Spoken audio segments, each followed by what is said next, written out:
Let's say 1, 2, 3, 1, 2, 3. You're here with Shehan, who has never won a toss in his life. In my life. Well, good morning, and this is the point we have been working for over a year. The finals of the 2022 US Open, and today, some of these guys are going to leave here very happy. Some going to leave with big pockets, and fellas like him will leave with a smaller pocket, because we have $150,000 in prize money. The winner takes $100,000, and in the finals today, we have the Houston All-Stars. They're coming up against Stallions X. Will X be the factor? We'll wait to see. Joining me at the toss, the chairman of CCUSA, Mohammed Qureshi, and he has with him both captains, Shehan Jahangir, who is yet to win a toss in this tournament, and next to him, Unmuk Chand, former India under-19 captain. Mak has the coin. He will pass it on to Shehan. Tails is the call. It's tails. So, Unmuk, you want to toss, what are you going to do? We're going to field first. And in a finals, you think that's the best thing to do? But I think it's the first game, and if you can sort of take advantage of the conditions early on, it's going to really help us. We've got some good pace attack, so we're going to make the most of the early conditions. Yesterday you got a half century, closer on a ball. How difficult it is to bat on this early up? Well, obviously it's not been an easy one, batsman, to be honest, in this wicket this year. But I think you just got to apply yourself, and teams who play smarter, the ones who are winning these games. So again, it's going to be hard for batsmen, but you got to apply yourself. Any changes from your team? Yes, there's one change. Luke comes in place of Adam. We want to wish you all the best. Thank you so much. Thanks. Shehan, at least you're consistent, but you're getting a chance to bat first. Yesterday, you said that it doesn't matter. Yeah, of course. These big games, I think whoever does well, whoever plays well under pressure, I think they come out victorious in the end, and that's what we're going to try to do, get some runs on the board early on, and stay calm throughout the process and see where the results take us. Any changes to your 11? We're playing with the same squad. Well, we want to wish you all the best. Thank you, sir. Well, I have the chairman with me. I'm not going to let him get off just so. Mark, you must be very proud. The finals 2022, the biggest ever US Open. We've reached the finals. Yes, Vinod, I was very happy and proudly can say that it's very successful. All the teams who's reach out in the final play a very hard, good games. Yesterday, especially there was a great games at all of them, quarterfinals in the morning and then 2 semifinals. And I'm so proud all the managements and all the teams has been did great work for the put things together. It's not by alone behind this tournaments. It's many people who's there who's supporting this tournament, and especially our management. Vinod Mamchin, who has been there, and also we have Shuja Khan and Zahir and Asif Lalani is and all this empires coordinating and all. Everybody is there and supporting, and without support we will have wonderful weather. That's another great thing. We can see this thing. The first tournaments have not even rained in one drops. I think that's a world record. I know for the South Florida is like 10 days continuously beautiful weather for the players and the teams, and happy and then enjoying this tournament. And next one is the biggest coming up, and we have like 8 other teams is kind of registering it, and there will be a big tournament for $250,000 cash prizes. I'm just looking at who's the lucky batsman MVP or bowlers and MVP for the tournament will take my $50,000 prize value lands in Disney. So that will be another surprise for the players, opportunity to collect biggest property in by Disneyland. Well, the players today will take the man's money and his land as well. Mark, before we go though, there are 2 very special people I'd like you to shout out this morning. That is Asif Shams and Umer Sheikh. Asif Shams is working for the day night behind that thing up, and especially Umer Sheikh is there also. I was proudly Milton Taylor, who has been a groundsman has been working more hours than anybody else on this fields, and he's there and start in the morning to the night. And I've been supporting him for the night last night with him, Mr. Taylor. Mr. Taylor has been working more than anybody in the county. That will be great to see that the Wickets playing very well for him and his support for the county. Thank you especially for the county has been promoting this cricket together with the Cricket Council USA, and also thanks for all of them, the support for USA Cricket and ICC and International Cricket Council. They've been supporting US Open last 14 years, and 15 years will gonna be needed more support because things getting bigger and bigger, and more involvement from other organization to be part of US Open, as usually you can see that every year.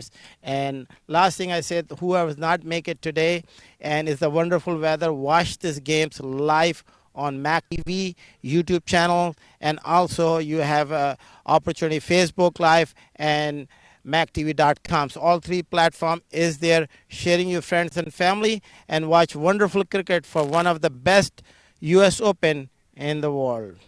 Well, wonderful. The news from pitch side is that Jahangir and the Houston X, they have lost the toss, and the opposition has asked them to bat first.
In the same county as Disneyland, Indian Lake Estates is within easy reach of Orlando, Tampa, and the Space Coast. Indian Lake Estates is a gated private community covering 10 square miles right next to one of the largest freshwater lakes in Florida. Entering through the gates, you soon discover an 18-hole championship golf course, a 9-hole executive golf course, alongside tennis, pickleball, and basketball courts. And when the games are over, why not relax in the estate's 23,000 square foot clubhouse, have a drink at the bar, or dine in the restaurant looking over the golf course. On the western side of the development is Lake Walk on Water, a 14 square mile translucent freshwater lake that is every fisherman and boater's dream come true. And once at the lake, you'll discover the longest freshwater pier in Florida, a perfect spot to fish or just watch the stunning sunsets next to the abundant wildlife. Indian Lake Estates boasts a variety of half-acre buildable home sites extending from the golf course to the lake, including lake access canal lots. All lots come fully deeded as well as inspected for wetland and flood zones. Owners can use all the facilities without having to build. Caledonian offers a limited number of buildable lots with significant investment growth potential. Make Group Investment Project. For more inquiry, call us at +1 561 392 4800 or visit our official website www.makegroup.com.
Indian Lake Estates as our newest Florida land investment opportunity.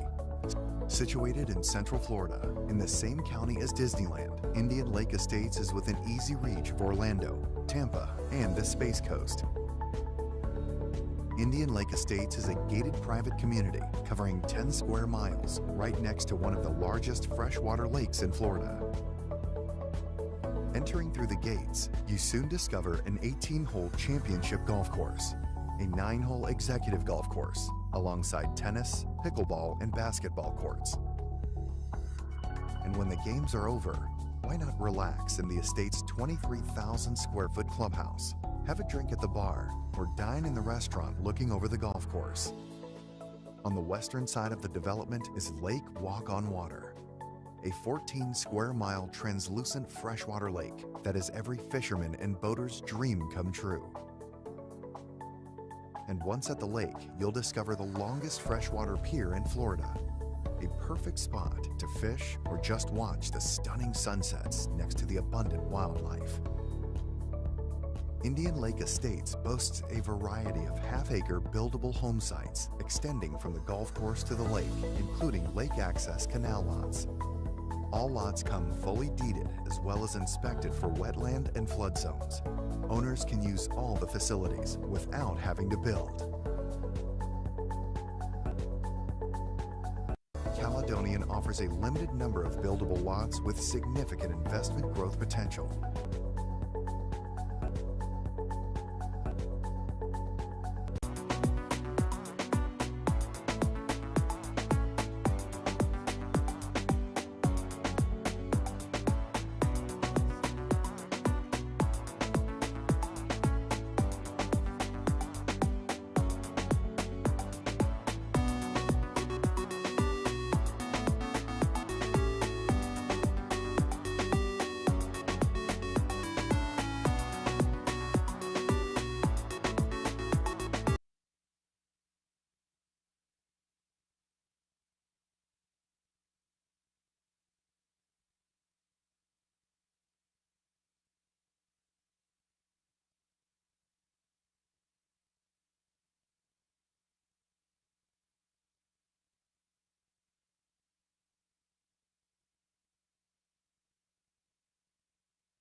Make Group Investment Project.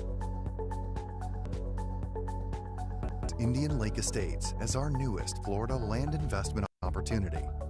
Situated in Central Florida, in the same county as Disneyland, Indian Lake Estates is within easy reach of Orlando, Tampa, and the Space Coast.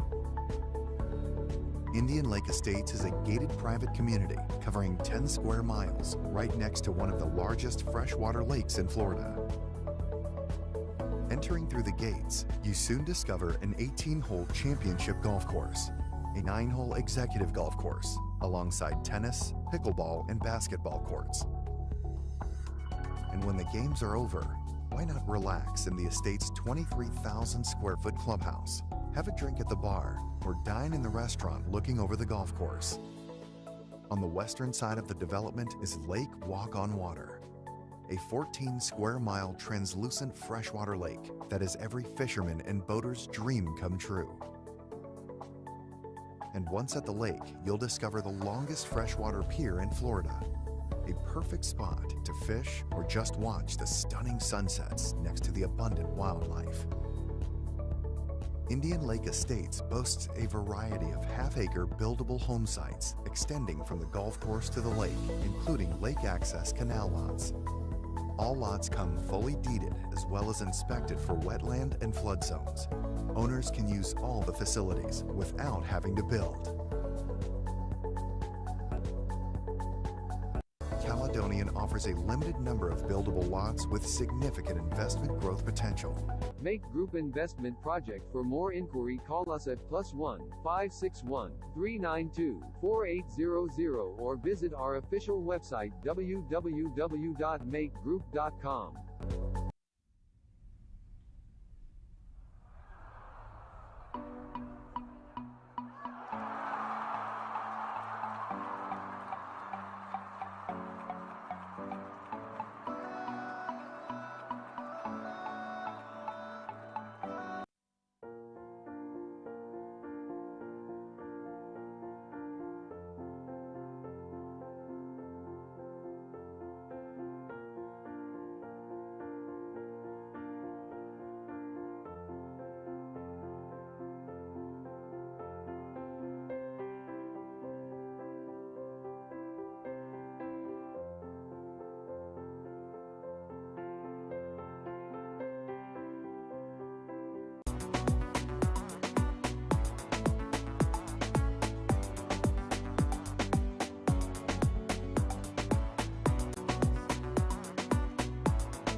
Indian Lake Estates as our newest Florida land investment opportunity. Situated in Central Florida, in the same county as Disneyland, Indian Lake Estates is within easy reach of Orlando, Tampa, and the Space Coast. Indian Lake Estates is a gated private community covering 10 square miles right next to one of the largest freshwater lakes in Florida. Entering through the gates, you soon discover an 18-hole championship golf course, a 9-hole executive golf course, alongside tennis, pickleball, and basketball courts. And when the games are over, why not relax in the estate's 23,000 square foot clubhouse, have a drink at the bar, or dine in the restaurant looking over the golf course. On the western side of the development is Lake Walk on Water, a 14 square mile translucent freshwater lake that is every fisherman and boater's dream come true.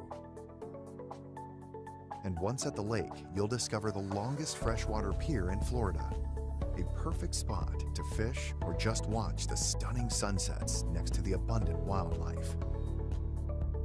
Indian Lake Estates boasts a variety of half-acre buildable home sites extending from the golf course to the lake, including lake access canal lots. All lots come fully deeded as well as inspected for wetland and flood zones. Owners can use all the facilities without having to build. Caledonian offers a limited number of buildable lots with significant investment growth potential.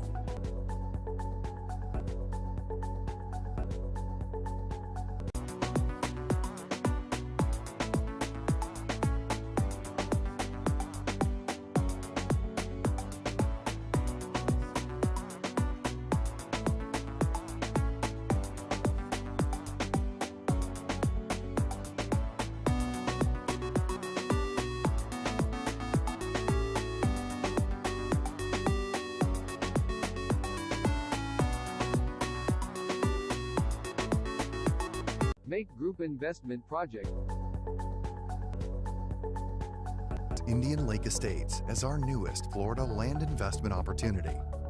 Situated in Central Florida, in the same county as Disneyland, Indian Lake Estates is within easy reach of Orlando, Tampa, and the Space Coast. Indian Lake Estates is a gated private community covering 10 square miles right next to one of the largest freshwater lakes in Florida. Entering through the gates, you soon discover an 18-hole championship golf course, a 9-hole executive golf course, alongside tennis, pickleball, and basketball courts. And when the games are over, why not relax in the estate's 23,000 square foot clubhouse, have a drink at the bar, or dine in the restaurant looking over the golf course. On the western side of the development is Lake Walk on Water, a 14 square mile translucent freshwater lake that is every fisherman and boater's dream come true. And once at the lake, you'll discover the longest freshwater pier in Florida, a perfect spot to fish or just watch the stunning sunsets next to the abundant wildlife. Indian Lake Estates boasts a variety of half-acre buildable home sites extending from the golf course to the lake, including lake access canal lots.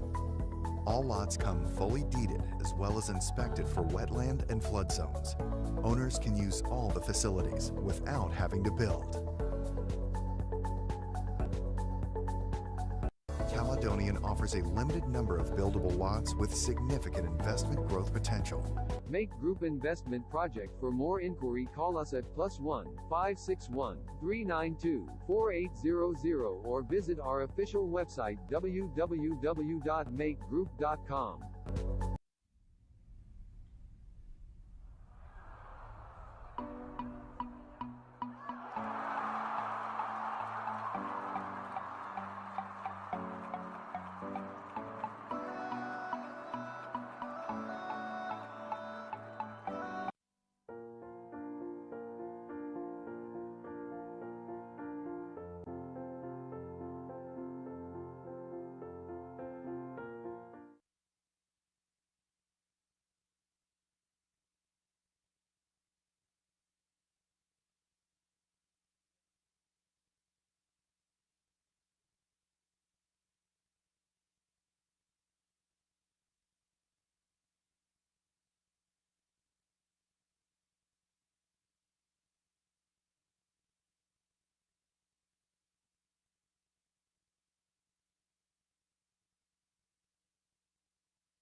Well, good morning and welcome to the Central Broad Regional Park, where we are going to witness the 2022 finals of the US Open Cricket Tournament.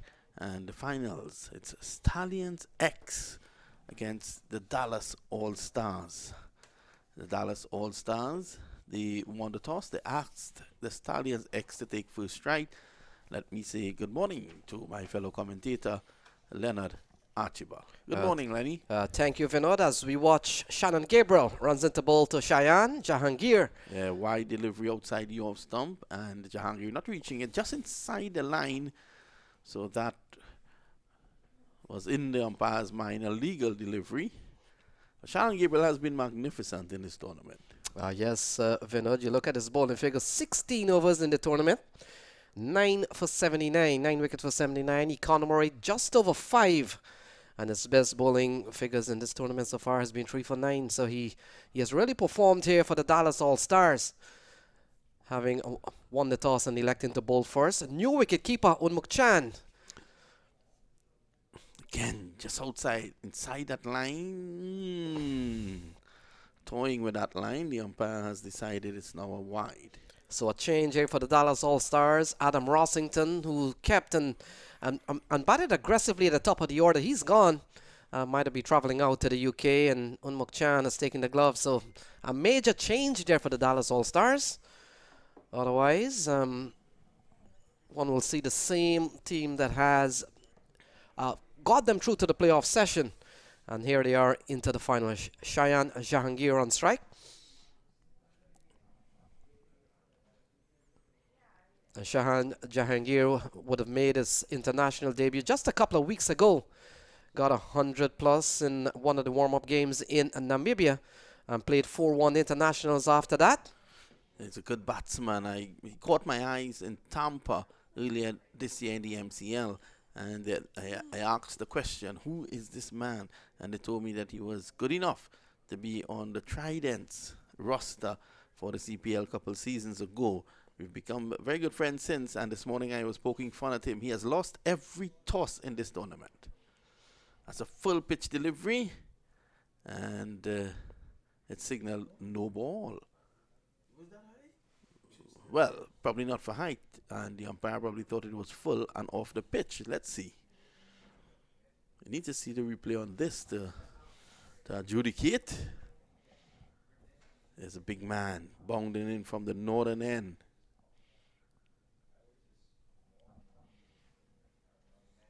Yeah, height. Would have given for height, so it's a free hit coming up. So free hit ball early into the game. We've only seen a couple of illegal deliveries and off Shannon Gabriel. And he will come into bowl to Cheyenne Jahangir, very attacking player. Umpire Avik deciding that the ball was a bit too high. So here we go. Edged, and that goes for 4. The pace of Shannon Gabriel will take it away. And they always say, when you go in, go hard or go home.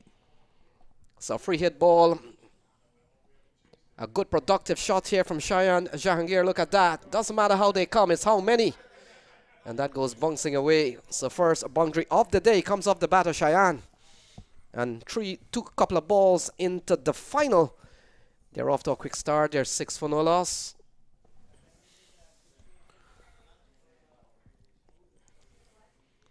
So Gabriel will be wanting to give it his all here to make the difference today. Remember, the player of the tournament gets a parcel of land up in Disney, a place that Lenny prefers. Driving uppishly, and it's a bomb ball. Yeah, straight into the area of Aaron Jones. A packed offside field as typical, allowing the bowler perhaps to concentrate on one side of the pitch. So far, Gabriel has gone for 6 in the over. So far, Cheyenne Jahangir has already scored a boundary. And then when you look at the two teams, let's talk about the Stallions X in the quarter-final. A very easy one for them. CVU.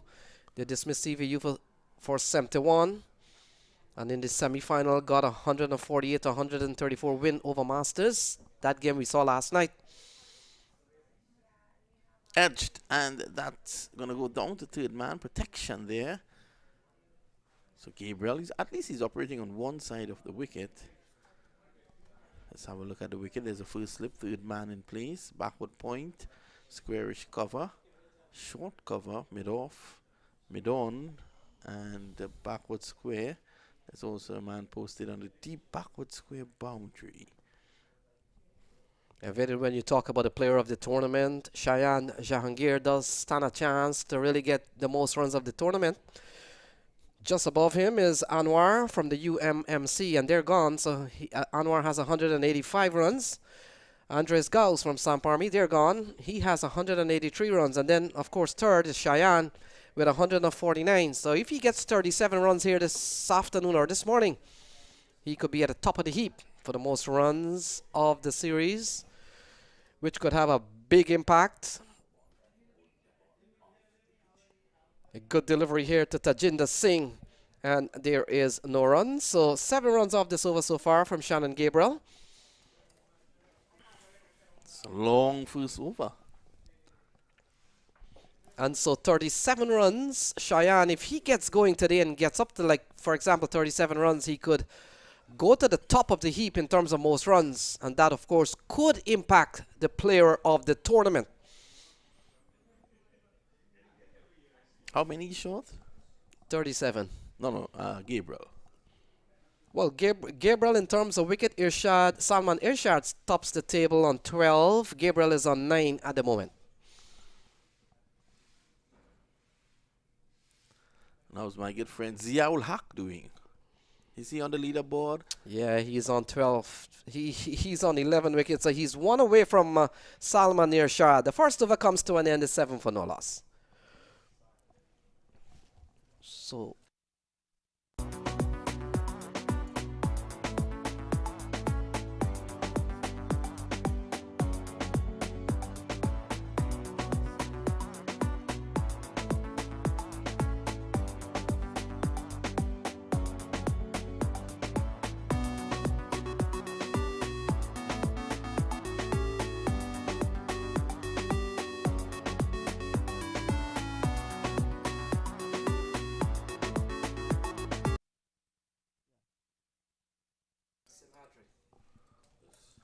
So it's going to be Simhadri to take up the attack from the pavilion end.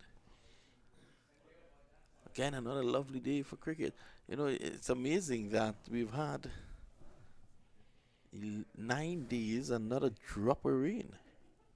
I'm not asking for it. I'm just informing you, Lenny.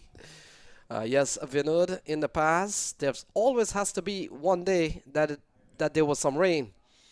And from time to time, matches would have had to be pushed back. But this year, everything has gone on time. Simhadri has been given the ball.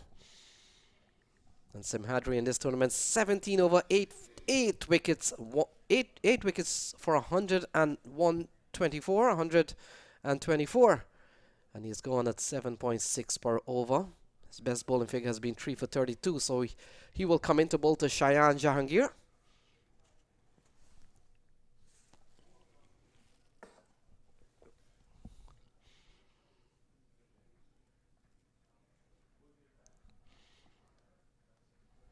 So a couple of runs here for Shayan. He goes up to 7. It's 9 for no loss as Simhadri, the left-arm seamer, continues.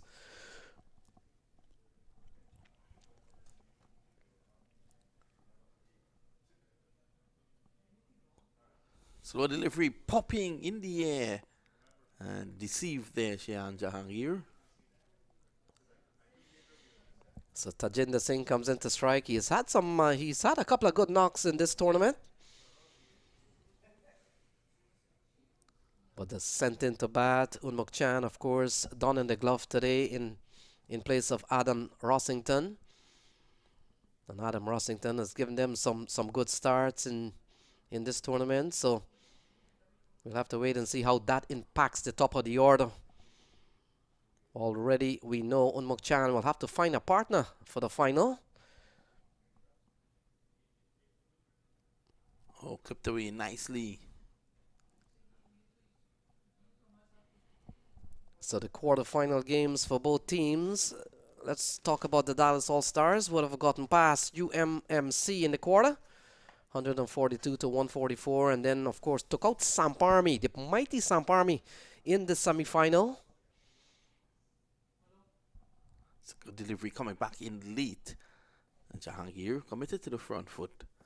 Just plays it away on the offside. Remember, this was a team that had a foot out the door until Shamar Springer got 19 in the last over. Yeah, that was in the quarterfinal game against UMMC. 142 to 144 victory. We've seen that so many times. You know, I go back to 1992 for the World Cup when the West Indies did not qualify for the semi-finals because Pakistan needed to lose. And this is cracked through the offside. That's 4. Not in total control, but it carried his hands through the shot, and that got it to the boundary. Yeah, he's gonna play shots no matter where he bats, and especially in the power play session. Look at this one. Pitched up, and he's driving through the offside, realizing not too many fielders outside. And he picks up his second boundary. That's a good shot from Cheyenne. Yeah, 1992, the West Indies needed Pakistan to lose for the West Indies to qualify. Pakistan were bowled out for 74 against England, who were 26 without loss when the rain came. Pakistan went through by 1 point and won the World Cup. Imagine that. After that 74, I'm sure men were packing their bags. So semi-final, they took out Samparmi by a very big margin. This one into the offside, and they scamper through. In the end, good running. I was speaking to Shamar Springer, and he was telling me that, you know, this tournament, they realized that they weren't too frustrated because they realized after that win that it's all about peaking at the right time. And when you look at the Stallions X, sort of like a fairy tale story. So the Stallions have brought 2 teams here, and Stallion X happens to be the sort of like, quote-unquote, the second team. And so, of course, their big team that included Martin Guptill, Rakeem Cornwall, and some of the other big names. Fidel Edwards was part of the top Stallions team. They didn't make it to the playoff, but Stallion X, probably their second team in the finals. But some of the Stallion CC men are here. I met some of them this morning, so they're here to support, of course, their franchise. Yeah, but it's all about picking at the right time. You don't want to be like Ivor. You pick at 18 and the rest was history. Driving down to a wide-ish third man. Sim Hadri has some work. And he comes back for 2. Yeah, such a fluent player, Cheyenne Jahangir. You can't keep him down on conditions like this. With pace on the ball, Shannon Gabriel, he's gonna play through the line of deliveries. And he plays proper cricketing shot, Vinod. That's why I took to him, you know. I looked at him in Tampa, and this guy was belting the ball all over the park with proper cricketing shots. He got 100 in the warm-up game in Namibia, played 4 other one international game. Quite a delight for him. He has worked hard on his cricket in the last couple of years. He's made runs all over the domestic franchises that he has been involved in. Well, he was advancing to Shannon Gabriel of all people. Gabriel saw him, shortened it. Yeah, Stallions X, their road to the final quarterfinal game. CVU, easy game. They bowled out CVU for 71, made 77 for 2, and their semi-final game last night, 148 to 134. We saw Ben Mike and Hayden Walsh towards the end. Ben Mike was kept away from the strike for too many of those deliveries towards the end, and that caused the downfall of the Masters. Kirk Higgins, their manager, was saying that he was very proud of their efforts, and they're going to come back stronger. Gabriel. Woo! That comes back in and cuts him in half. What about Unmuk Chan? That's a good take. Yeah, Unmuk Chan, no stranger to wicket keeping. He hasn't kept in this tournament. And take a look at this one. Ball jacked back from outside the off stump. Yeah, look at that. Jack back. That's a very good delivery with pace. Unmuk Chan has done well to keep the ball in play. So they're going at just over 7 runs and over 18 for no loss. We've seen a couple of big shots from Shehan Jahangir, a couple of 4s from him. Tajinder Singh has been relatively quiet but he hasn't faced too many balls. We made the point, Cheyenne, if he gets 37, he'll go to the top of the heap as most runs of the tournament. Right now, that spot is being occupied by Norman Anwar of the UMMC. They're gone. 185, and Andres Gauss from Samp Army, 183.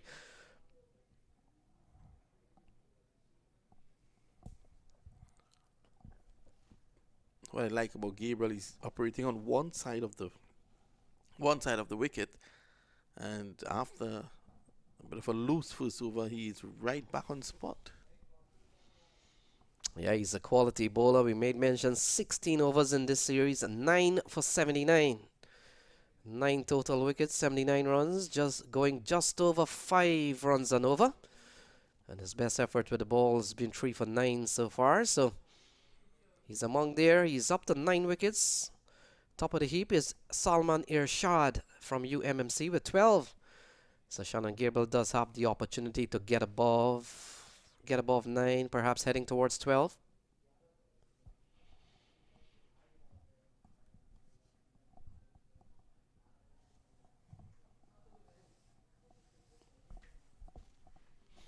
So it's 19 without loss. Good start here by Stallions X, keeping Shannon Gabriel at bay. And Tajinder Singh, who's hardly seen the strike, he has faced just 3 deliveries, while Shehan Jahangir has faced 15. Yeah, he's hardly been in strike. He's a top player, and they've used him at the top of the order. Their batting certainly will be spearheaded by the 2 out in the middle.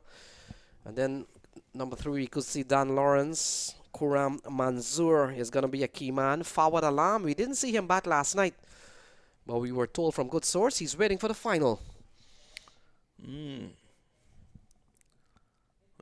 The final is here. Gabriel.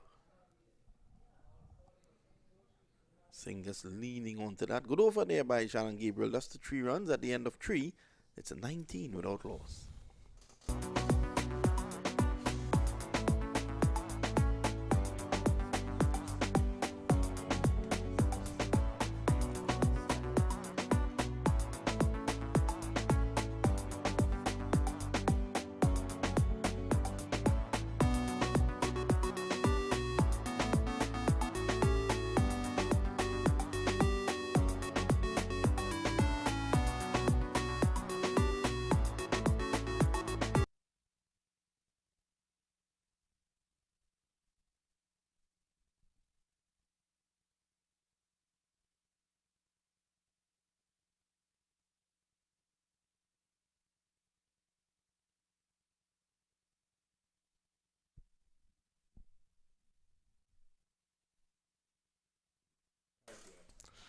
So it's going to be Gary Pear, the man from Trinidad and Tobago. Plays for the Tobago Knight Riders, Trinidad and Tobago Red Force. And of course, that famed cricket club, Queen's Park. You would know a lot about Queen's Park. Is it as famous as GCC? Yeah, more famous. Now the Queen's Park over in Trinidad and Tobago. I remember in the early days of, in the 80s, 70s, 80s, test matches used to be 2 in Trinidad, 1 in Barbados, 1 in Guyana. Guyana always got the 3rd test, and 1 in Jamaica. That used to be the test venue. And then later on, we would have seen games in the islands. Yeah, I don't think Ivor Henry ever got to look at a test match in his home country of Yes. St. Kitts, Nevis. He had to fly to Antigua at the ARG. I was at the ARG recently. I paid a visit to Antigua about a month ago, and they're not upkeeping the ARG. So Gary Pierre, 4 wickets in this series, 4 for 112 from 17 over. His economy rate 6.5 runs and over. We know he's a better bowler than that, Vinod.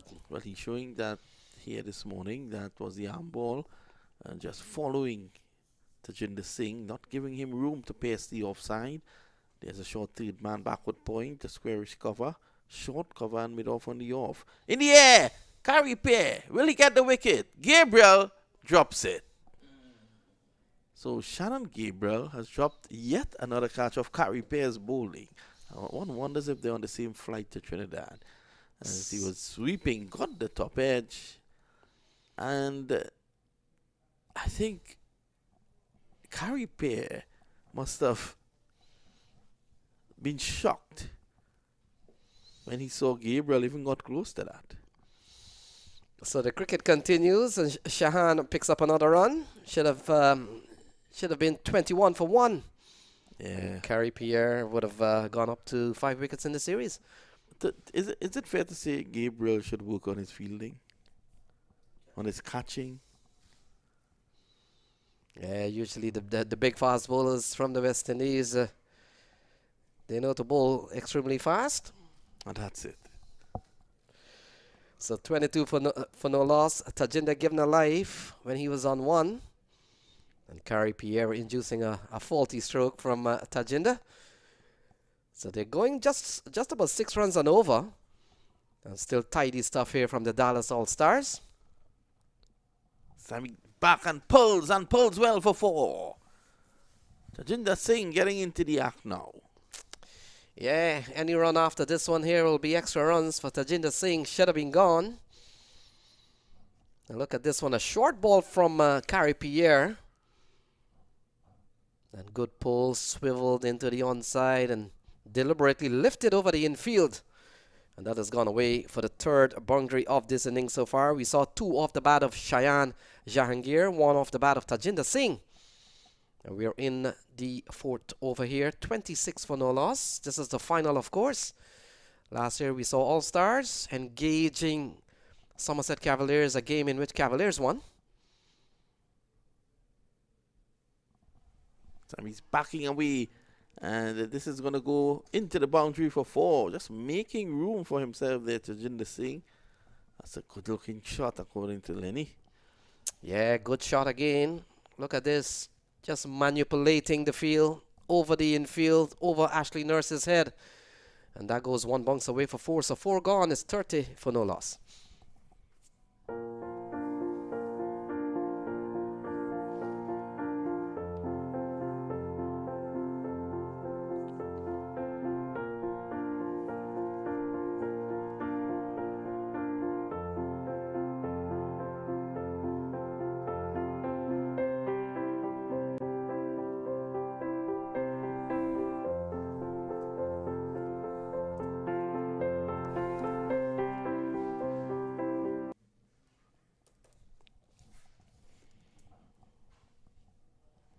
So 4 overs gone, 30 for no loss. Jahangir and Tajinder Singh has given Stallions X a very good start. Dallas All-Star should have picked up the wicket of Tajinder Singh. Springer comes into the attack. And you get the feeling Vinod, Gabriel, Simhadri. We've seen Pierre nurse to come and Lintott, who we saw picked up 4 wickets last night. And Shamar Springer could form their bowling attack. They will rely on them into this final. And so Shamar Springer, hero of a couple of nights.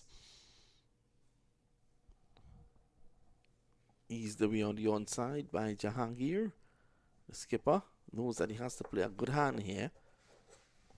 Yeah, lots of batting to come. Kuram Manzoor, who's played at the international level. Dan Lawrence, another English Test player.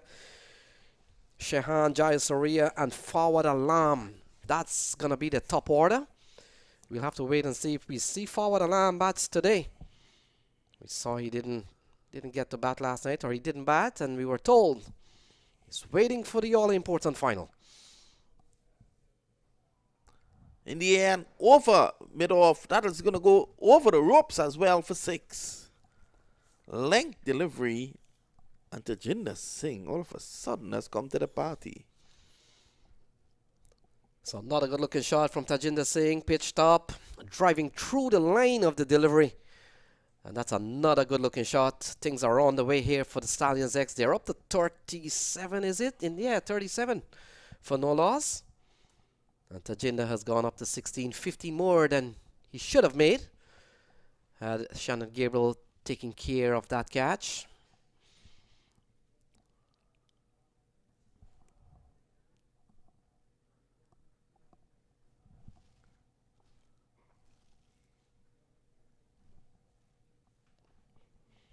So they're off to a very good start, going at over 8 runs and over. Shamar Springer, the fourth bowler being used here today. We saw a couple of overs from Shannon Gabriel, one from Simhadri, and one from Carrie Pierre. And now is the turn of Shamar Springer. So much batting to come here for the Stallions X. Dan Lawrence could be the man in next. Oh, look at this. Straight down. Yep. Hiked away for 6. Just helped on its way. And that's 43 now. Well, well, well. Springer being roughed up here. So Springer going down the leg side, short. That's a very poor delivery from the medium pacer. And Tajinder Singh is not going to allow those to go by. Starved of strike so far, but he has really picked things up. And now, you look at the scorecard, he's gone past Shayan Jahangir, who has received a lot more strike than he did. And you look at the scoreboard, they're up to 43 for no loss, going over 9 runs and over. This is a very good start from the Stallion X.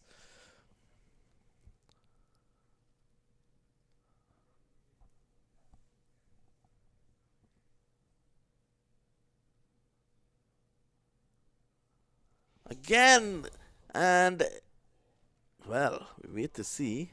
The umpire signal 4, just inside the line. He has an open-chested delivery stride. When he's in his delivery stride, and he's open-chested, so he tends to push the ball down the leg side at times, and you're seeing it here. I noticed that earlier on in the tournament. Yeah, no benefit bowling down the leg side, Vinod.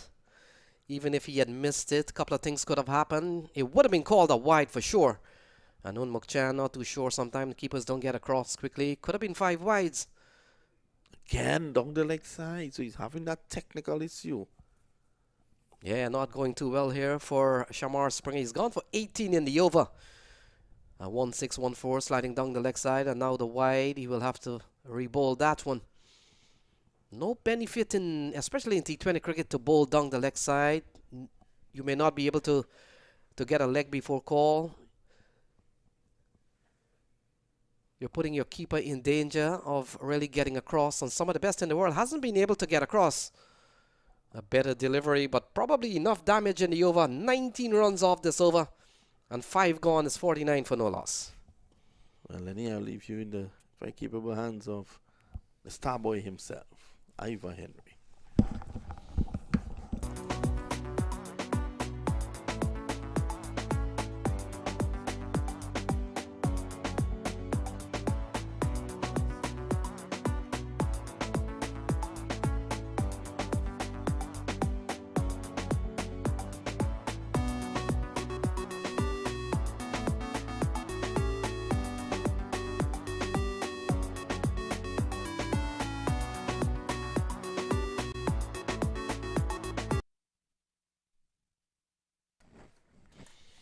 So 5 overs gone, 49 for no loss. We've seen a good knock so far from Tajinder Singh. Should have been picked up by Shannon Gabriel when he was on 1, but he has made 26 more.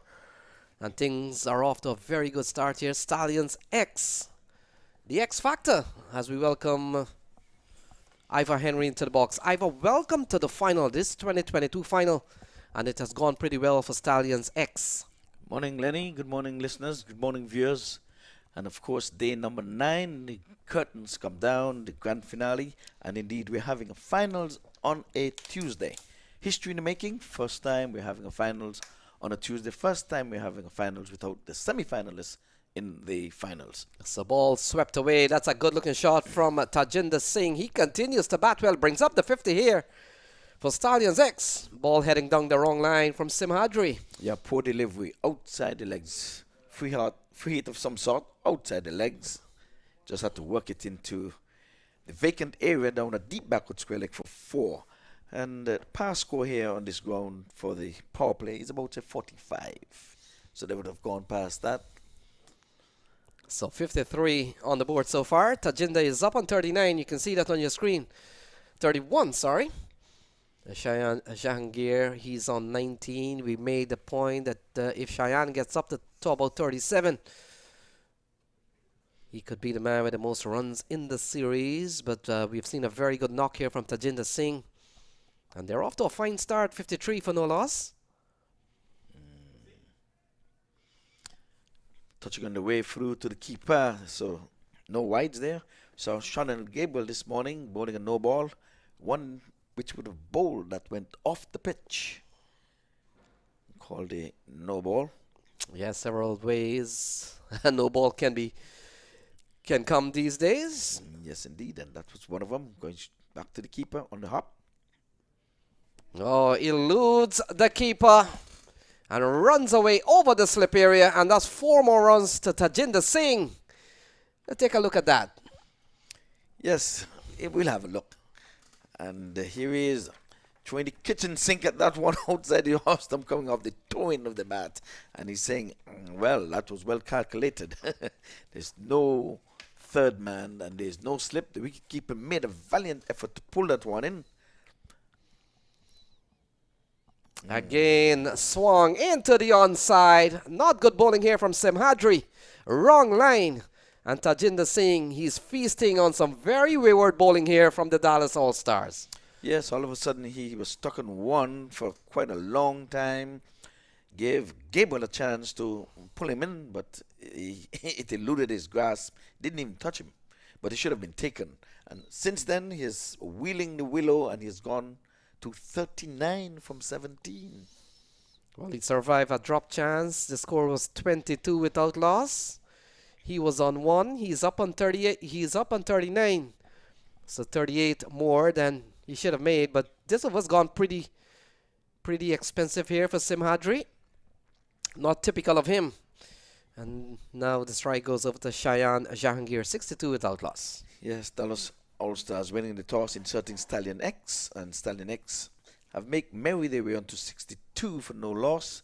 So that's indeed which is the partnership between these two. It's the grand finale. Began with 12, we're down to 2. So ball punch through the offside, and look at that. This one will run away for 4 off the bat of Cheyenne. And that will close out the power play session. 6 gone. It's 66 for no loss. Look at this, a poor delivery again. Outside the off stump. You just have to find the gap because there's no more than 2 fielders could be outside of the 30-yard circle. And now the end of the power play. 66 as a matter of fact in the first 6 overs.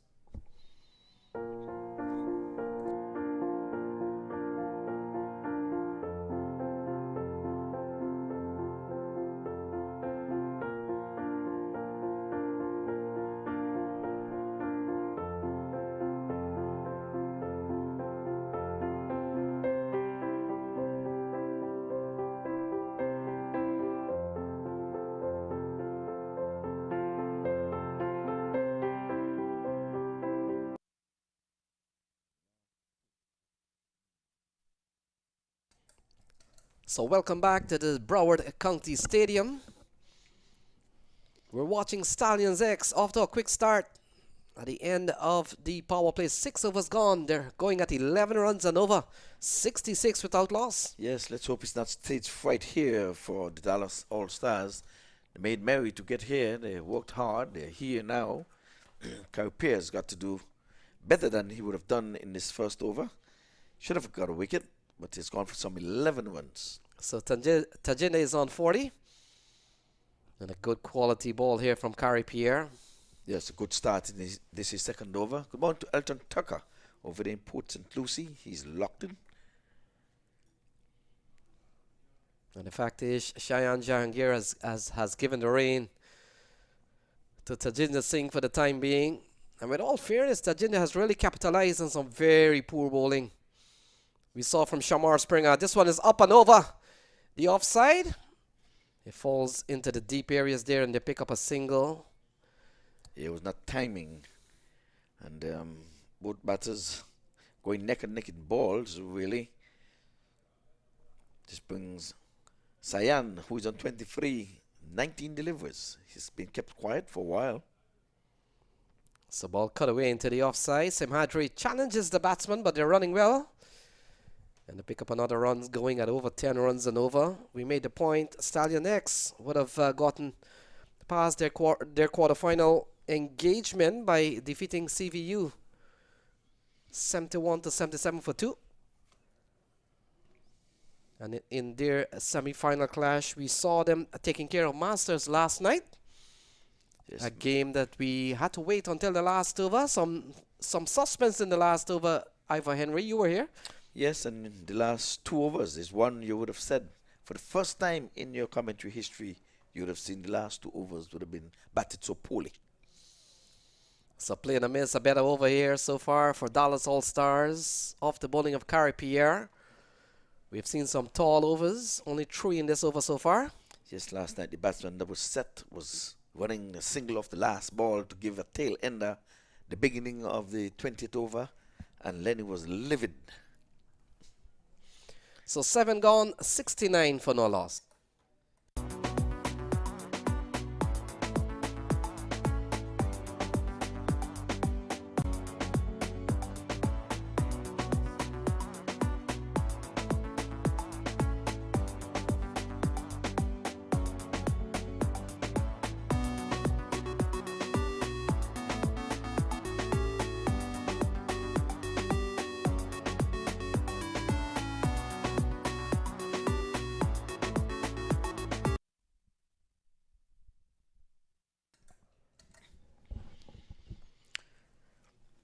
Well, it's going to be all of 20 overs today. It's 2020 encounter. This is the 14th edition of the US Open. Gabriel bowled well. He bowled with some fire. Now we're going to have the Chinaman that kept them in the hunt for the victory yesterday. So they're going to ask him now to replicate his performance yesterday.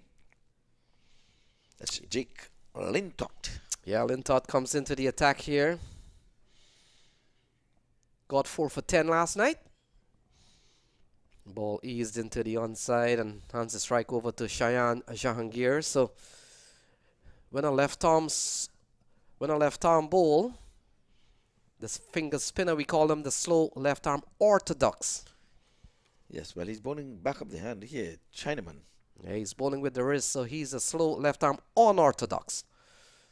So this one paddling to the onside, easy single here for Cheyenne, realizing that they're going at almost 10 runs and over. They're still off to a good start. They're 71 for no loss. Yes, I think they're going to take the time with him. He's a wicket taker. He got them into the finals with his 4-4 yesterday. Now he's been called upon. So the running quickly. The running has been good between Cheyenne and Tajinder Singh. 72 for no loss so far. 75 balls to be bowled still. And they're going over 9 runs and over. This has been a very good start from the Stallions X's opening pair. Yeah, but a very good start from Jake Lintott as well. Just poles being planted. Singles along the way, just 3 singles. There's some fielding changing. As you're going, they're taking Cannon Gabriel out of that busy area. And quite rightly, that backward point area, busy area. So far, Dallas All-Stars have used up 6 bowlers so far. Jake Lintott is a 6th bowler. And only Ashley Nurse hasn't bowled yet. So 6 bowlers being used here. Ashley Nurse could be the 7th bowler used by this Dallas All-Stars team. And only maybe because yesterday, for the first time in the tournament, I think Nurse bowled in the semi-finals. And we've seen a very expensive over from Shamar Springer. His first over would have gone for 19. So they'll be hoping that he could bounce back. Ball cut away. That's a good-looking shot. We'll get runs here. Fielder giving chase. He does well to keep the ball in play, and they could come back. In fact, they settle for 2. A good-looking shot from Cheyenne.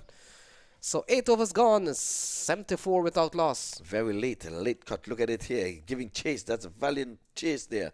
Got the big heel down just in time before the ball goes over the rope, and he saved 2 for his team. So final ball coming up.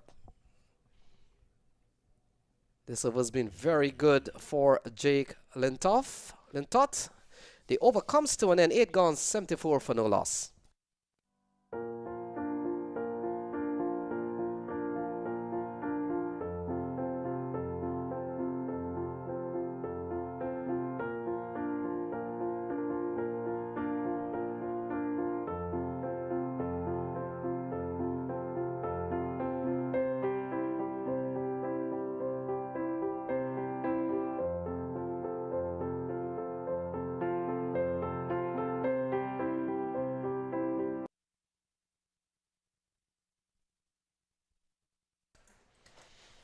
So Gary Pierre will continue. First over would have gone for 11, second over for 3. And we've seen a tidy over from Jake Lintott. So the last couple of overs have gone for 8. Good comeback couple of overs here from the Dallas All-Stars. Yes, indeed. With Pierre, he's got to do one better than he would have done in his first two. Lovely stroke off the back foot. But there's a man down there, and he makes a meal of it. Would you believe it? I'm sure we're going to see that on the replay. He got there, did all the hard work, got there, and the ball eluded, went through his grasp. Let's have a look. Not a bad delivery. And they're running, thinking that they will just get a 2, and ooh, well, we missed the fielder there, but he made a mop of it. He got there, he went through his grass and away for 4. Yeah, it appears to be Sajid Gowda. And so things not going well here for Gary Pierre. A catch was dropped off his bowling, and now the fielding hasn't really backed up his effort. And in the meantime, Stallions X have gone up to 9.5 runs and over. And you look at the card, it's 78 for no loss. This is a fine start from this team. Yes, this indeed is the finals of the tournament on a Tuesday. So don't be misguided by the day. It is the finals, and after the conclusion of this game, there's going to be a presentation.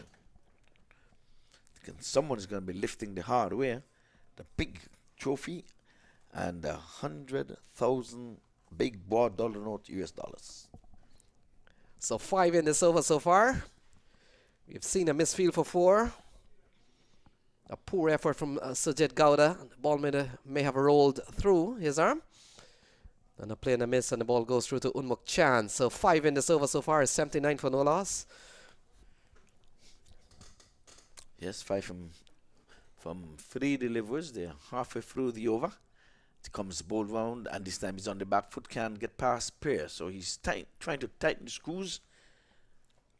And they're going to need some real tight bowling here to keep these two in check. A partnership of some 79 so far. It's early in the morning. Play started at 11 o'clock. He's tugging this one into the onside, but there's coverage in the long on region. So Tajinder Singh comes into strike. He's batting on 49.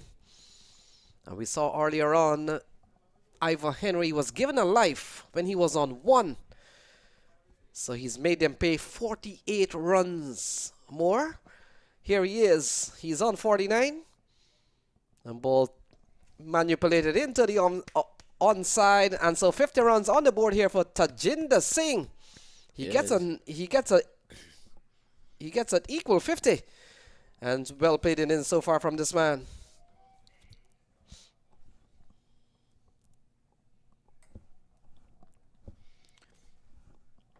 Yes, indeed. Well, he batted really, really well. Just from 26 deliveries, he got to his 50.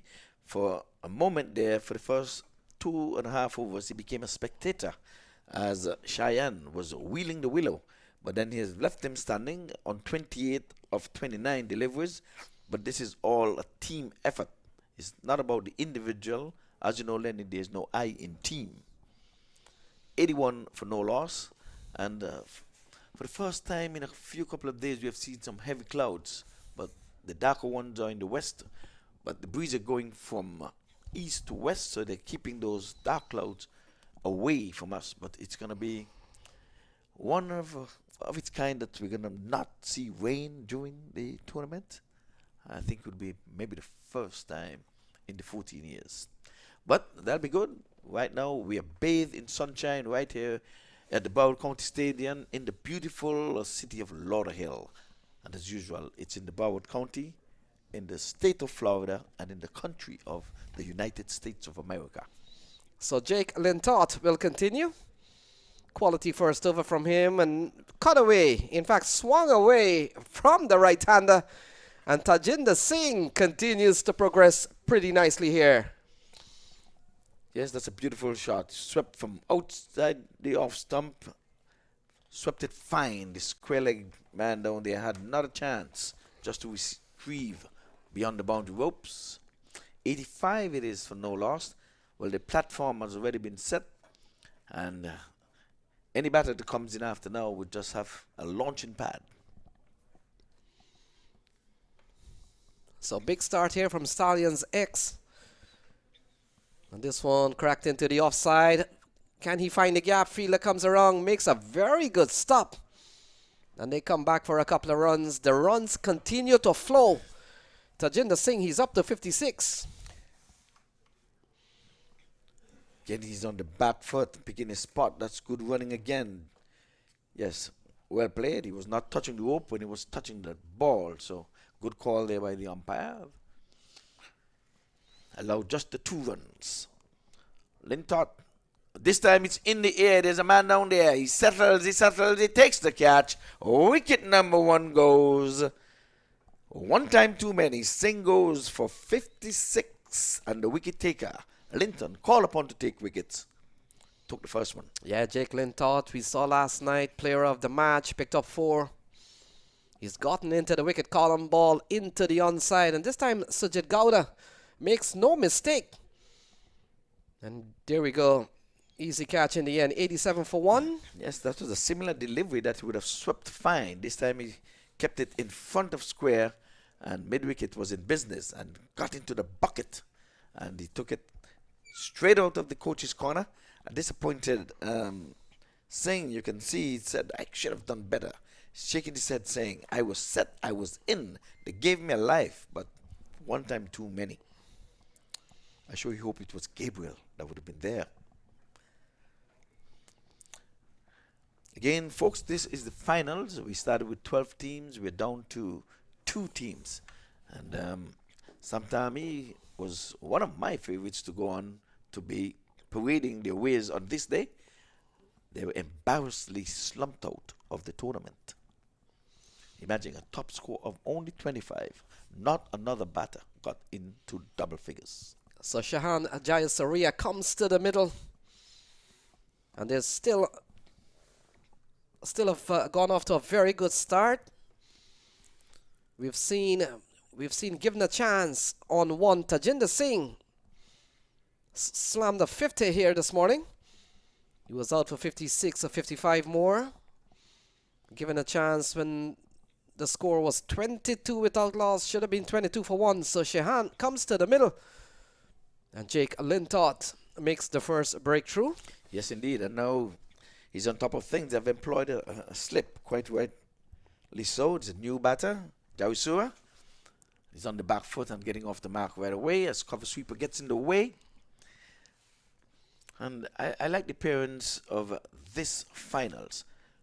All of the early morning matches seem to have gone on slow. They're looking at the pitch. Might be damp, a little bit of moisture. But these 2 batters came out, took the time for a moment. Well, at least Singh did. Swing and a miss. And again, they're trying to tug him from outside the off stump. I guess that Cheyenne has not learned.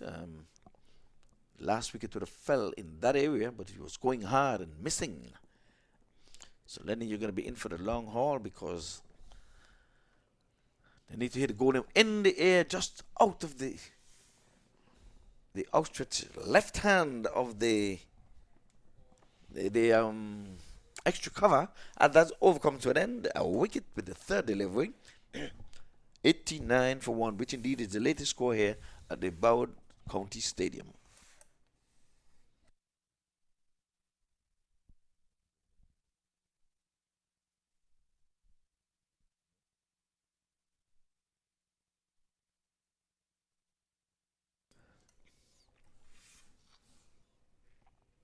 So again, we want to welcome all viewers to the MAQ TV. We are halfway into the overs.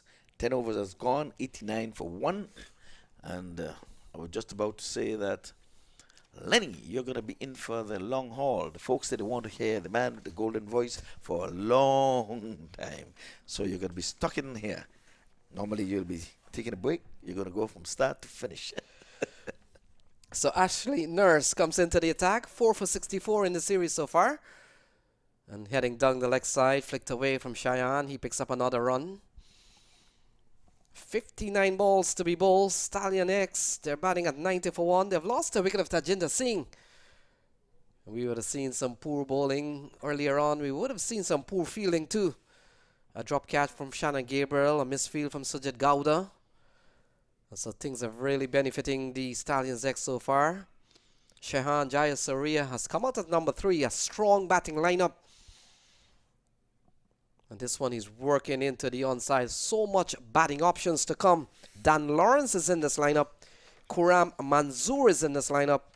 Fawad Alam is in this lineup. And Shubham Ranjani is in this lineup. So it's going to be a power-packed batting lineup here for the Stallions X. I like the look of Don Lawrence. He's smooth. Legato. Nurse comes and flights this one and into the onside away from him. But good feeling in the deep. Long on gets in the act. And just one. 92 for 1 over number 11. So it's a left-right combination out there. So Davisura is 2 and 2. 31 Shine at the top of the inning. He's coming forward, turning it into the onside. Nurse is going to do the fielding himself. They're thinking 2. That's Cheyenne, but no. So Jahangir is on 31. Ashley Nurse has bowled a tidy over so far. Only 4 runs off this over. Yeah, they're planting poles, and I think they'll be happy with that. They'll be more happy if you can get wicket number 2.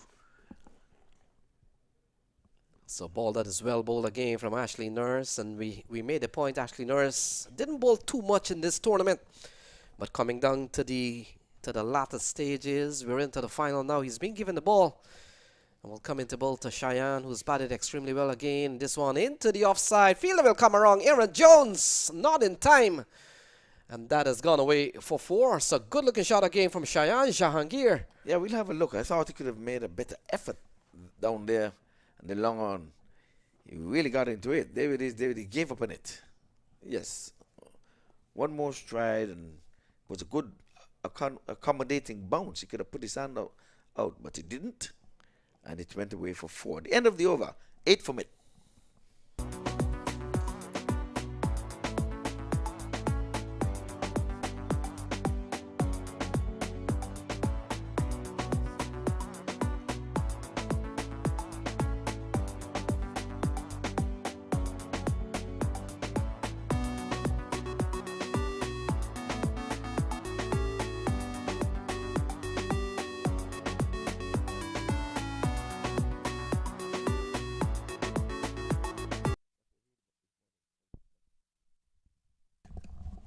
So 11 overs gone, 97 for 1. Shahan is on 3. This partnership is just beginning to grow. It's double figures now. It's on 10. They're trying to really set up a target here, which would be scoreboard pressure, I think, for the All-Stars. So Jake Lintott continues. Would have picked up the only wicket to have fallen so far. So leg by is a signal from umpire Jermaine Lindo. The 2 umpires are Jermaine Lindo and Avik Gondapalia. And the umpires have done a tremendous job, coordinated by Vijay Malela, of course, and under the watchful eyes of international umpire Peter Nero. And we've seen the likes of Danny Khan also helping out with the arrangements here. And so all the umpires, Saeed Irfan, Conrad Rogers, all slammed into the onside, and that has gone for a maximum off the bat of Cheyenne Jahangir. The 100 comes up. And take a look at this one, Ivor Henry. Yes, putting out the slog sweep. Away she goes to cow corner.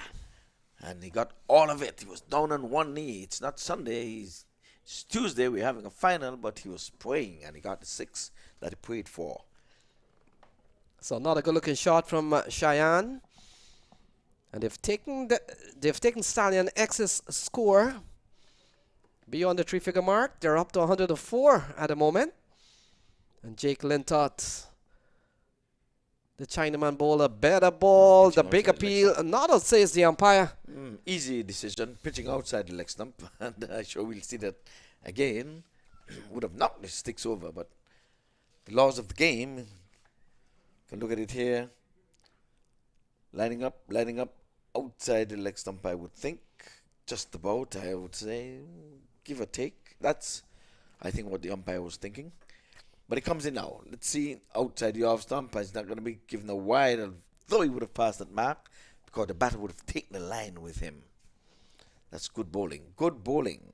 So a classy batsman in Cheyenne Jahangir got 100 in warm-up game for the US team not too long ago in Namibia, and have then gone on to play 3 or 4-1 internationals after that. Well, he's batting on 41 now, playing a delicate late cut, but can't get past the third man up in the circle. So he has got to wait. He's on 41, trying to get to the second 50 of the match. His opening partner thing came and left. And what essentially has happened, Cheyenne has gone to the top of the table in most runs of the series. He came in with 149. The highest was 185, scored by Norman Anwar. Well, last delivery. Let's see. He's going after him again outside the off stump. Not taken cleanly by the wicketkeeper. As the over comes to an end, 7 from it, 6 from the bowler. That's the end of number 12, 104 for 1.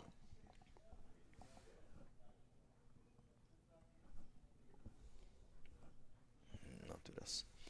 Well, two batters have a little chit-chat in the middle. Shannon Gabriel walked past them. Guilty of not taking a catch this morning. Dunn was right in his arc. He should have been able to pull that one in. And after that, we would have seen a 50 realized by the batter after that. Well, Ashinas with ball in hand, trying to get... No, there's a change. We're going to see Pereira Pierre is going to be taking up the attack. Yes, indeed. Sporting number 18 on his back. So Carrie Pierre, 3 overs, none for 21. We'll bowl this final over here. 12 overs gone. You look at his scorecard, it's 104 for 1. And they're going at an 8.6. Shahan has been relatively quiet in this tournament. Into the onside, and there's finally up in the circle, but can't prevent one. So once to his right, that's good running between the sticks. So Shine perhaps wanted to keep the left-hander down there, but he got off quickly. So 47 balls to be bowled. It's 105.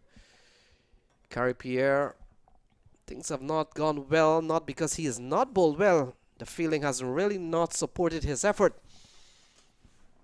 And we know in these tight games, this is a final, and of course in T20 cricket, the room for error is very slim.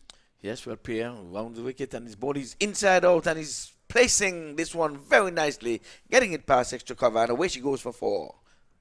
Yeah, the placement on this shot, very impressive. Look at this. He hammered this one through the offside, playing with the spin, of course. And look at that. He picked a good spot. Nobody's there. He finds the gap. And that's 4 more runs to Cheyenne. He goes up to 45. Yes, indeed. That's a good-looking shot. And he's going after him again. But this time, let's see. There's coverage down there. He runs to his right. It's going to be 2. A relaxing 2 in the end. So he's just inching away to that 50. He goes on to 47. If he gets a 50 here today, it will be second 50 of the series. He's really batted well. And then Nelson is on the board. 1 eye, 1 arm, 1 foot. So ball cut away into the offside. Simhatri is there on 47 to Cheyenne Jahangir. All the ones are on the board, Lenny. So 7 runs in this over so far from Carrie Pierre. Stallions X continues to play well in this series and in this tournament. They're into the final. And down the ground he goes to long off. Can't find the boundary, but he gets a single, gets closer to 50. And brings Shahan Jayasaria on strike. 112 on the board. Yeah, let's see, because Pierre took over from Nurse. Nurse just getting the 1 over. I guess he wanted to bowl to the left-hander. Well, here is another chance. This comes in now, bowls, and this time he's turning it off the legs for a single. And this is becoming easy peasy for Stallions X. So 13 overs gone. It's 113 for 1. And that's the latest score here at the Broward County Stadium. This is the 2022 final of the US Open. Stallions X, they take on Dallas All-Stars. And 13 overs gone, 113 for 1.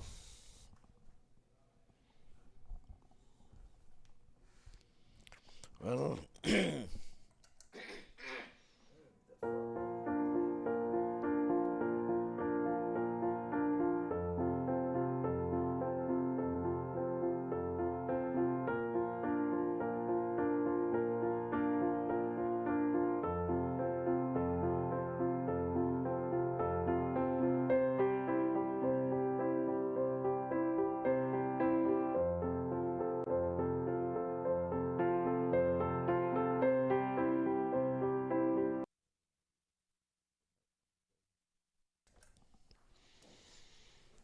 So 113 for 1, 13 overs gone. Shamar Springer comes back into the attack. Cheyenne is on 48, Shahan is on 5. And we've got 42 balls remaining here. Ivor Henry. Yes, with Nurse just bowling the 1 over. 8. And 8 coming from it. And we bring back Springer with his 1 over for 19. We'll see what's in store here for Springer coming back. And they've bowled with 8. He's been pulled out of the attack. Maybe he wants again to bowl to the left-hander. So Shamar Springer will come from the come box end. Will come into bowl to Shahan Jayasuriya. 42 balls remaining. Bowling over the wicket. Now he comes in as he waits outside the off stump. Going right. Getting it right. The batter is asking, wasn't that a wide? No, you are drawing away. It got in the tram line. Umpire Lindo would have none of that. So big performance the other night from Shamar Springer. Would have seen the All-Stars through to the semi-final and knocking out UMMC in the process. Getting all of 19 from the last over that was required to get them here. That was a good match. Well, I should have going to be relying on him in the batting because a platform has been set. Already Stallion having sent into bat. Springer is springing up. Passes umpire Lindo. This one is off the boil. He's outside of the marker. And that's an easy call for umpire Jermaine Lindo. Zam spread wide eagle. That's wide. Is he running from the bat? So 5 wides in the innings so far. We've seen 3 wides, 1 no ball and 1 leg by. And Shamar Springer, second ball into this over. Spraying a ball way outside the off stump of Shahan Jayasuriya. It's 114 on the board. Let's see what he'll do with this delivery. He's going even wider, but this time he's going to get away with it because the batter was way outside the off stump and he's still asking. No, you're taking the line with you, young man. So a couple of good balls in this over from Shamar Springer. We've seen it wide already. And we've got 40 balls remaining. So Shamar Springer struggling with some line today. But he's aided by the batter who is walking across there. This time he's going after him and just going to get one. He's frustrated. You can see he just threw his bat at that one as if to say, why am I not getting these calls? So those are wide. That should be going to my team. So we saw in his first over, Shamar Springer, he gave up 19 runs. And we saw him bowling down the lane, down the leg side of right-hander Tajinder Singh, who took advantage of some loose bowling going down the leg side from Shamar Springer.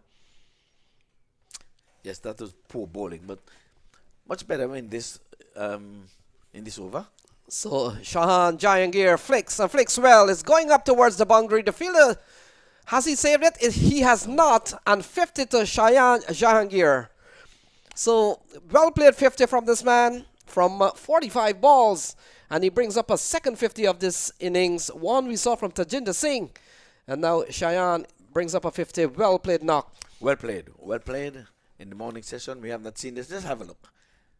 Strained down the leg side. He flicked it away. Made a valiant effort to pull this one in, but he just powered it over the rope and got 4. Well, this time he's going after him. It's in the air, but he's going straight to this man at the deep backward square leg just for a single. Good throw comes in. So the left-right combination is causing the umpires to go from left to right, left to right. So 7 runs in this over so far. A big difference from his first over, Shamar Springer. We've seen a 50 from Shahan Jahangir. He's up to 53. And second 50 we've seen in the innings so far. We saw Tajinder getting a 50. So both opening batsmen getting 50. First time in the tournament, I would think. So Shahan is the man on strike. Final ball coming up from a better over here from Shamar Springer. And this one outside the off stump again. Called wide from Jermaine Lindo. And so this one will have to be rebowled. Extra number 6. Yes, if you can have a look at that again, because Springer thought he could have gotten away with that one.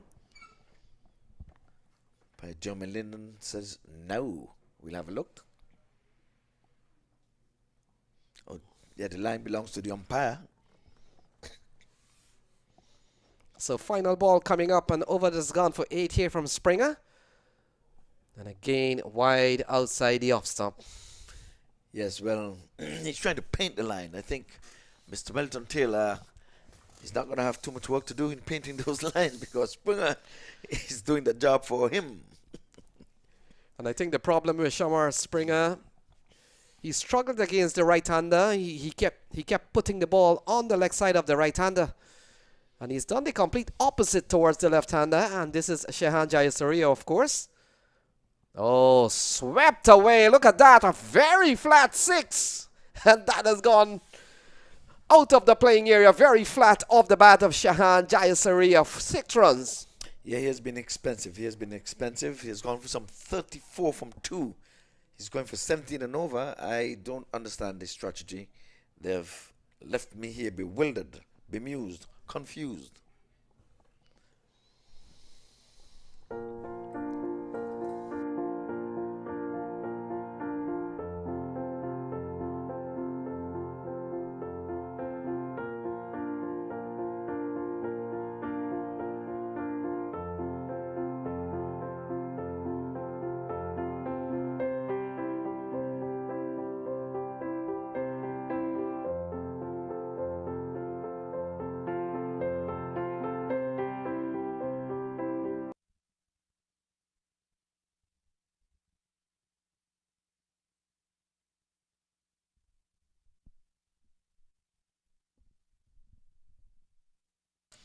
Well, Gabriel is back. He's going to be trying to make some inroads into this star-studded batting lineup. Just 1 wicket to have fallen so far. We're into over number 15. Gabriel has gone 2 for 10. Good bowling figures. As opposed to Springer. So 2 overs for 34. So we've got 36 balls remaining. Lots of batting to come. And I wouldn't be surprised that the batsman really goes hard to these bowlers, no matter who they are. Still so much batting to come. Kuram Manzoor, Dan Lawrence, Fawad Alam, Shubham Ranjani.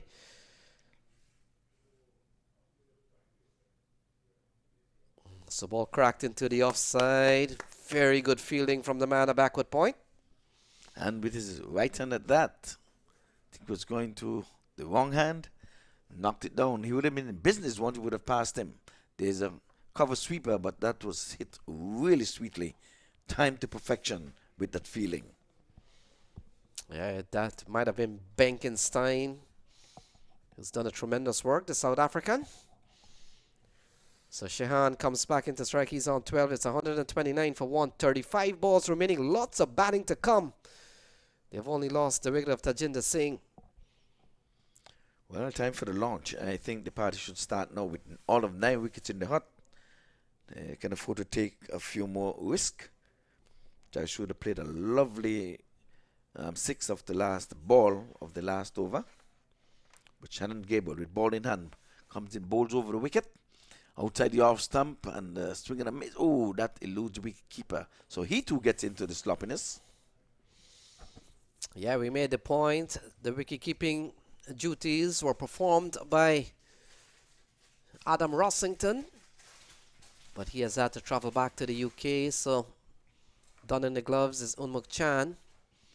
Yeah, he should have taken that one. That was easy peasy. But 130 comes up on the board for 1 buy signal there. Extras have been very disciplined. Last night, the Masters gave away 23 extras. So Shannon Gabriel has gone for a couple of runs in this over. Well, he's gone for 1. The team has gone for another because of the misfield from Unmuk Chan. And he comes into bowl to Cheyenne. Swing and a miss outside the off stump. Partnership of some 43 so far.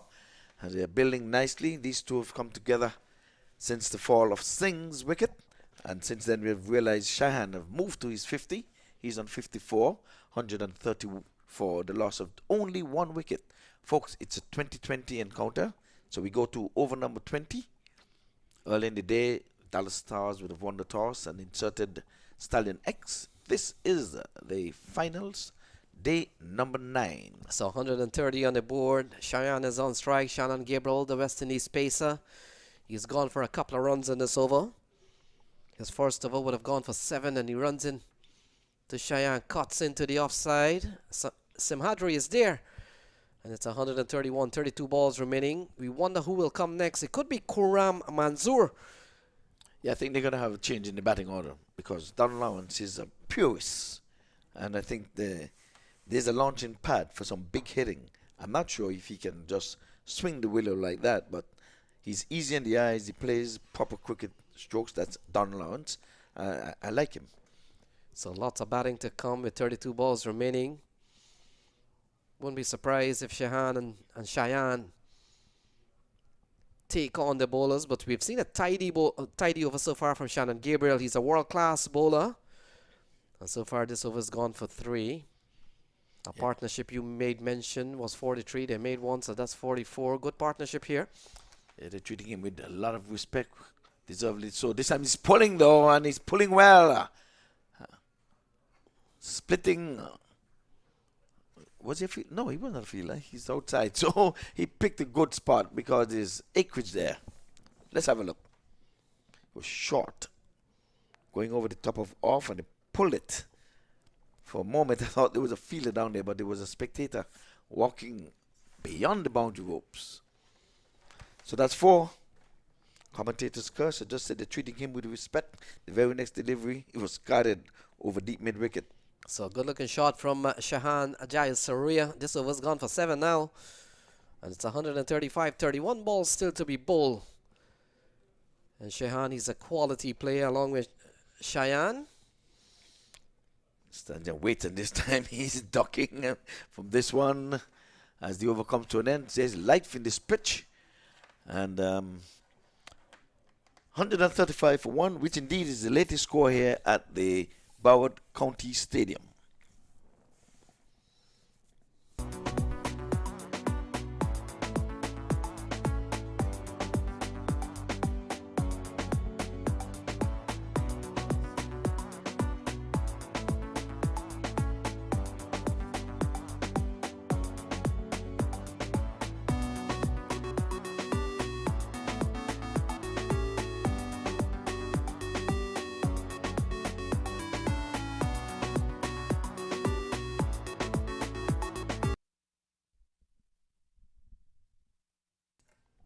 So Jake Lintott has been given the ball. It's 135 for 1, 30 balls remaining.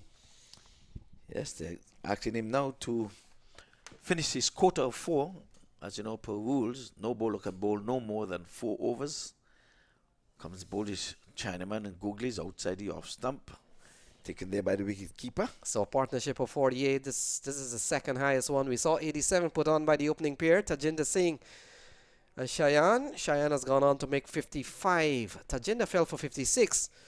So the openers have really given X a pretty good start. This one, look at this. His switch hit doesn't go too well. Ball goes into the glove of Unmuk Chand. Yeah, when it comes off, it looks good. And when you miss, you look like... So 28 balls remaining. And still so much batting to come, Ivor Henry. What do you do? I say you bring the big hitters. Trying to be too cute here. You have to get runs because you have wickets in the hut.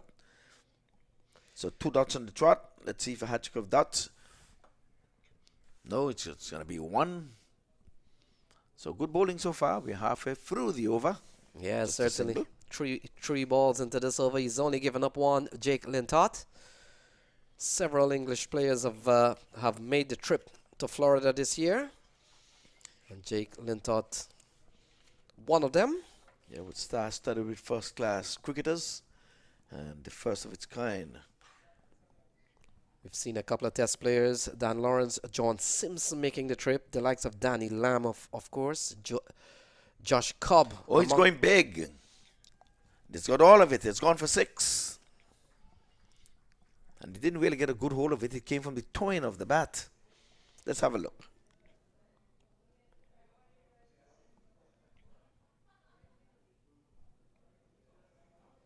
Yeah, with 26 balls to go, Shahan Jayasuri is going to take his chances. And this one is carted out of the playing area. And that has gone for 6. The partnership goes beyond 50. He's up to 55.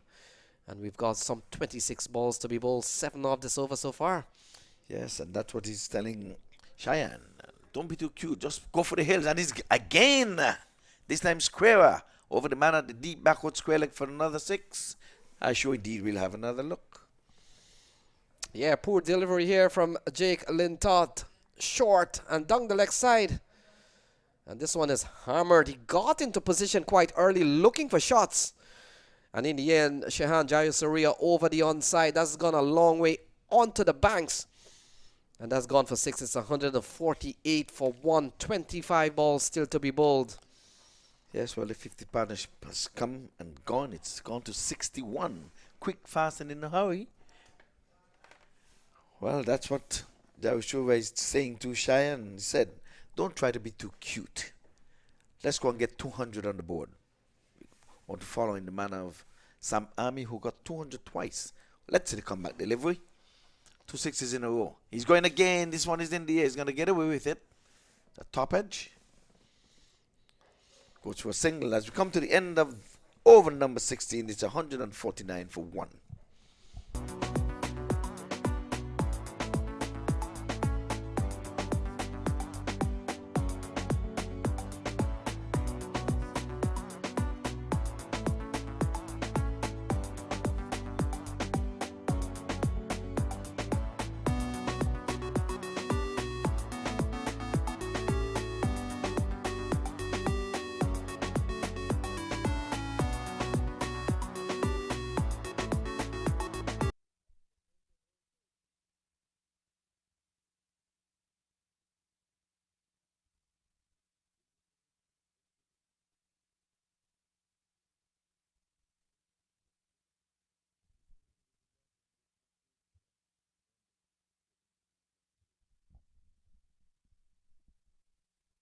Once again, I want to say good morning to Kimberly, one of the commentators, but she's busy around the ground doing interviews behind the scenes. So she's still here with us. You're not hearing her voice on the comm box, but she's climbed the ladder and she's doing interviews with all the stars, getting autographs and stuff. She too is giving autographs. So Fani Simhadri comes back into the attack. It's 149. And look at that, a ram shot over the keeper's head. And that has gone away for 4. Shahan on fire. He's up to 33. Yes, indeed. It looks good when it comes off, like we said. So let's have a look. There it is. So anything goes. So it's 153 on the cards. And this partnership has gone up to 66. Worked into the onside. They will only get a single. And we come down to the remaining 22 balls. And you're watching the final of the 2022 US Open. Stallions X earned their way to be here, and so did Dallas All-Stars. And with the new Dallas All-Stars winning the toss, captained by Unmuk Chan, asks Stallion X to bat first. And they are in a good position here at 154 for 1 yes, in indeed. the 17th over. Yes, indeed.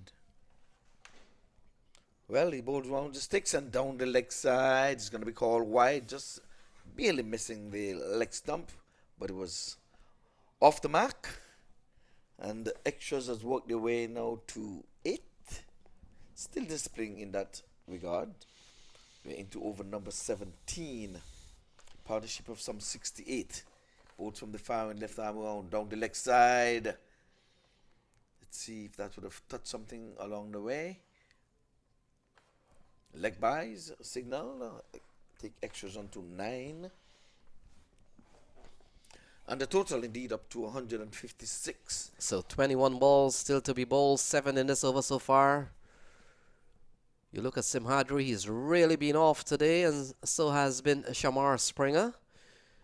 And you get the feeling Ivor Henry, the Dallas All-Stars, they look pretty ordinary today.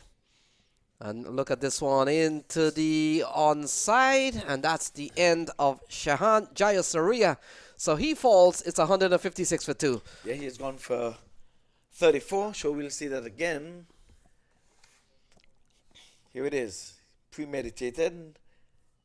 Got the thick portion and bottom portion of the bat easily taken there, and wicket number 2 goes. You were inquiring who would be coming out now. It's anybody's guess, but is that Don Lawrence? Yeah. Yes, Don Lawrence is going to come on out. Let's see if he can wheel the willow from the get-go. He seems to me a batsman of class, batsman that needs to be settled in. Look at a few before he goes, but maybe, who knows? So Don Lawrence comes to the middle, test player. We've got 20 balls remaining. Cheyenne has batted well. He's up on 56. And we've just seen the departure of Shahan Jayasuriya for 34, batted well. And they're going at 9.3 and over, so irrespective of what happens in the next 20 balls, be assured that the Dallas All-Stars will be looking to score about 10 runs and over when they come out. And we'll have to see the production here of Dan Lawrence as he joins the attacking Cheyenne Jahangir. Lawrence on strike. Oh, this one is up into the air. There's a man down there. He's getting on to it and drop it. Oh, takes the catch.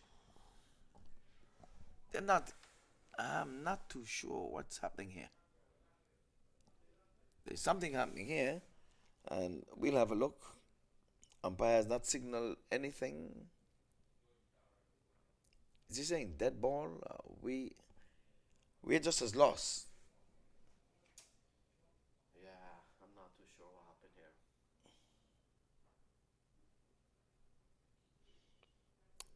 He took the catch. Now this is getting ugly. You speak to the captain umpire. Get your other umpire involved if that's the case. Yeah. You're speaking to everybody. You speak to the captain. That's it. This is looking ugly. So, but we don't know what has happened. We know there was no one. There's no out. Was it a ball in the over?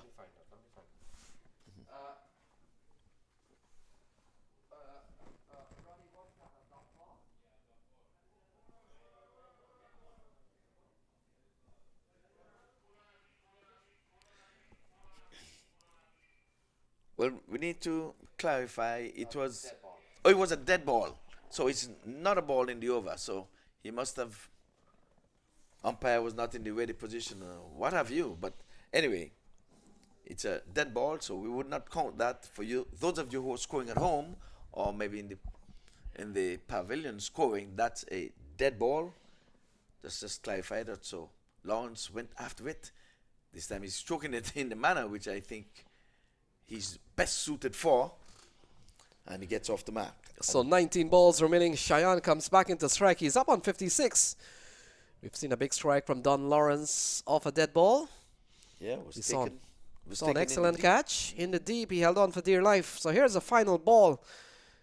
And Simhadri struck well straight down the ground. And Cheyenne picks up another 6. Yes, indeed. It's a good looking shot. Picked his spot well.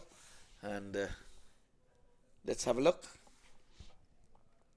There it is. Stayed for the pose. Up and away. Just beyond the 70-yard boundary. And got him 6. 163 for 2. Over number 17, done and dusted.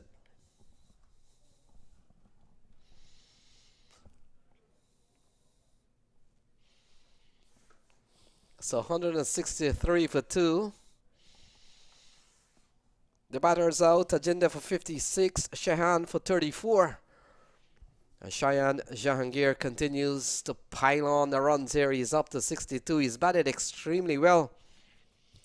Yes, indeed. Well, a wicket in that over, but some 14 runs coming from it. And some 39 from his free with 1 wicket. Simhadri. Over number 18, who will be bowling this? Oh, my word.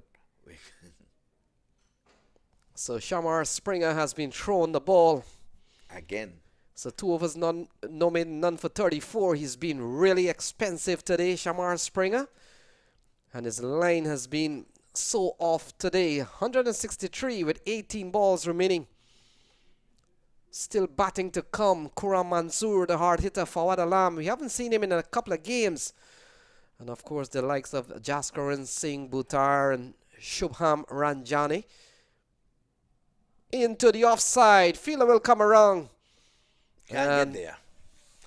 And Don Lawrence picking his spot, and that's a good shot. It was inside out, but he's square of the wicket. Let's have a look. There it is. Calculated. He was trying to go for all of it, and the man down in the deep extra cover had not a chance. So Shamar Springer continues to leak runs here at the Broward County Stadium in the finals for the Dallas All-Stars. 2 for 34, and he's having a third over. Well, Ashton 1 for 8. 2.1, none for 38 so far. This one on the stumps and flicked away into the region of Shannon Gabriel, and so Dan Lawrence gives up the strike to the hard-hitting Shahan Jahangir, who has batted extremely well for 62. He's been there from the start. He's the captain of this team. He has gotten a 50 in this series already. And a man who has just played one international cricket just maybe a month ago or so. I would have gotten 100 in Namibia in a warm-up game. Batting outside leg. And now look at this one. Beautifully hit back over the bowler's head. This is meat and drink. We know in the festive season. We know in the Christmas season. Why you're giving gifts on a Tuesday? So this is another massive straight hit down the ground from Sharan Jayasuriya. Look at that. Perfect timing of the ball in the middle of the bat, and it comes under the come box. That's another big strike from Shayan Jahangir. He goes up to 68, 15 balls remaining. Why would Springer be given the ball? He bowled 2 overs for 34 runs. He's off the boil. Nurse bowled 1 over for 8 runs. So Shamar Springer has bowled 15 balls. He's conceded 45 runs. He's been taken to the cleaners today. 174 on the board. 15 balls remaining. He comes around the wicket now to Shayan Jahangir. And it's up in the air, offering a chance. Drop. Nobody going to get there. And the bowler runs himself. They come back for a couple of runs and more runs into the onside. Not at all. And so 2 more runs to Shayan. Yes, indeed. The field is really, really spread. The closest person to it would have been the bowler. We're going to see him running. He got there, but didn't get a chance to settle. They still got 2. That's good running between the sticks, even though the ball is high into the sky. Whether it's taken or not, you run until you hear you're out or the play has been completed. Something for the schoolboys to look at again. High quality cricket. And cricket could be a cruel game. Just the other night, he was the hero of the innings. And now you look at his bowling performance. He's given up almost 50 runs into the onside. A single here for Shayan Jahangir. He continues to bat well. He's up to 71. And this over's gone for 14. Another big one here off the bowling of Shamar Springer. We all know he's a better bowler than this, but he has really been taken to the cleaners today. I'm sure he'll tell you, I have not played cricket on a Tuesday. But the skipper should know that, or he should say, I'm waking up on a Tuesday morning, didn't have my coffee. He didn't have something in the bowling department. So 14 off this over so far, 13 balls remaining. It's 172, 177 on the board. You can see that. Well, if he doesn't get his 15 this over, he would not get it because he would not see the ball again. He bowls round the wicket and he's going after him again, and this time it's in the air. He might be in luck to get a wicket. Yes, he does. It's an expensive wicket. And he's taken in the deep. And I said, Don Lawrence is not that kind of a hitter. I would not have seen him playing that role. Here it is. So Don Lawrence goes. Well judged catch by the fielder. And now it's 177 for 3. Still a lot of damage done here. So 18 overs gone. It's 177 for 3.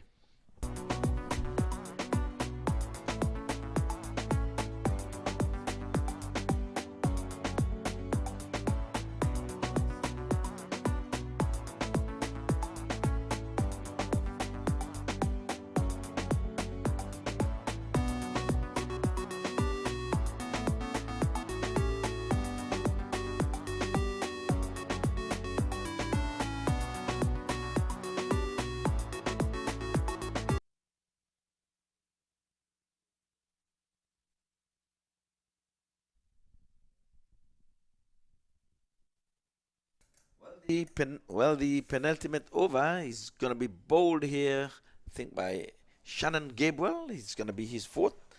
He's bowled relatively quiet. It's 3 overs for 16, as opposed to Springer, 3 overs for 48 runs and the wicket. I'll take no wickets from 3 overs for 16 any day and twice on a Tuesday. So Jahangir will be on strike. He's into the 70s. We got 12 balls remaining. Ball with Shannon Gabriel.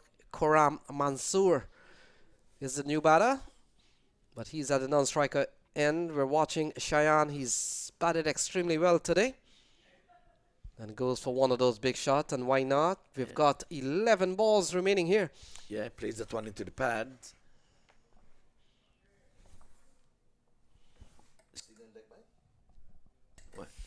So he's going after Shannon, but the new batter, Mansoor, batted very well with Don Lawrence the last time. Oh, I think that one really hit him hard. He was going after the ball and he crashed it into his left leg. He's taking one for the team because he's staying out there. And these days, it's so cruel. You can't bat with a runner. But that law is still on the books. But in the playing condition, they're saying, we are going to make sure that you are physically fit to play this game. Your condition must be up to it. We will not aid you with a runner. But I like runners. So Khurram Mansoor got 31 quick runs yesterday. He faces up to Shannon Gabriel. Loud appeal and given. Yes, I think he walked right into that one.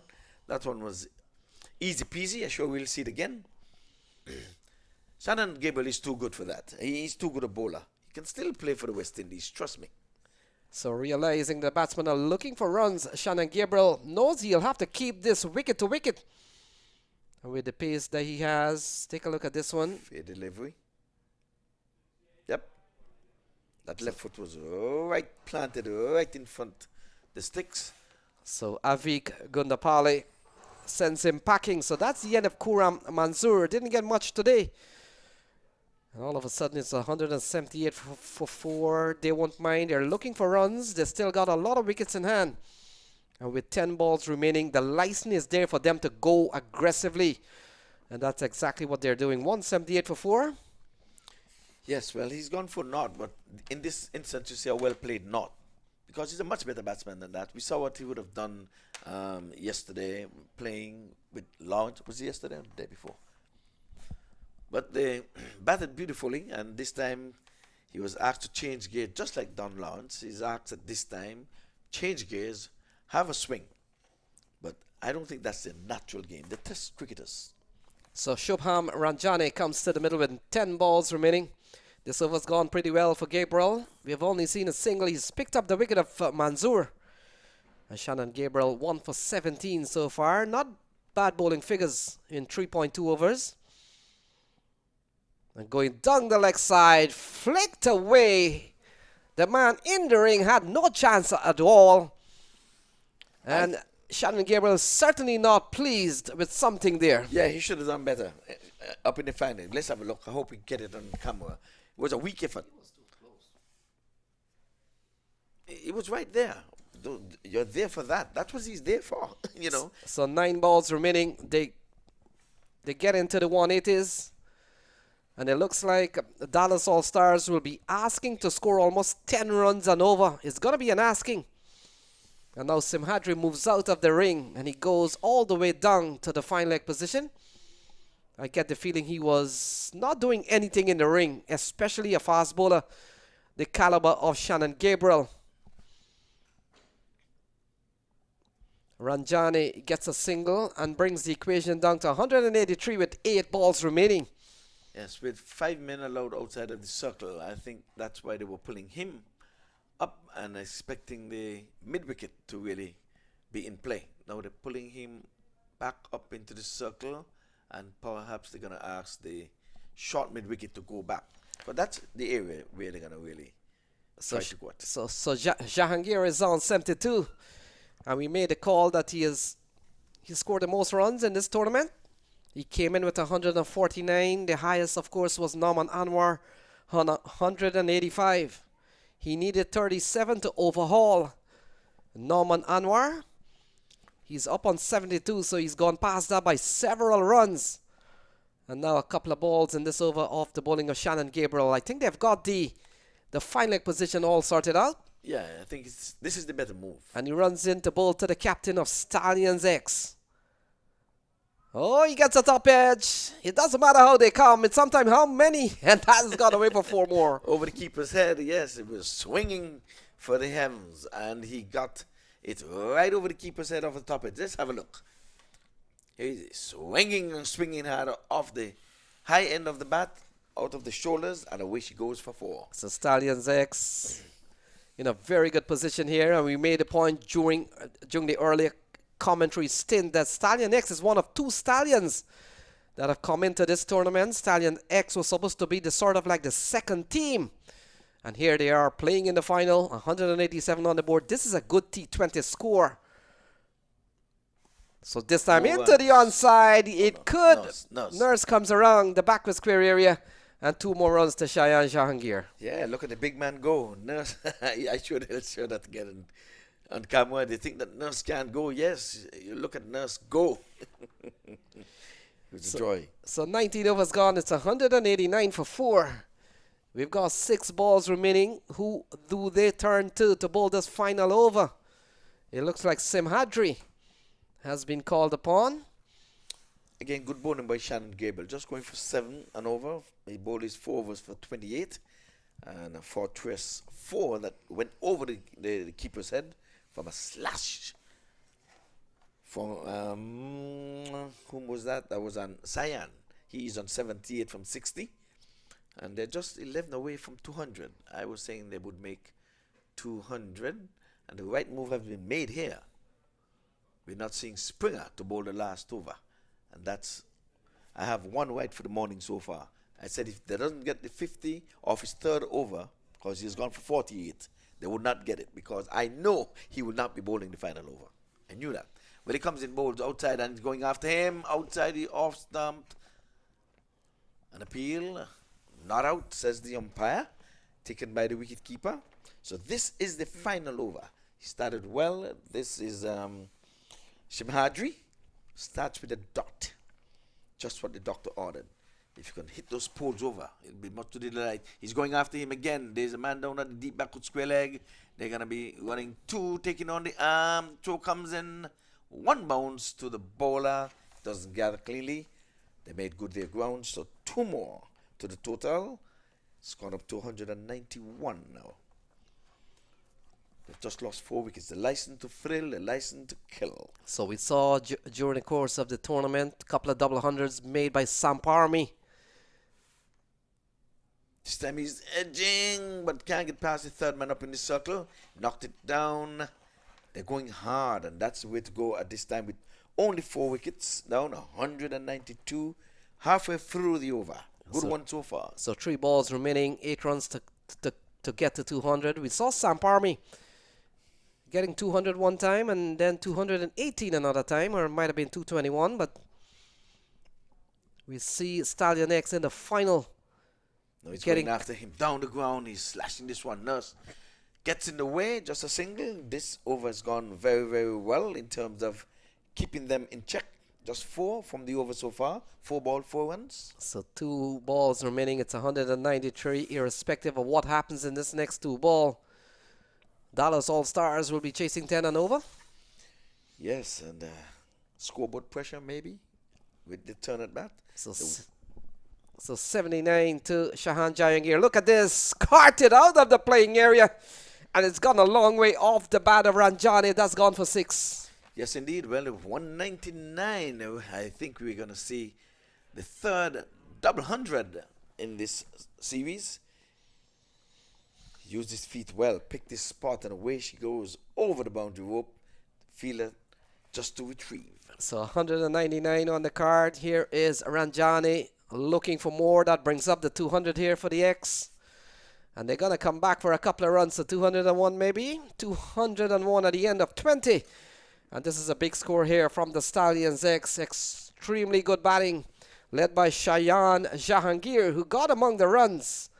And this is going to be a tough one here for the Dallas All-Stars. Yes, indeed. He got to 79 from 61. We'll just read the scorecard, and Lenny will read the highlights of the inning after we have read the scorecard. So here it is at the top of the inning. Cheyenne, he got to 79 from 61. His partner, opening partner, Singh, he got to 56 from 29, and Jerry Sura 34. Other double figures would have been Wahani, he was not out on 16, 10 extras, 201 for 4, 20 overs done and dusted. So let's take a look at the highlights of the wicket so far. Tajinder Singh was the first to go, but he got a 56 into the hands of Sajid Gowda, the first wicket to have fallen. Then of course Shehan Jayasuriya, he had a good knock himself, out for 34.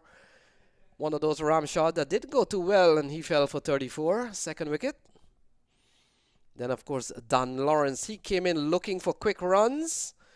Held out in the onside, a well-judged catch from Luke Benkenstein. And then, of course, Kuran Mansoor didn't trouble the scorer too much today. Got a good delivery from Shannon Gabriel and was judged leg before wicket. Dan Lawrence. And so, take a look at the bowling card. Not a pretty sight here. 1 for 51 from Simhadri. He's been quite expensive today. Shamar Springer, 1 for 48. Maybe the pick of the bowlers would have been 1 for 21 from Shannon Gabriel, 1 for 31 from Jake Lintott. So there you have it, folks. 201 for 4 at the end of their 20 over. We'll take a short break and resume when cricket does so. When cricket resume, it will be 202 the target for the Dallas All-Star. We saw some good batting from the likes of Tajinder Singh. And here he is on course for a 50. Here's another 6 from Shehan Jayasuriya. He creamed it over the onside. And of course, Shayan Jahangir, who batted extremely well for 79. A lovely shot down the ground that went for 6. Many 4s and many 6s from this man. 3 6s and, in fact, 3 6s and 7 4s from Shehan Jahangir. And he batted extremely well on his course to getting 79. A captain's knock. And so that's the situation here. 201 posted by the X. And Dallas All-Stars will need 202 off 20 overs.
Indian Lake Estates as our newest Florida land investment opportunity. Situated in Central Florida, in the same county as Disneyland, Indian Lake Estates is within easy reach of Orlando, Tampa, and the Space Coast. Indian Lake Estates is a gated private community covering 10 square miles right next to one of the largest freshwater lakes in Florida. Entering through the gates, you soon discover an 18-hole championship golf course, a 9-hole executive golf course, alongside tennis, pickleball, and basketball courts. And when the games are over, why not relax in the estate's 23,000 square foot clubhouse, have a drink at the bar, or dine in the restaurant looking over the golf course.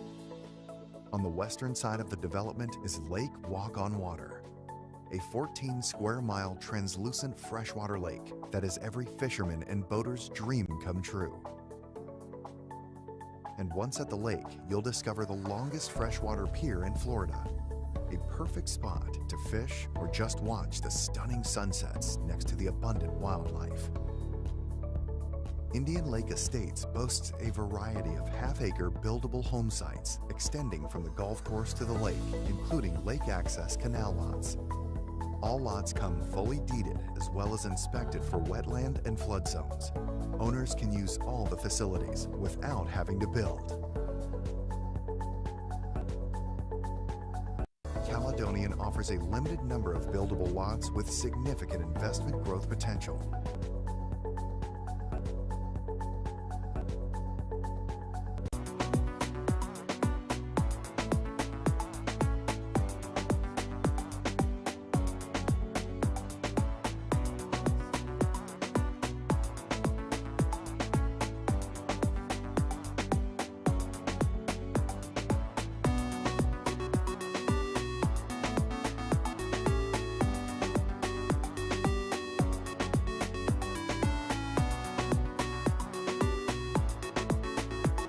MAQ Group Investment Project. Indian Lake Estates as our newest Florida land investment opportunity. Situated in Central Florida, in the same county as Disneyland, Indian Lake Estates is within easy reach of Orlando, Tampa, and the Space Coast. Indian Lake Estates is a gated private community covering 10 square miles right next to one of the largest freshwater lakes in Florida. Entering through the gates, you soon discover an 18-hole championship golf course, a 9-hole executive golf course, alongside tennis, pickleball, and basketball courts. And when the games are over, why not relax in the estate's 23,000 square foot clubhouse, have a drink at the bar, or dine in the restaurant looking over the golf course. On the western side of the development is Lake Walk on Water, a 14 square mile translucent freshwater lake that is every fisherman and boater's dream come true.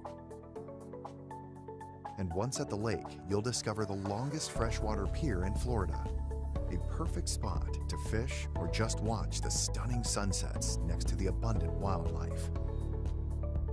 Indian Lake Estates boasts a variety of half-acre buildable home sites extending from the golf course to the lake, including lake access canal lots. All lots come fully deeded as well as inspected for wetland and flood zones. Owners can use all the facilities without having to build. Caledonian offers a limited number of buildable lots with significant investment growth potential. MAQ Group Investment Project. For more inquiry, call us at +1 561 392 4800 or visit our official website www.maqgroup.com.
Welcome back to the one chased. It's going to be all of 201 to get, or 10 wickets, or to keep the 20 overs, or to keep the Dallas All-Stars under 201 if 20 overs were to be realized. Welcome back.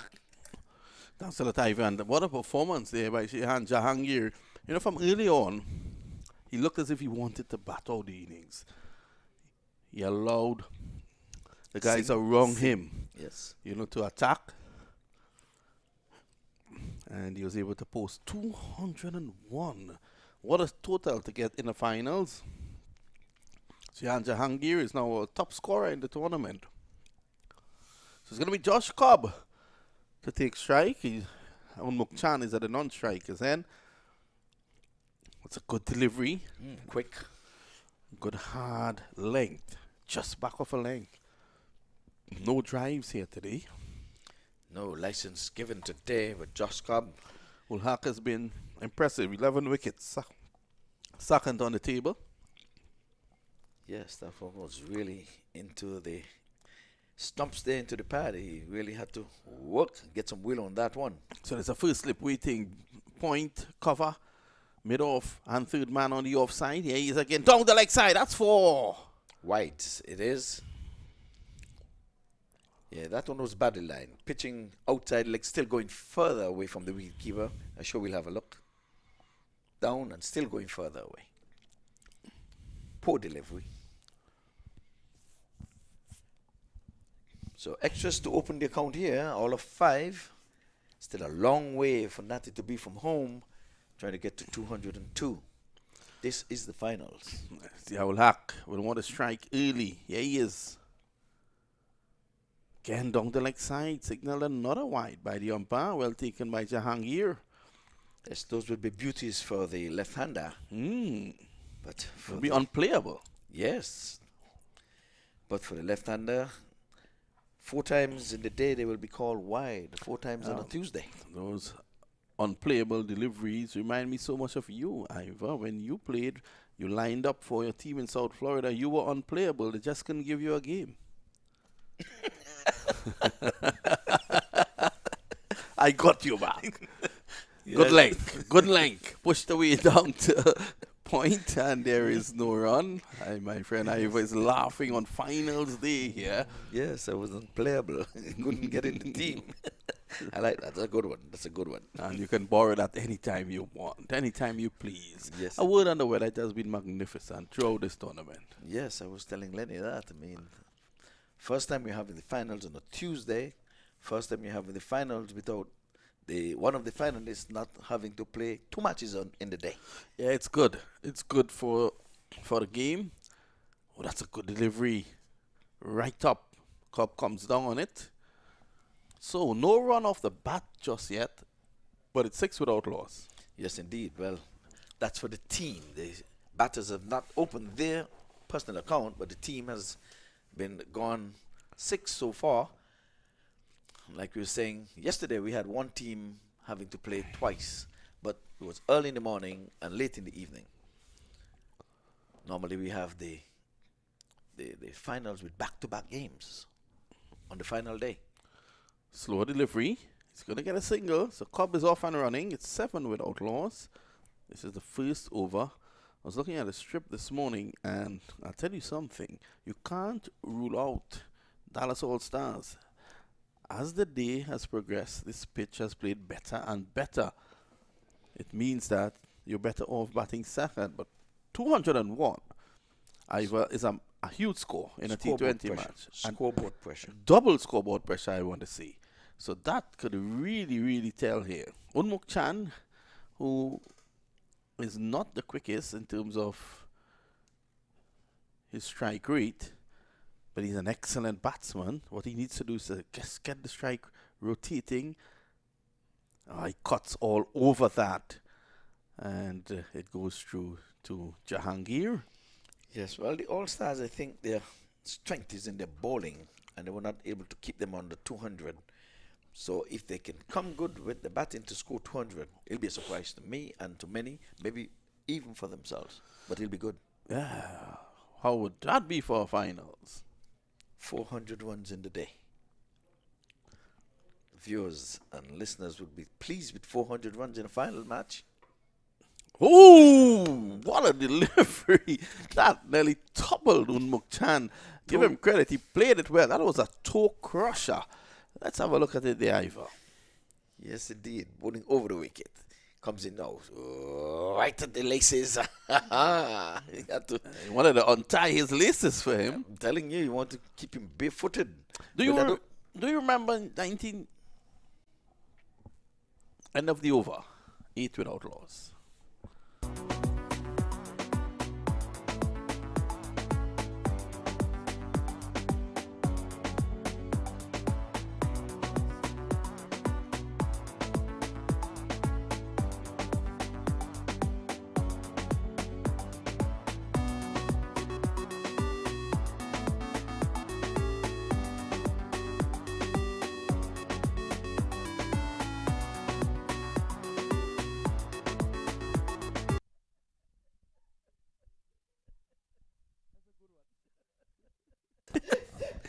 So we're having fun here, Lenny Atiba and Ivor Henry, great guys. You know, they've added so much to the commentary. I was making a point. You spoke of the toe crusher just now. Yes. In the 1992 World Cup, when the West Indies defeated the eventual champions Pakistan by 10 wickets in the opening match at Perth, 221 without loss, Brian Lara had 92, and Wasim Akram struck him on his toe. He had to retire.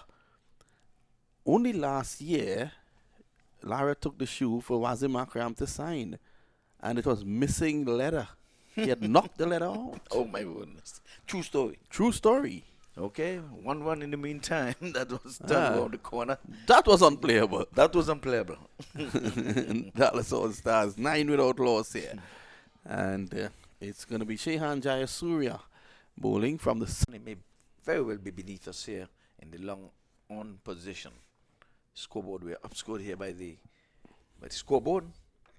But that was a good shot. Slug sweep. Got all of it. They're going to need much more of those. Plenty more of those. By the way, the team I supported in Navy's lost last night. There was 5 seats up for grabs. They got 2. And that's in Nevis, though. Nevis, yes. yes. So how does that line up with general elections? When will be general elections? No, they just had that in August 5th. Okay. And the government will change on August 5th. Yes. Is So that your partner- Ricky Skerritt? His party is in is power in now. Yes. They're back in power. Back in power, yes. And your Yes. man, Sean Richards. Sean Richards, man. Yeah, his party is gone. Sean Richards, man. Yes, his party is gone. Yes, good friend. Yeah, good guy. I remember Sean taking me down to the Shiggity Shack by Mr. X. Do you know Mr. X? No. Those came about after I would have left. But he's something of a national hero. He did the triathlon discipline at the Olympics, and he has a fantastic setup there on the beach in St. Kitts. And of course, he's become very, very popular. And, you know, he's like you, in other words, he can give you so much information about St. Kitts and Nevis. I'll give you a funny story about Nevis. The score here remains 15 without loss. Once I was covering a match, a CPL in St. Kitts, and a friend of mine told me, you know, you must jump across to Nevis. So I said, okay, I will go. I'll go to Nevis. I went there, I bought some stamps that had cricketers on it, and it was really nice. You know, it was quaint and nice. That's one more to the total. Unmukchan comes into strike, but at end of 2, it's 16 without loss. I'll get back to that story.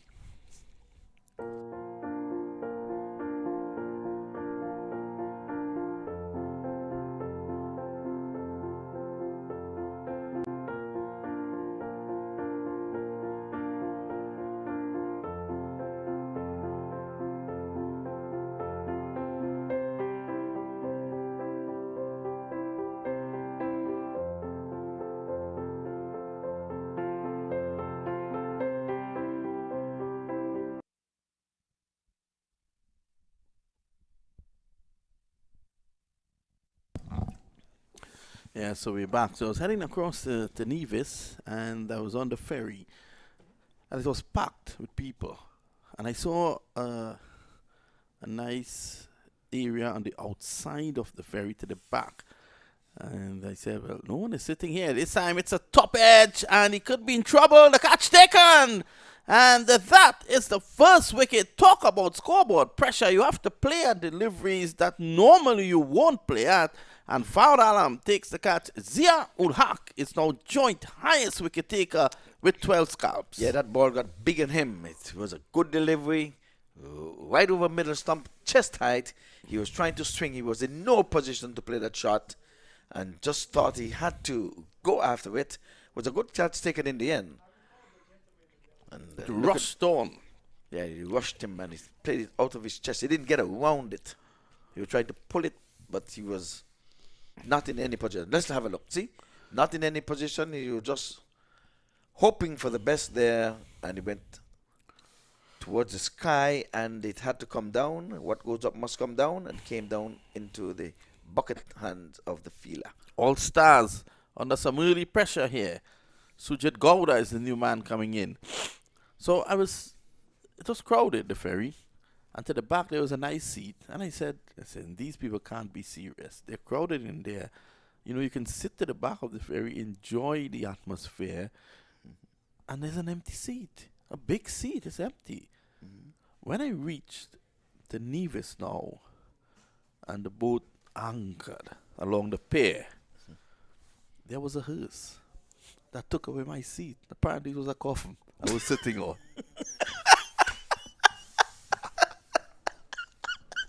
I told you will fall out of your chair. You ordered a coffin. Yeah, I was You sitting on ordered a it. casket for I real. was actually sitting on it. Man, Oh man! you could So, imagine. Are you trying to tell me That's you it. really ride a dead on the boat? Yes, So you rode across the Nevis and you rode on a casket. I'm dead serious. That's too funny. There's Ulhak, and this one just goes bouncing away from Jahangir. They get a single. So that's one more. So we're having fun here in the come box. Yeah, you got to touch on that. Let's have a look. Let's see if it came from the bottom of the bat because wicketkeeper didn't take it. Yeah, Yes. a bump ball. Bump ball. Bump Yes, ball. bump ball, yes. Yeah. Inside edge. Jahangir was going to his right, then had to change direction and go Inside to his left. Did very well to knock it down because it was changing angle. That's a good one. You rode to Nevis on a casket. I mean, Ivor, you could imagine how I felt after I said, there goes my seat. And when on closer inspection, I realized they took it into the hearse. Well, I could have died. And we call Was those a quiet ride. We Was call a- those jumbies, so we're afraid of jumbies. It was a quiet ride, though. Quiet ride. Yes, very Yeah, quiet. otherwise you would have wake up the jumpy man. It's a good thing it was a quiet ride. Oh, man. my. I used to be so afraid of jumbies when I was growing up. Oh my word. I was scared out of my wits, I'm telling you. Well, 18 for 1. Driving loosely. He's now in there, Sujit Gowda. And that shot has everything to do with that scoreboard pressure. Yes, that's indeed. Because only 2 men outside of the circle. There is the third man and the long leg now. He's gone so far over to his left. And he could have driven that past the infield. But partnership of 2. Our resident statistician has told me that Shehan Jasura is now, Shehan Jahangir, the captain of this team, is now the highest scorer in this tournament.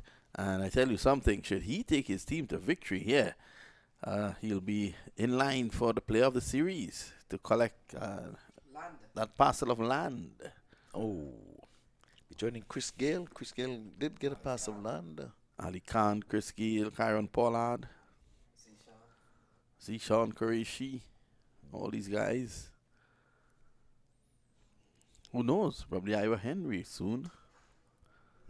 Well, there's an acreage there for me. I'm going to go 6 feet under somewhere.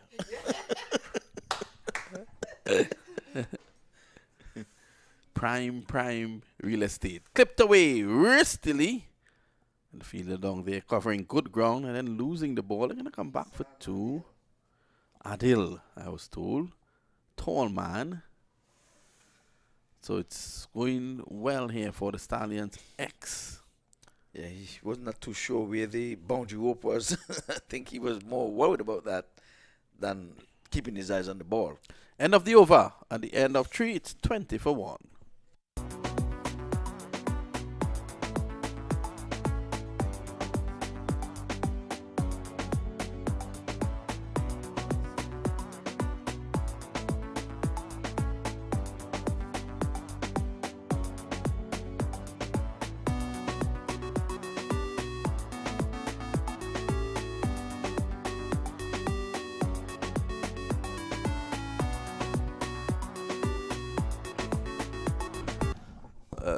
This is very comical this morning, you know, as if we're not having enough of a laughter this morning. There comes Leonard Archiba, who's walking in liberty, goes up to the guy, the funeral director, and asks him how's business.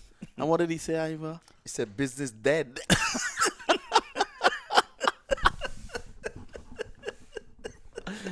Business is dead. Swung away, and that's over the ropes. A good shot there by the captain. So he's showing Ivor Henry that he can open up.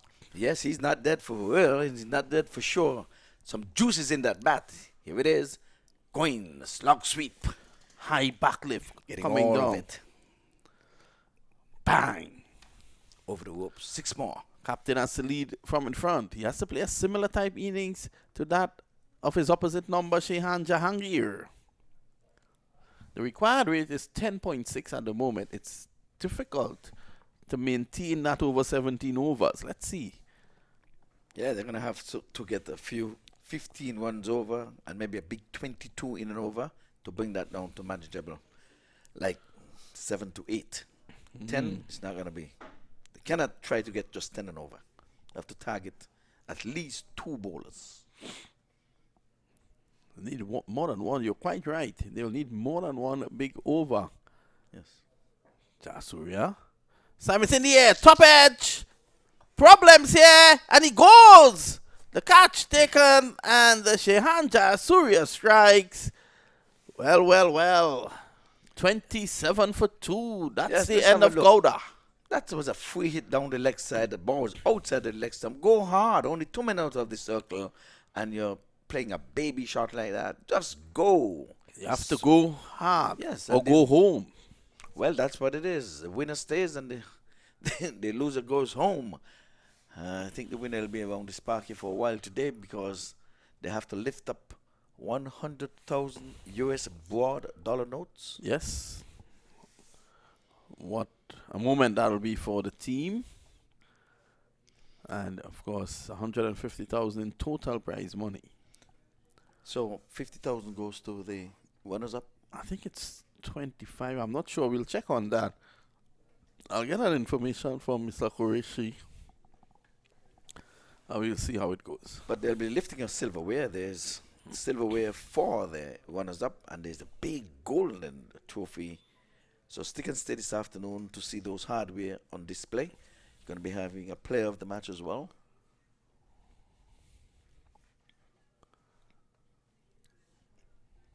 I would imagine the presentation will be downstairs inside. Just on the outside. And the outside. And on the inside, there will be an appreciation dinner for guys like yourself, very hardworking guys like yourself. It's going to be Benkenstein. Dinner. Early dinner. In the afternoon. Dinner. Yeah, I think Kakurishi is organizing something of the sort. It's going to be Jayasuriya. Down the ground. That's 6. Benkenstein goes bang. Yes, well, he gets off the mark with a beauty. There's no waiting. There's no tomorrow. He's now or never. Let's have a look. Yeah, that was in the slot. Importantly there, Ivor, you can see him clearing the front leg. Yes, indeed. To access that, and he got underneath it. So came out the sweet part of the bat as well. This is going to be a fight here now. 33 for 2. Luke Benkenstein has signaled his intentions. Jayasuriya, 1 for 21. Roughed up in this over. And he's going to go round the wicket. Jayasuriya. Driving nicely. Can't beat cover point. End of the over. At the end of 4, it's 33 for 2.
So it's 33 for 2, and are we awaiting the ball? Did the ball end up out of the park?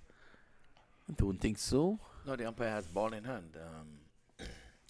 I think they're looking at the ball and they probably discussing the condition. It has gotten some hammer, so to speak. Yes, early in the innings. So it's a hard wicket, so you have to have proper balls to hit on this hard turf. But we want to just pick up the Broward County staff here at the stadium for keeping this ground in immaculate condition. And I'll name Milton Taylor, my name, the curator, for keeping these pitches in immaculate condition. Taylor has been really working very hard, 9 days. And I'm happy that no rain, because oftentimes on TV we'll see the cricketers who are running for those tarpaulins to really cover the pitch once there's rain, but there's no immediate threat of rain. We don't know when this rain would ever want to come, but we don't want the rain to come because, you know, the saying, rain, rain, go away. It's not little Johnny anymore. It is cricket wants to play. So this is the finals of this tournament. Started last Monday, and it worked its way all the way up to Tuesday. 9-day tournament, the longest it has been. This is the first wicket to go down. Ball got big on him, sticking smartly.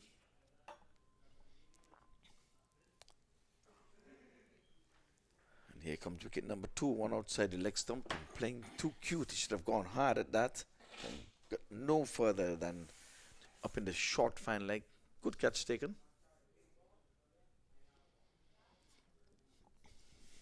So again, we've seen some good cricket here over the past 9 days, and it all comes down to this. It started with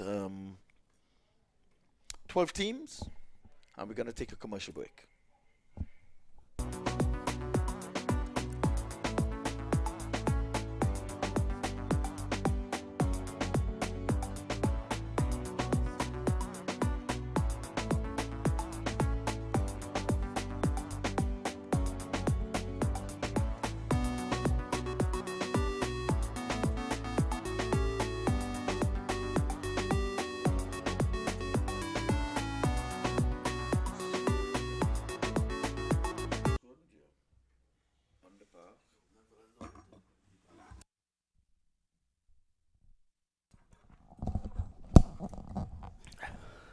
So we're back here, 33 for 2, me and my unplayable friend Ivor.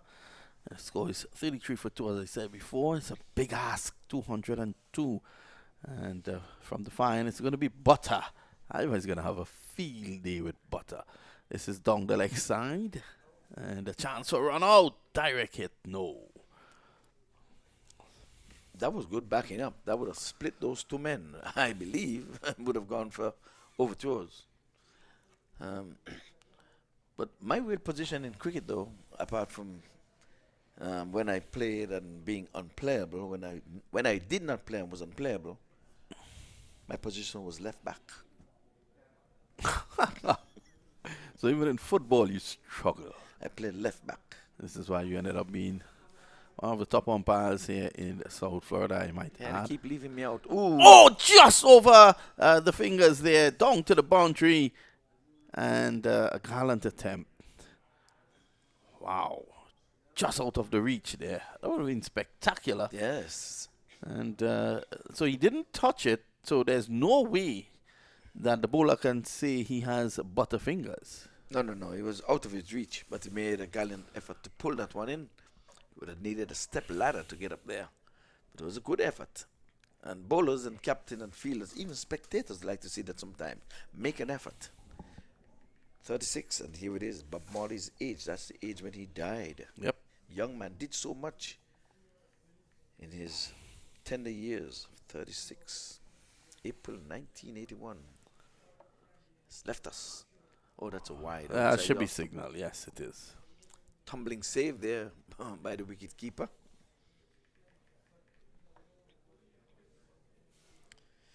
So Benkenstein, he's on 8 from 3. He've hit a good one, a long one so far. And Chand also got into the party as well, but they're going to really have to wheel the wheeler early. The run rate is still over 10, the required run rate. It's manageable, but they have got to get most of it in the 6th over to get themselves on pace to get to 202. Butter. Good length. Going for the Yorker there. Over number 5 in progress. I'm afraid that they haven't really taken advantage of the power play in a way that they would want to, with a target of 202 on the cards. Right, the worrisome bracket is the wicket column. Well, the captain is still there, Unmuk Chand. You want to bat through the innings and get some big hitters around him to really exercise their muscles. Well, Springer has all of 48 runs to give back. He was expensive today. Driving. That one just touching down and shaping away. Nice delivery there by Butter. Good delivery. That could have sliced him. Beautiful delivery. That's getting that reverse swing. Unplayable. Yes, indeed. Every time you hear that word unplayable, I know that's you my would position. never forget it. You would never forget that conversation that you and I had. No. That's only your friends can tell you those lovely things. There you went. Ivor the Great, unplayable. Yeah, it's Butter from the far end. It's time. Inside out. This is intelligent batting. That's 6. Smashed inside out. Now he knew that Butter was getting the ball to slide away from him. Yeah, and he was able to go inside out. Look at this. Giving himself room inside out. He charged him. And he was comfortable knowing that the ball was going to shape away from him. No way it was going to come back in. And Unmuk Chan is showing his class here. 16 of 10. Yeah, he used his feet well there. Out of the coach's book. That was a lovely, lovely shot. Inside out. Well placed. He was in command of that shot. Target is 202.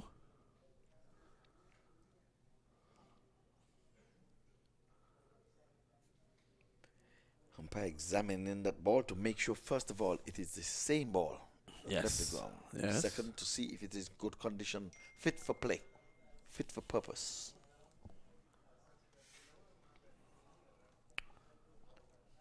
We're into the 40s now. 42 for 2.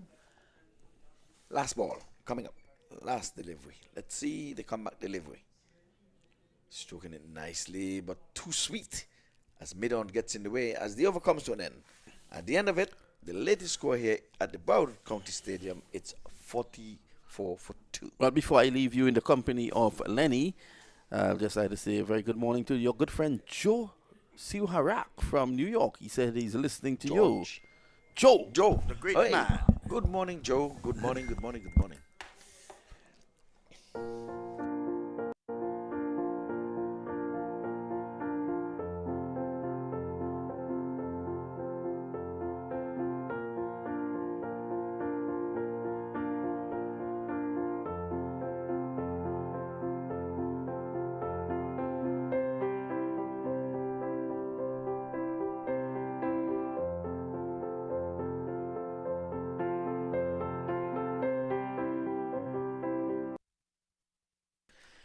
Welcome back. Well, Joe, Lenny sends a big hello for you. So does Vinod and the boys down here at the Broward County Stadium. I want to say good morning to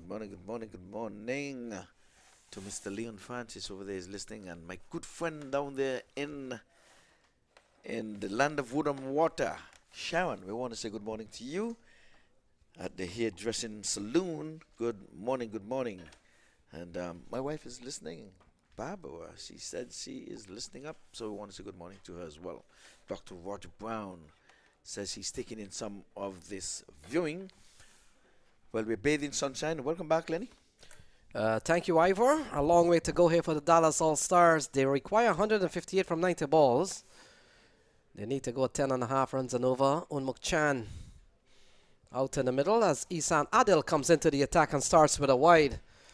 So a strong position Stallions X have put themselves in. And we've seen very good bowling from Zia ul Haq. He picked up one. Shahan has picked up one. And the big chase is on here for Dallas All-Stars. Yeah, 157 is required from some 90 deliveries. It's a long way for Natty to be from home, but it's not impossible. We have the likes of Springer and Ashton Nurse, who really batted well to get themselves, their team, into this position today. So Shahan Jahangir made 79, 56 from Tajinder Singh, and 34 from Shahan Jai Surya. It's a no ball. That's when he was swinging outside the off stump. He's guilty of probably overstepping. There's a no ball there called and signaled there by umpire Jermaine Lindo. So he's been naughty. He has bowled an extra wide down the leg side, and now he's guilty of overstepping. Maybe we can see that again on the thing. It's a free hit in the meantime. So free hit ball. Benkenstein will be the recipient. And for the young boys, the fielders cannot move because the batters did not exchange. They did not change ends.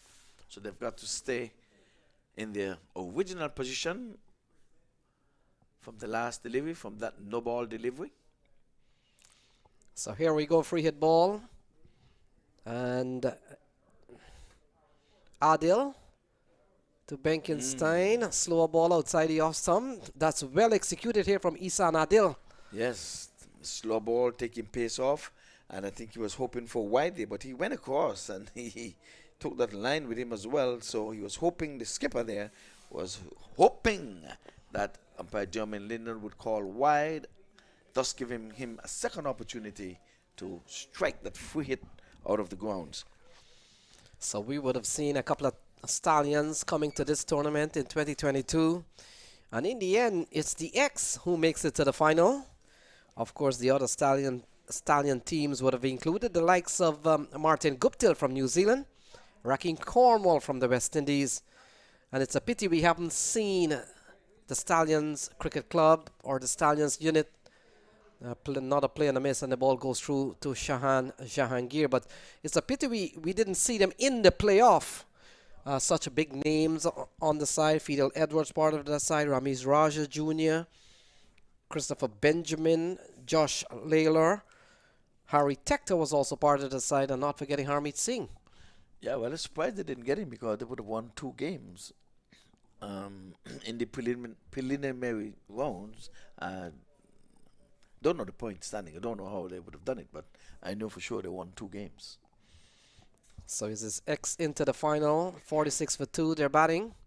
They have lost the wicket of Josh Cobb for 8. Sajid Gowda for just a couple of runs, and Isan Adil will come into bowl to lock Benkenstein. Oh, that's a good looking shot over the offside, and we'll have to wait and see.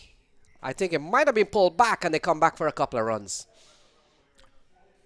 That's good feeling, and I'm telling you, this Stallions, they're not giving an inch. Let's have a look. He's playing the ram shot. There it is. And look at this effort. Look at this effort from the fielder. Watch him go. Watch him go. Just in the nick of time. Good save. Saving himself 2 runs. Sacrificing his body there. It's tough. It's well grasped, but at the same time, in a 9-day tournament, I know some wear and tear has got to be in these bodies. So a lovely shot from Benkenstein. This over's gone pretty well for Isan Adil. Only 4 runs off this over. And he's a quality bowler, having played at the international level. And a play and a miss, and the ball goes through to Cheyenne, who's having a very good day. Got 70+ runs. And sits at the top of the table of most runs in the series. When the candidates of the player of series will be decided, I'm pretty sure Jahangir's name will certainly come up. And better yet, if he is to lead this X team, the Stallions X team, to the final and win it, then of course, Ivor Henry, won't you think that he could be a good candidate for the player of the series? Presently, he's a strong contender. Strong contender. But I like Harry Tector, and like I said, it would have been a joy to see them. That was my pick for that team, the Stallion, and Sub Army. But who am I? That's a lovely stroke. Well fielded again. Yeah, the fielding has really been excellent here from the X team. Tajinder Singh, what an effort from him. We saw he made 56. And look at the effort from Tajinder Singh. Every run counts. Yeah, if that would have gone past him, he'll have been in business. He'll have been 4. So they're 49 for 2. Unmuk Chan still at the crease. We saw in the previous over a massive shot off the bat of Unmuk Chan for 6. And we know he can bat. And he will have to lead them and lead them big today. Still asking 10 runs and over. And they need 153 from 85 balls. Isan Adil has gone for 5 in this over. And the ball just eased into the offside. So 6 gone. It's 50 for 2. The 50 comes up here for the All-Stars. 6 overs gone, 50 for 2.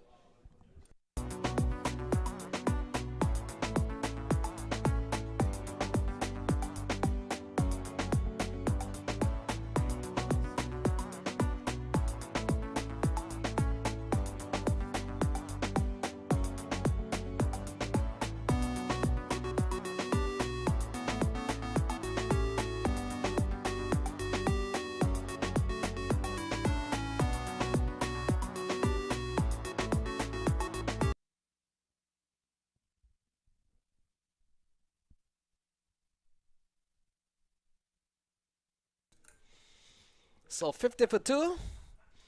And Dallas All-Stars still a long way to go. 152 to win from 84 balls. And essentially every over that goes by and 11 runs is not scored. It gets higher, Ivor Henry. Yes, indeed. And still manageable. But now you can spread the field where you can have no more than 5 fielders beyond the 30-yard circle. That's the playing conditions in which you've got to confine yourself to. So they've now got to play for angles unless they're going to go big. So Ranjani has been given the ball. And will come into ball to Unmuk Chan. He's a classy play. He will have to get going quickly. And ball into the offside. Could come back for a couple of runs. Fielder gets quickly onto the ball.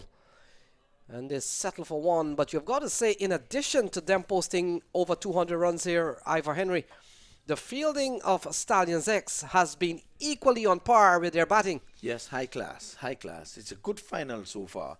We would have seen some poor fielding, some poor bowling. But nonetheless, so far, so good. And you've got to be fair to the Dallas All-Stars. We saw an earlier drop catch. We saw some very wayward bowling. And it's no wonder that they're chasing over 200 here. Benkenstein comes into strike. And Ranjani into the offside, safe shot. And they'll get a single. So Benkenstein riding his luck. Nothing wrong with that when you're chasing almost 11 runs and over. You've got to go hard or you've got to go out. Yes, indeed. So they're approaching the huge target of 202 in the right manner. They have got to go. There's no tomorrow.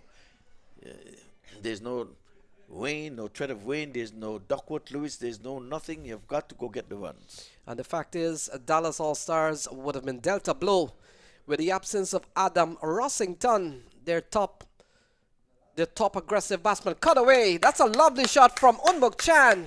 And that has gone away for 4. All class, outside the off stump, giving some bit of width.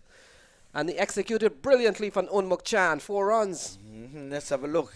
It outside the off stump. Beautifully done. Gordon Greenwich style, I'm telling you, he's cutting long and through. They come to mind with the cut. Conrad Hunt. So 56 for 2. And certainly they would have missed Adam Rossington at the top of the order. He had played a couple of good knocks, but we understand he had to leave. And so Josh Cobb came in as a replacement. He didn't last long. And now Unmuk Chan carrying the lone fight. He's a quality player. 146 needed from 81 balls and still a long way to go. And this over from Ranjani has gone for 6 already. Benkenstein is keeping company with him. This is a lovely stroke again round the corner. He's getting just 1 for it though. And goes on now to 23. Benkenstein is on 13. I want to say good morning to Earl Stephen and 007 Virgil Francis. They're taking in the viewing. And it's on a Tuesday. Cricket coming to you from the Boud County Stadium, unheard of.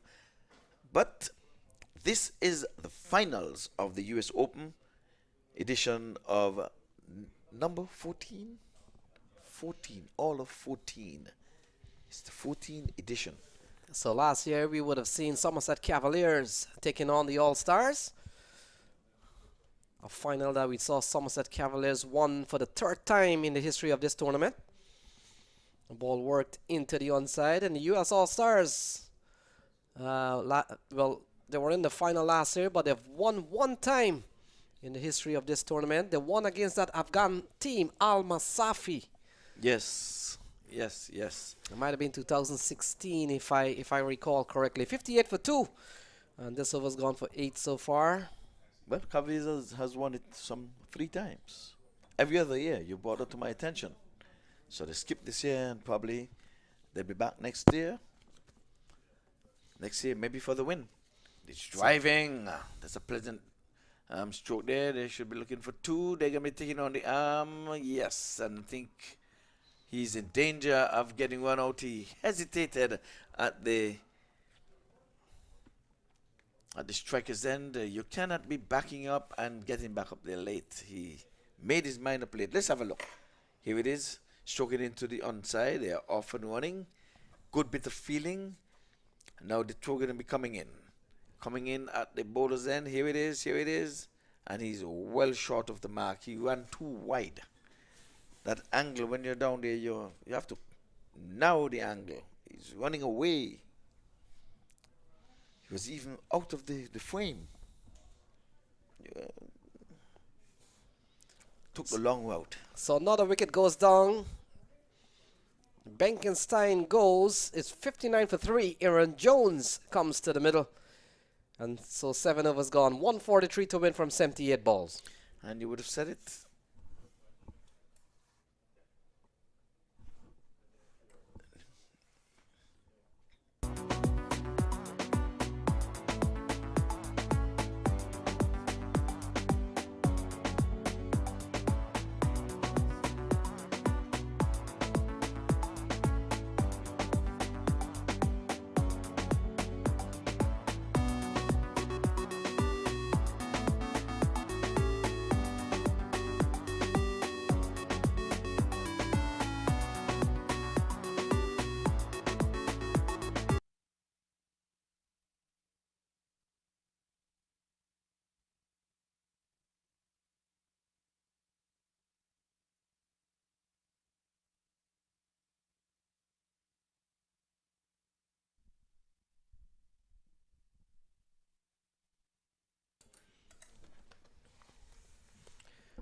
Alarm it is who's going to be picking up the attack from this the comeback end, but it all started in 2009 when the first winner would have been Washington Tigers, followed by the United Chargers.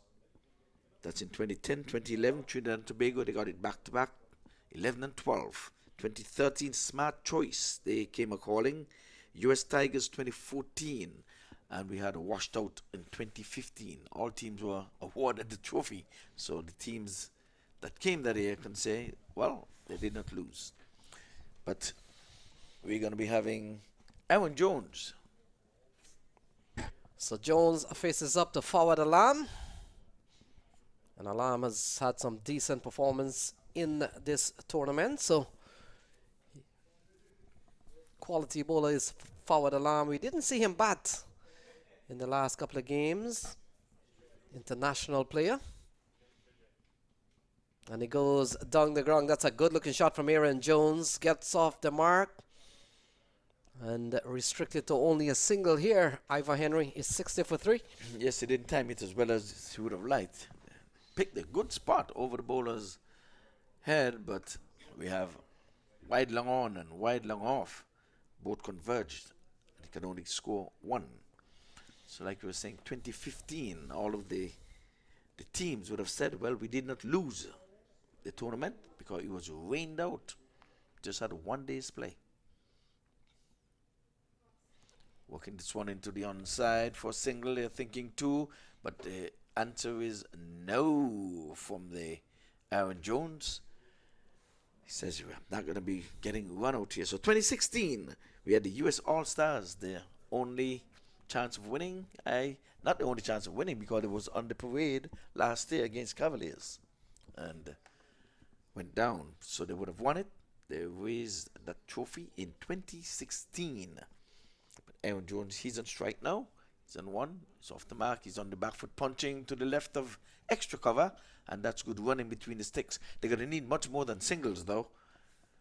But it's good for cricket to see that they're not sucking up dot balls. In 2017, here comes the Cavaliers. And they said we didn't want it in 2018. They skipped it and left it for the California Bears. He's advancing, and this one is up in the air. Must have had bat and pad, I think it was, from the look of things. So the Bears took it in 2018. Here comes the Cavalier again in 2019. So the Somerset Cavaliers have had it 2017, skipped 2018, came back in 2019. This one is played off the legs into the onside, stroked it nicely, and they're going to be taking a comfortable, relaxing 2. And then they would have missed 2020, that was the COVID year. We did have some cricket. Atlanta Param Bears, they emerged winners. And then 2021, here it comes again. Somerset Cavaliers, every other year they decide we are going to take the trophy. Well, they're missing out this year, 2022, so let's see if the trend continues if they enter the competition next year. Well done. All this information comes to you. Compliment Lenny Archibald. So Ranjane will continue. First over would have gone for 9, and now they're asking 11.5 runs and over here, Ivor Henry. Aaron Jones and Unmuk Chan out in the middle. And it's going to be very tough here for the Dallas All-Stars. I think they may have given up a little bit too much runs. Anything over 200 is always going to be tough. And so Aaron Jones and Unmuk Chan and the others to come will have to come up with a plan to get over 11.5 runs and over now. 138 runs to win from 72 balls. Aaron Jordan on strike, and he's playing it back along the track, can't score. I could say he's going to have to wheel that willow. He's going to have to do it soon. Can't wait for tomorrow. There's no tomorrow in this match. 202 to get. That's a long, long way. Could it be scoreboard pressure? Yes, no, maybe. We're into the 9th over. It's only 65 on the board. They were having that. Stallions were having that in the first 6 overs. Oh, he's going big. This one is gone out of here. It's gone for a 6. It's gone for maximum. Goes way up onto the grassy bank. Good camera shot there. Let's have a look. So Aaron Jones has picked this one up cleanly. And look at this. Off the meat of the bat. And that has gone a long way. It's gone up on the banks.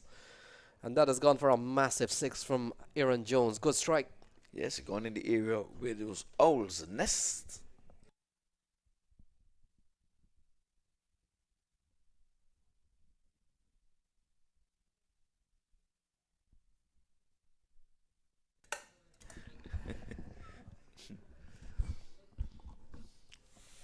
So a good strike from Aaron Jones. They need 132 from 70 balls. Asking 11.3. And they're going at 8.4. So a bit of a gap there that certainly benefits the Stallions X. And just while there's a break in the action, just a 201 posted by Stallions X. We saw some expensive bowling figure. 3 overs, 1 for 48 from Shamar Springer. 4 overs, 1 for 31 from Jake Lintott. And Simhadri went 4 overs for 51 runs. So the bowling didn't really show up today, so to speak, Ivor Henry? No, it fell well short of the mark. This is the finals, and they were not ably supported by the field and the catchers either. But Rehani, he's trying to keep things in check here. He is in his 2nd over, and they're taking a likeness to his bowling this time. Aaron played a lovely shot. That one went out of here. It came out of the screws. They're going to need another in this over. And he's going again. He has the height. He has the height. Does he have the distance? Is the man down there? He's settling. He's settling. Takes the catch. Evan Jones goes. Had the right idea, but the bat has failed him. Yeah, Shahan Jayasuriya, well judged catch. Had to wait a long time for it to come down. And so Aaron Jones looking for runs. Can't fault him. They need 11 plus runs and over. And look at this. Shahan Jayasuriya with all the ease in the world. Following all the basics. And if you want to see how to catch a cricket ball, then that's a good example. Another wicket goes down. 4 down for 70 on the board. Came straight out of the coach's book. And he batted well. So he's having a good game. He batted well when he batted. And he'll give you his score in a moment.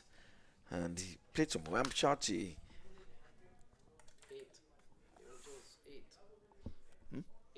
made 8 runs. Yes, but he was in a partnership with someone there for his 8. Came in at a time when a platform was already set, but he really lit he didn't light the square. But that's a good catch. So Kari Pierre comes to the middle. 11.6 is the asking rate. And from the look of things here, it's Stallions X all the way for the time being. Yes, they have got more than a nose out at this time. I think it's a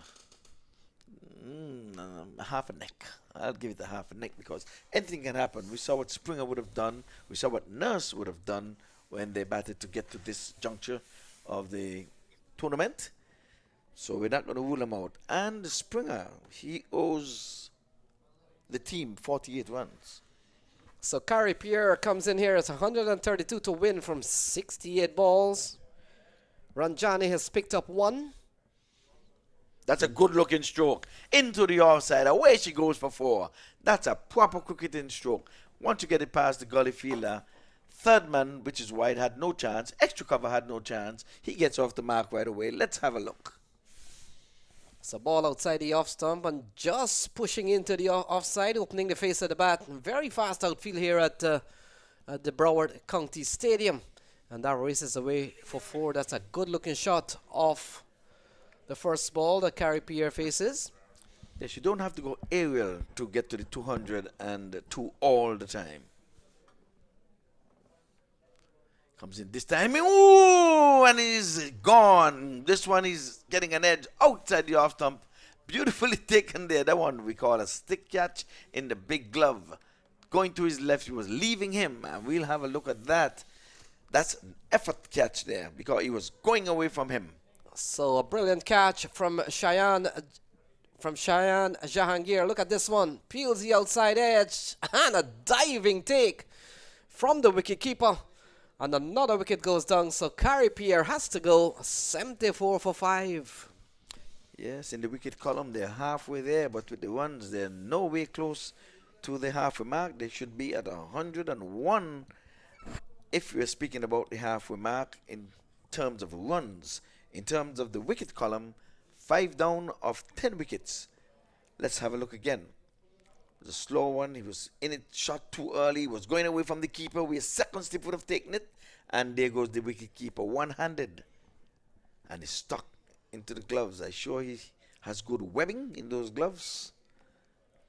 And the umpire raised that dreaded finger, said, yes, indeed. That bowler can get that much swing. It's pretty hot out there. See, umpire German Lindo trying to give himself some breeze. It's been a long tournament. The longest it has been. It's gone for 9 days. We're into the 9th day. So And, Ashley Nurse comes to the middle and Forward Alarm continues the bowling. 9 overs gone. They're batting at 74 for 5. And they still need 128 from 66 balls, but more importantly, they've lost half of their batting order. They're down 5, and Ashley Nurse comes in to join Unmuk Chan. Unmuk Chan has held up one side of the crease so far. Yeah, he's on 27 from 19. And the Pakistan international player Forward Alarm will continue. Ball worked into the onside and will give Ashley Nurse some time to get going here. Yesterday, well, he only bowled the 1 over Ashley Nurse. I was confused and still confused and bewildered. He bowled his 1 over for 8 runs, and they kept persisting with Springer, who eventually went from 3 overs for some 48 runs. Eventually got a wicket in his last over, the 3rd over, having been carted about in that same over. Nurse comes forward in the approved fashion to say, I'm not going to get a golden duck. I'm not going to try to get it off the screen. I'm going to make sure I block it. So he's out blocking, unlike Pear, who came out smashing a beautiful shot into the offside. But we know Nurse, a big man. This time he's turning it around the corner. Let's see if he got some willow onto it. There's runs here for him. 2 at least. So a couple of runs off the bat of Ashley Nurse, and the equation comes down to a tough asking of 125 from 63 balls, 77 for 5. Well, we've seen him get to 19 in an over to be on the center stage. The run rate is only 11 over, but it's going to be hard to maintain. So a couple of teams, big appeal, now to say is Jeremy Lindo, a couple of teams from the Stallions, and in the end it's the X that makes it to the final. And we've seen the likes of Amir Siddiqui, who's done a lot of job with these Stallions brand, going down the leg side or maybe a little too high. Definitely going down the leg side for sure. That's the first. That took it out of the equation. Yes, Ivor Henry. Just coming back to Amir Siddiqui, who's done a lot of work with these Stallions brand. And he comes here as the coach of, in fact, probably both teams. And it's the X that makes it to the final. Quality bowling here from forward Alan. And still 125 to win. A long way to go here for the Dallas All-Stars.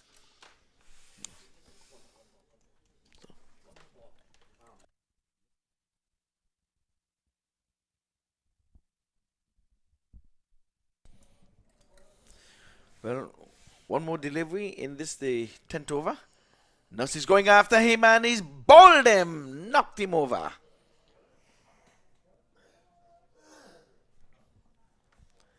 And Nurse can't believe that his timber was hit. He had to ask the umpire, is he bowled? Yes, he's bowled. We'll have a look. So when you're looking for 12.5 runs and over, you've got to play aggressively. And Nurse in that attempt, in that vein, he falls. And another wicket goes down here for the All-Stars. They're 6 down for 77 on the board.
Welcome back, Vinod, the guy who traveled between St. Kitts and Nevis and Hearst. I know what label. This one is going downtown, but it's not going to go into the safe paths of the wide long on because the wickets are tumbling. We are looking for more wickets than runs. You think it's over? Bobby shouting. I can hear some singing, and it's not Christmas carols either. Well, Jamar Springer is there. You never know. He pulled one out of the fire the other night. Well, he has to spring Will he into do it life. again? He needs to spring into life right now. There's no tomorrow. It's now or never. You playing that song, right? It's now or never. No or never. Yeah, but that's a good score. There's always going to be scoreboard pressure. Scoring for the third time in the series over 200. This one is keeping a little low, going through to the wicket keeper. You missed a great catch, one-handed catch, left-handed, going down the leg side. J.S. Butter.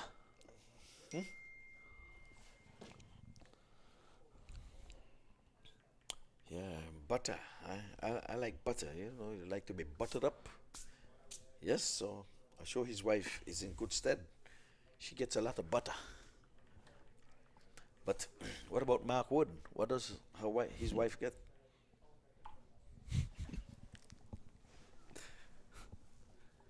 If Butter's wife gives a lot of butter, what does Mark Wood's wife get?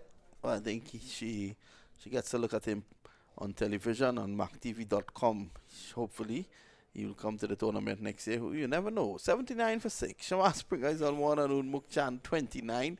And Ivor Henry, after 9 days, will not get me in trouble.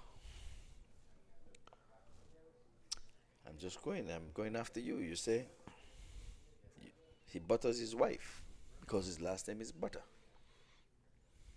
Good stroke. That's a good looking stroke, but it's just going to be one because look at this. Good feeling. One bounce through. Woo, it looks the part. Well oiled machine, well drilled. Do you have anything to do with this team in the coaching department? They're catching well, they're bowling well, they're fielding well, and they're eyeing $100,000 US broad dollar notes.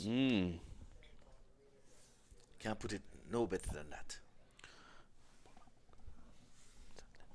Chan 29 of 21 has been very consistent in this tournament, Unmuk Chan. And this time it goes down to third man. It's going fine. The fielder down here attacking that one. Good work. Well, Tina Turner is on view.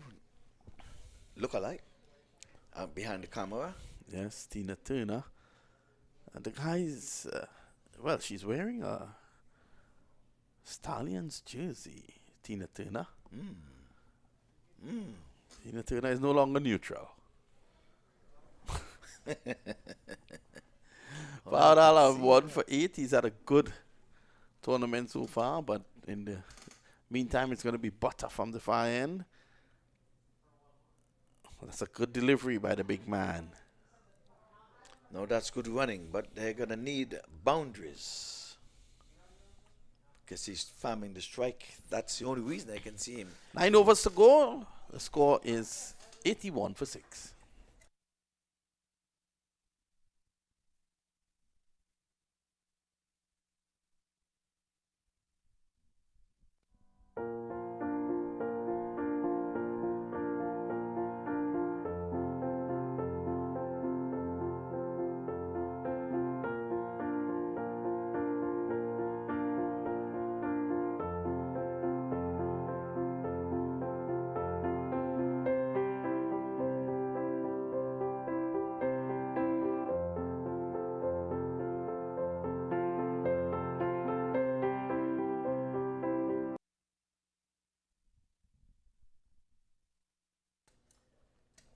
So after those commercial breaks, we're back to live cricket here at the Bow County Stadium.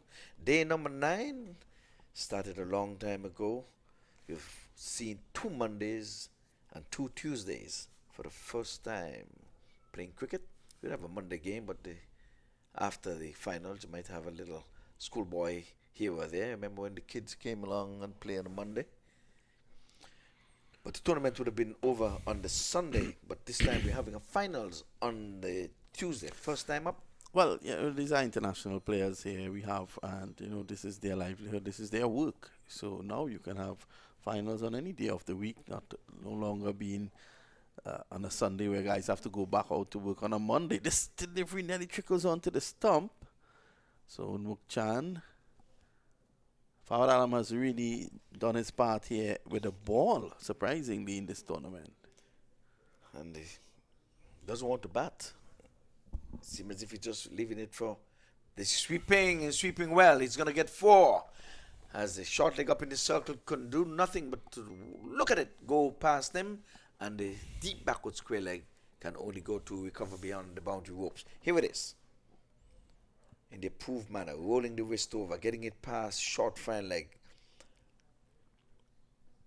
And away she goes for 4.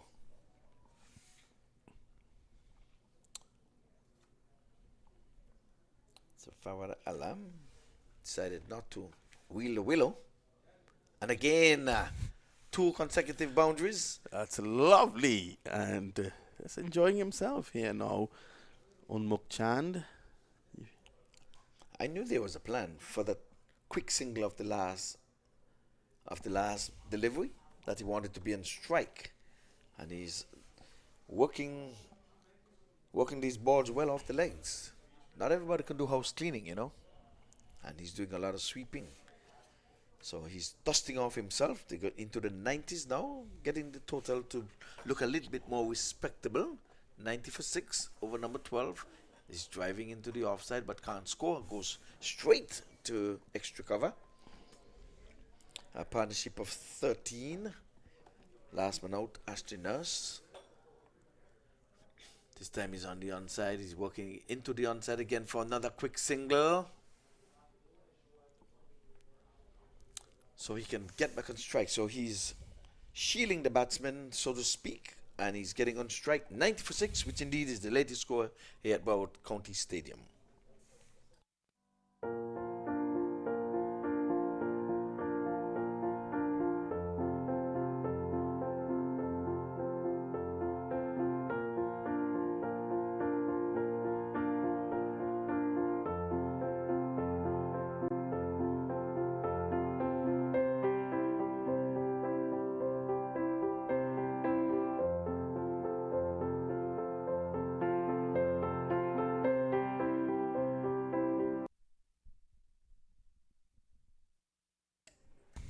Well, Ivor, we were just greeted by Mayor Hazel Rogers. Yes, indeed.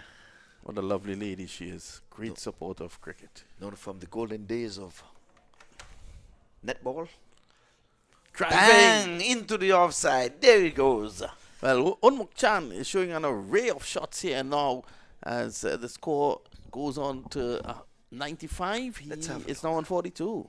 Let's have a look. Outside the off stump, and there she goes. Bang! And he stayed for the pose. I'll tell you something. Butter was creamed there. Yeah, I'm telling you. That butter is melting. And he's doing the heavy lifting all by himself. He's on to 42 from 28. Skipper. The skipper is leading from the front. He's not given up yet.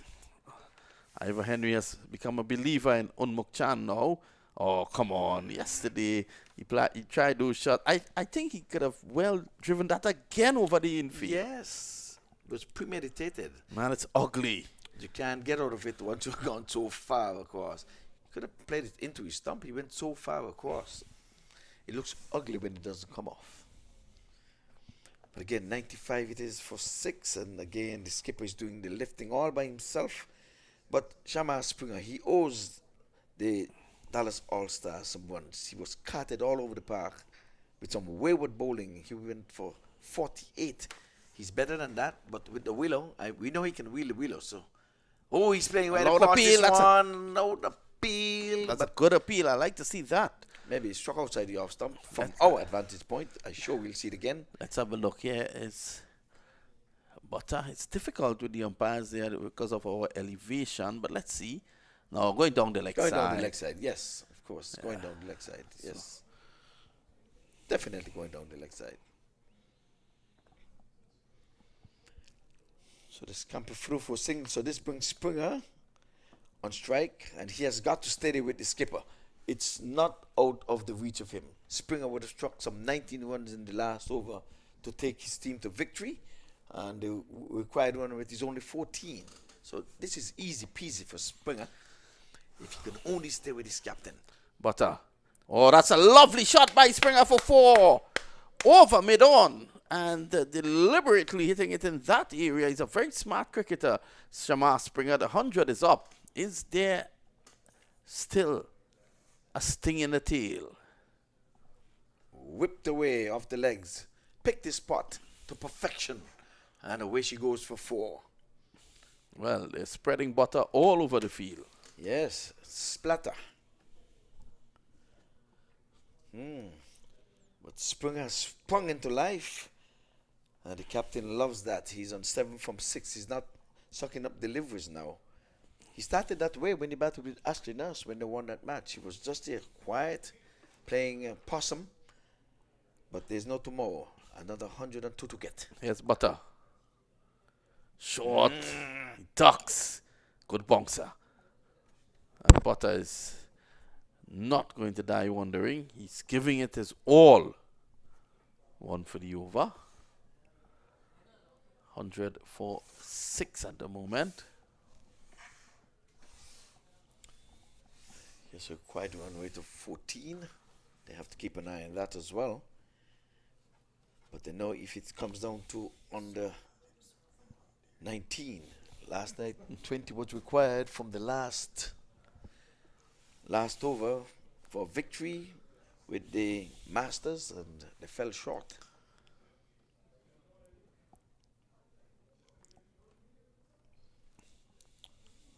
But here is Butter with the 52 on his back. Slow delivery. Oh, Butter is showing us a good variety. Good cricketer, Butter. It's the end of the over, over number 13. It's 101 Dalmatians for 6.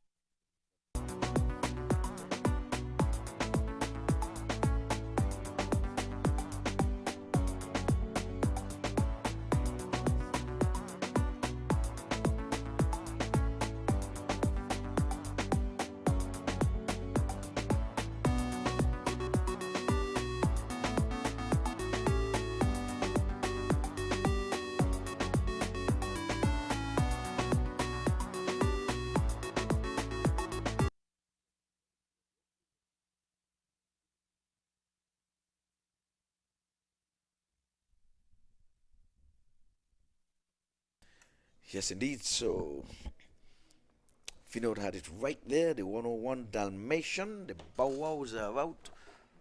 Well, Butter's gone for 24 from his 3rd over. So he has... That over actually, his last over, Butter's last over 10 came. His last over 10 came. And Faraz Ali is going to take up the attack now. And he's a new bowler. And I think they should target him immediately. Don't allow him to settle. In fact, they've decided to change to Isan Adil. Had a good over. The first over just cost him 6 runs as he bounds in now. Adil. Springer is going down the ground, but I think he's in trouble. He goes caught down at the cover boundary, and that's the end of Springer. It's now 101 for 7, and I think that dismissal puts paid to their chances here of staging a miraculous comeback. Yes, the skipper been taking the first deliveries of every over for the past 4 overs. This time, it was Springer who was taking the first delivery, and he came down the track, came off the outer portion of the bat into the air, and was taken and deep cover.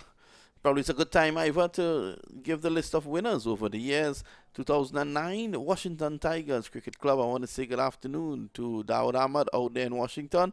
2010, it was the United Chargers. 2011, Trinidad and Tobago. 2012, Trinidad and Tobago again.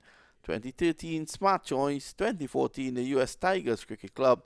2015, the weather affected the tournament, so the title was spread amongst everyone.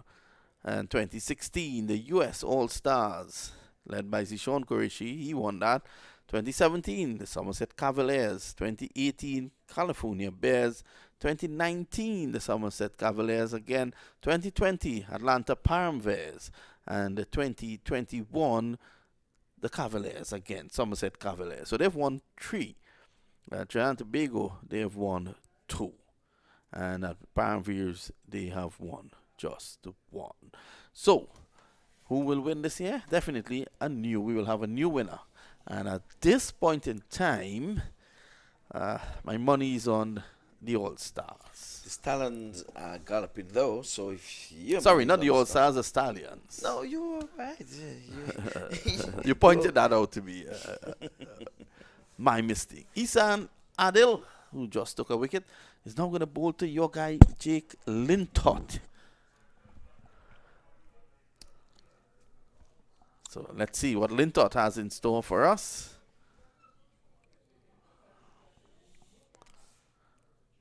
New rule is in effect. That came in October 1st. The new batter has to face, having been out caught, even though the batters would have crossed. So in case you're not up with the rules, that's exactly what would have happened. You want to know the batters would have crossed. Why is it that Lintott is on strike? We're playing those playing conditions. Yeah, of course, this is an ICC sanctioned tournament, so you have to play with ICC rules. And I think we're just moments away from celebrations with the Stallions X, Stallions Cricket Club. Their other franchise in this tournament bowed out despite winning their 2 games in the preliminary round. But the X factor is making up for it. Lovely stop at backward point, can't prevent the single. Unok Chan has been away from the strike for a while, and he's back on strike now. What do you think will be his approach here, Ivor? To play to get to his 50, a personal landmark for him. I don't know if he can continue to do the heavy lifting all by himself with 7 wickets down. 15.4. 15.4 required. Yes, he'll take a miracle. He's a little man, but he don't know if he pack a big punch. He's the captain. He's going to be the last man to jump overboard. Last man to leave the ship when it's going down. But I don't know if you're hearing the song, Captain, the ship is sinking as yet. You've called it. I hear no music. I'm looking for the lady, and if she's fat enough, I'm sure I would not be able to miss her. Haven't heard any singing, haven't seen anyone on the hill. But this is good bowling coming from Adil. Only 7 runs and he's in it to his second over. Here's Adil. Nice, strong approach. And Chan tugging it from outside the off stump. I thought that Chan might have looked to have driven that through extra cover as the fielders are in the circle. But again, his natural instinct might have been to play there because that is the sort of player he is. But because of the fact that he thinks that he has to bludgeon the ball, the bottom hand came into play there. Well, like I said, there's no... Well, they're going to push back the... No, are they going to? Maybe, I think. Yes, no, maybe. They're thinking of pushing back the mid-off. But the mid-off is up in the circle, so I'm saying that's where they should have been in. He, the skipper, instead of trying to tug it into deep mid-wicket. Oh, that... This one... Could be in trouble. I thought the wicket keeper prevented backward square from coming in to take that catch. Shehanja Surya. Let's have a look at it again. And you would see what I'm speaking about. Look at this. Yeah, I think he would have taken it. Backward square would have taken the catch. Shehanja Surya. Instead, Shehanja Hangir put him off, but I don't think that... Did he get some bat onto it there? Because definitely. And I went into his shoulder as well. So Lintott. Roughed up there by Adil. Yep, there was a lifting delivery and some chin music there. Had to take evasive action. It looked sort of awkward, but he got one to his name. It takes him up to 2. Adil has looked good. Having scalped Springer in this over. Down the leg side, missing leg, missing the bat, missing the batsman, so wide. Been signaled and called there by umpire. Extras goes up to 12. Yesterday we saw the Masters giving away some 23 extras. Way too much. And they would have lost with less than 23. So if they would have avoided those 23 extras, and all because maybe Bramble did not keep. We had Stephen Taylor, the captain, who can keep, but it's something you have to keep practicing. A few went by down the leg side, no fault of his, but Comes in now, bowls, and he's stroking it into the onside. Long off, comes off the boundary, long on. I think Unmuk Chan has given up the run chase here. 16 and over, 6 overs to go. He's 5 shy of a second consecutive 50.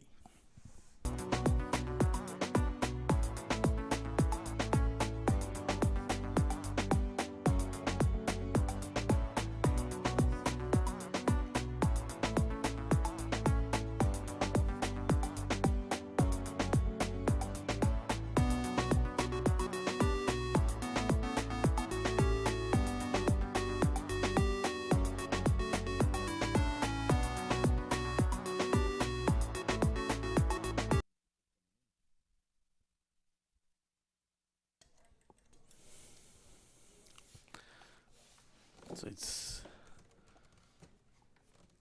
just a matter of time here, and the guys from the Stallions X will be celebrating.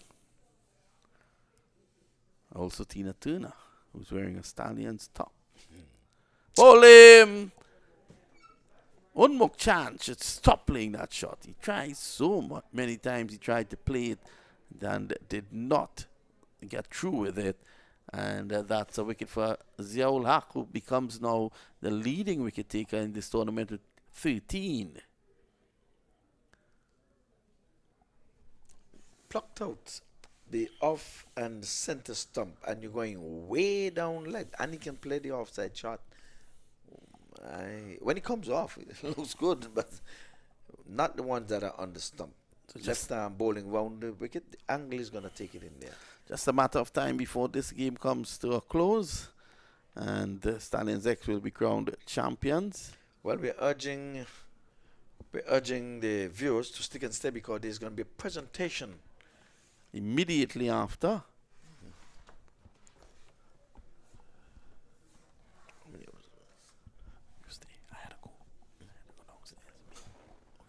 And probably it's a good time to let your good friend Lenny wrap it with you.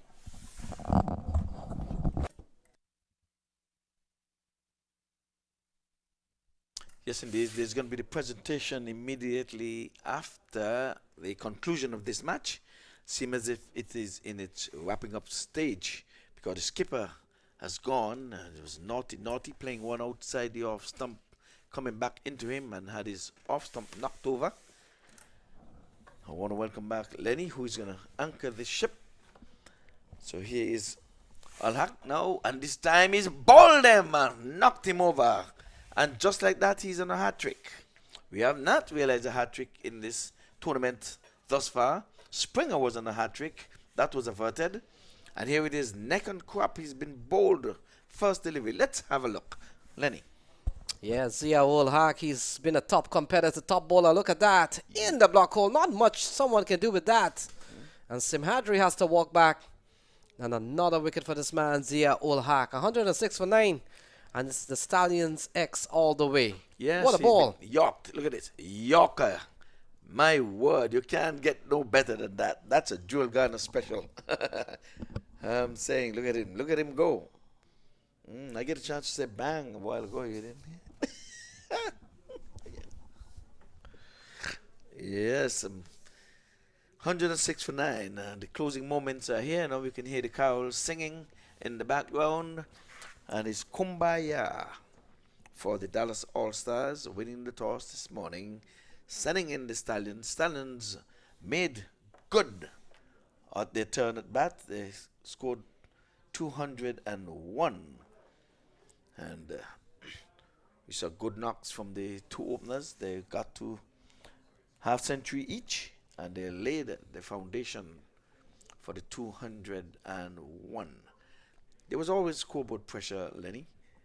Asking with 10 and over to begin a run chase. It's always going to be hard.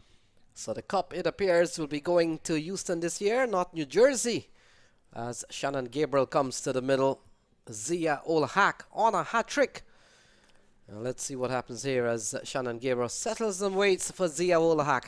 Hat-trick ball. Hat-trick ball. He comes and he's stopped in his tracks. Is that good luck, bad luck? Someone was speaking extra cover. He's been asked by the umpire to stay quiet while the ball is live. The ball becomes live when the bowler starts his run-up. So for your schoolboys out there who are interested in cricket, the ball is live when the bowler starts his run-up. Not after it's been delivered. We were fooled by that. In he comes, hat-trick delivery. Bowls left arm round, and this time he's working it into the legs. No hat-trick going to be in this tournament. So we can say that with 100% certainty, because there's only one more wicket left in the hut, and when that is being realized, the match will be done and dusted as long as they do not get to 202. So the Stallions X on course here, and they will be crowned another winner of the US Open Championships. It's in the air. Could fall in no man's land. It has, and so a single here to Jake Lintott. Keeper. I thought the keeper he was closer to that, and he gave 2 steps and then got out of it, and we had the fine leg and the deep backward square leg running in, and as Lenny said, it fell in no man's land. So we saw a big knock from the captain Cheyenne Jahangir that may have really give them a good platform to work with, and a big appeal. He's gone, so that's the end of the game, and the winner for the 2022 US Open goes to Stallions X. They win handsomely here at the Broward County Stadium. And look, the celebration has certainly begun. Jubilation among the team members, and the Stallions X all the way. They take the title away from Dallas All-Stars, and it all comes down to the just about the 15th over, and it's the Stallions X winning the US Open in 2022. Yeah, congratulations to them. We thought that the other Stallion would have been here with the big names, like the Guptills and the Harry Tector and Fidel Edwards and the likes, Cornwall, but they were not in, but the other Stallion X got in here, and they did the job for the Stallions. They really galloped. The Dallas All-Stars, they won the toss. That was the only win they're going to be having in this, but placing second could never be an embarrassment. So the Dallas All-Stars, they fall short by some 93 runs, but that's the winner for you. And Stallion X, an amazing performance. We saw some very strong performances from the likes of Zia ul Haq, of course, led by Cheyenne Jahangir. He posted 79 today and would have made the difference between the two teams. I'll give you the scorecard here for the highlights. Chan at the top of the inning, he was bowled Zia ul Haq for 45 from 33, so the captain carried him for a long way, and the only double figures would have been the run-out man Benkenstein. After that, it's a telephone number, so you can call it 838-428-3010. Telephone number. So Stallion X, 4 wickets again for Zia ul Haq. He's always been in the wickets column. 110 all out. 108 for 10. 108 for 10. They win by 93 runs. To describe the highlights of the inning when that is on thing. US Open champions, Stallion X 2022. They have been crowned champions. Presentation will be held downstairs, and we'll see if the production crew will be showing you the highlights of the inning. So I want to say, in the meantime, a big up here to the production crew, Wadi Lalman and his boys. They've been here for all of the 9 days, first in every day and last out. So here we go, quick highlights of what has happened. None of the batter got going, caught. Josh Cobb was the first to go, just skying that ball, and then of course Sujit Gowda was the next to go. Ball skied into the onside, and a good running catch from Buttar. A good knock from Unmuk Chan. He got up to 47, and along the way would have played some lovely shot. A run out for Luke Benkenstein on that one, and a brilliant catch to take care of Carrie Pierre by Cheyenne Jahangir. Ashley Nurse looking to go big, chasing 12.5 runs and over. He lost his off stump off the bowling of Fawad Alam. And then, of course, Shamar sprang a big strike into the offside. Fielder came around, take a well-judged catch, easy in the end. And the writing was on the wall. We saw a good knock again from Unmuk Chan. He got close to 50, but he tried to go through the onside and he lost his stump. P. Parrish for 47 runs. And then later on, Zia Ul Haq picked up 4, but along the way he was on a hat-trick. He cleans up Simhadri off the very first ball, and then Shannon Gabriel was later on leg before. So there you have it, folks. Stallions X, they win the US Open 2022, and they win by some 93 runs. We'll take a short break and hand you over to the presentation party at the Broward County Stadium with the new Stallion X are the champions of this year 2022 US Open. Yes.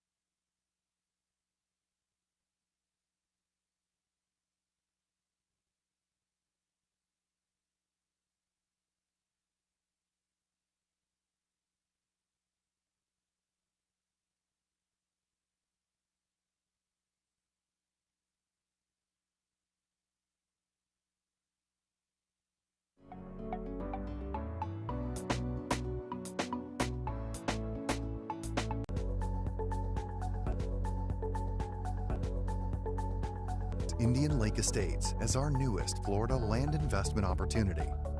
Situated in Central Florida, in the same county as Disneyland, Indian Lake Estates is within easy reach of Orlando, Tampa, and the Space Coast. Indian Lake Estates is a gated private community covering 10 square miles right next to one of the largest freshwater lakes in Florida. Entering through the gates, you soon discover an 18-hole championship golf course, a 9-hole executive golf course, alongside tennis, pickleball, and basketball courts. And when the games are over, why not relax in the estate's 23,000 square foot clubhouse, have a drink at the bar, or dine in the restaurant looking over the golf course. On the western side of the development is Lake Walk on Water, a 14 square mile translucent freshwater lake that is every fisherman and boater's dream come true.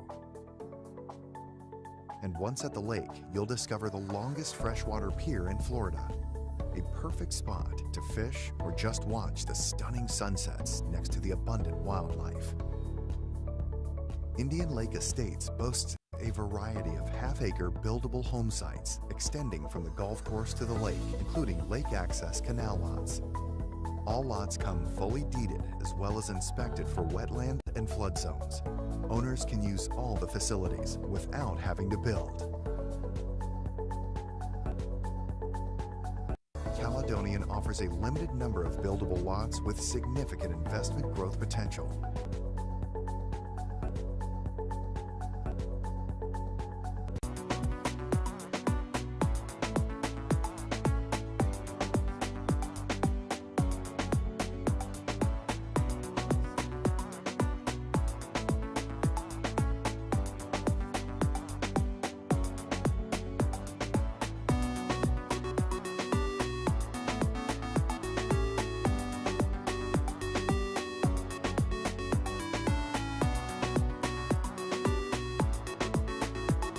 MAQ Group Investment Project.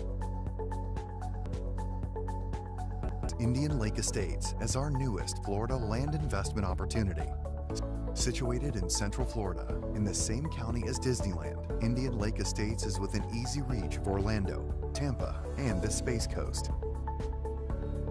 Indian Lake Estates is a gated private community covering 10 square miles right next to one of the largest freshwater lakes in Florida.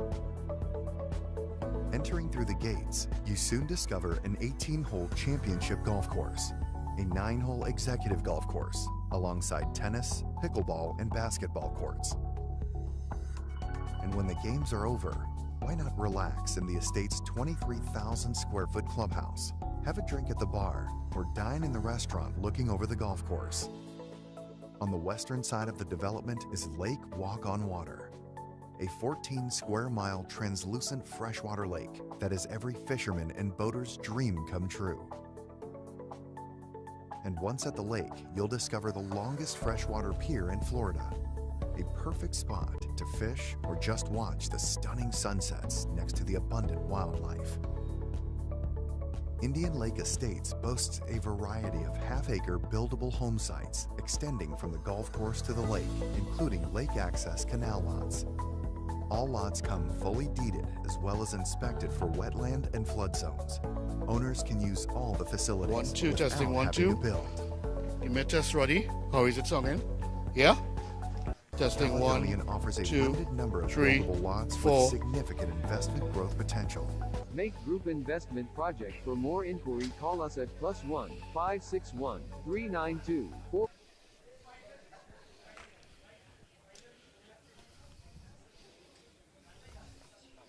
One, 2, 3, 4. You good there, right? Okay.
Indian Lake Estates as our newest Florida land investment opportunity.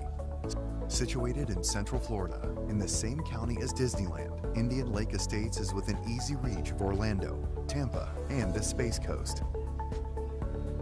Indian Lake Estates is a gated private community covering 10 square miles right next to one of the largest freshwater lakes in Florida. Entering through the gates, you soon discover an 18-hole championship golf course, a 9-hole executive golf course, alongside tennis, pickleball, and basketball courts.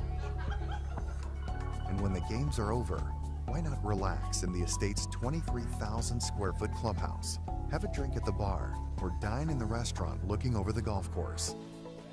On the western side of the development is Lake Walk on Water, a 14 square mile translucent freshwater lake that is every fisherman and boater's dream come true.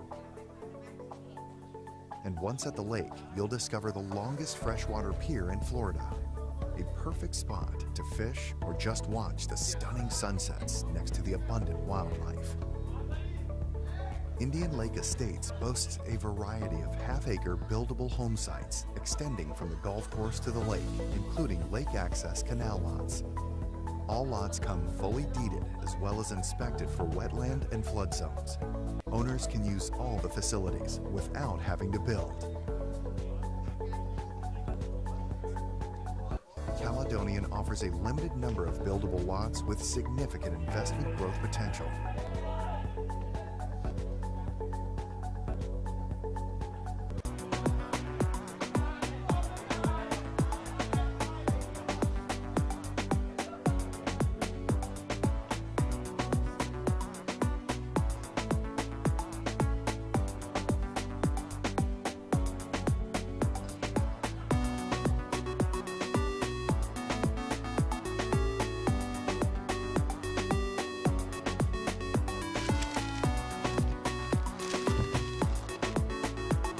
Make Group Investment Project.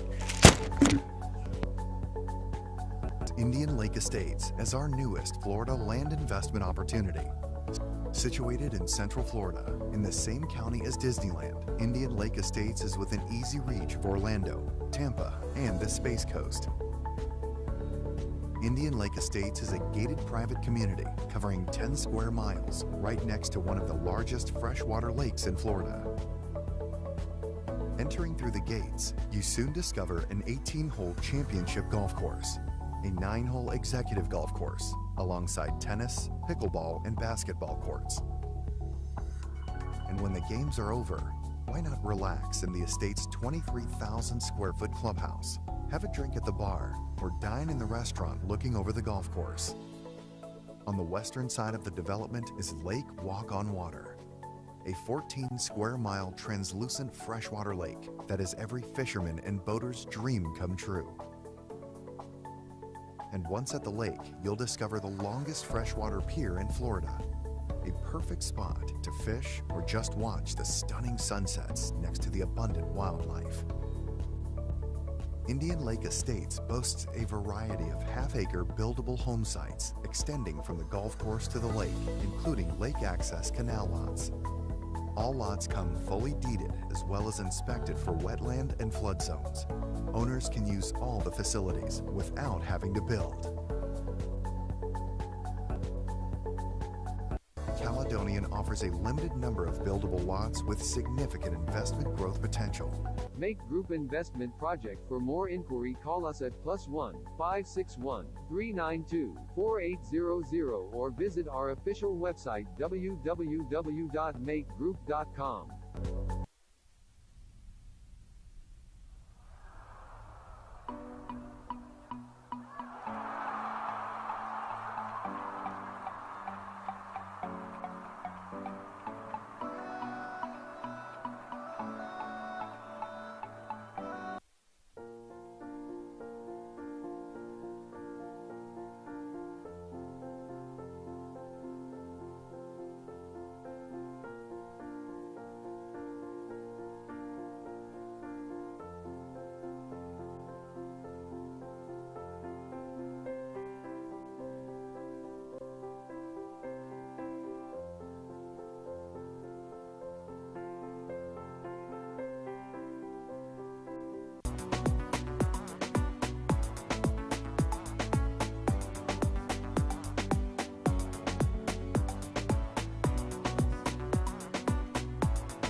You always stuck next to me. Paul, if you come here. Okay.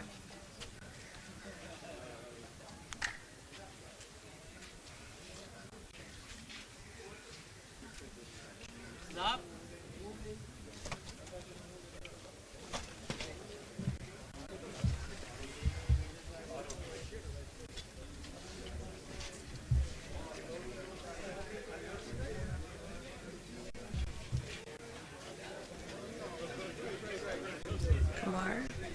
Kumar, Ayan Kurushi.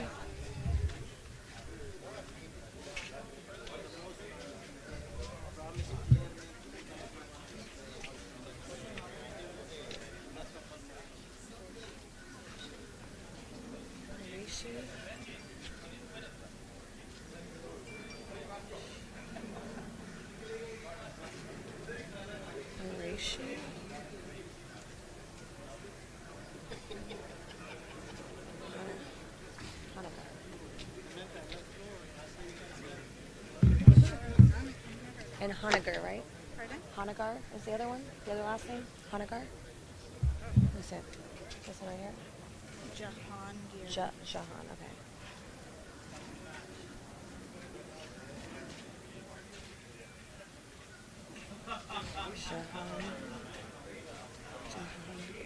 Jahangir. Qureshi, Jahangir.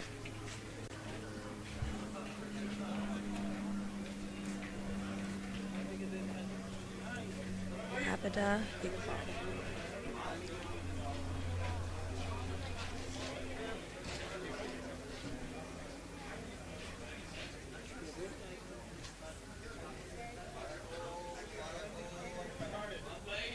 Samantha, you let me know when.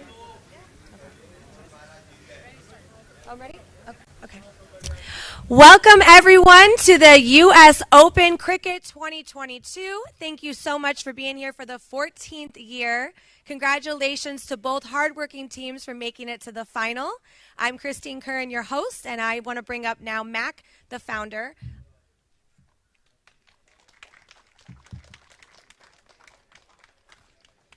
Good afternoon, guys, and congratulations both of the team who reached to the final. And 14 years hard work, and this is the title is going to one of the two teams, which is we're looking after.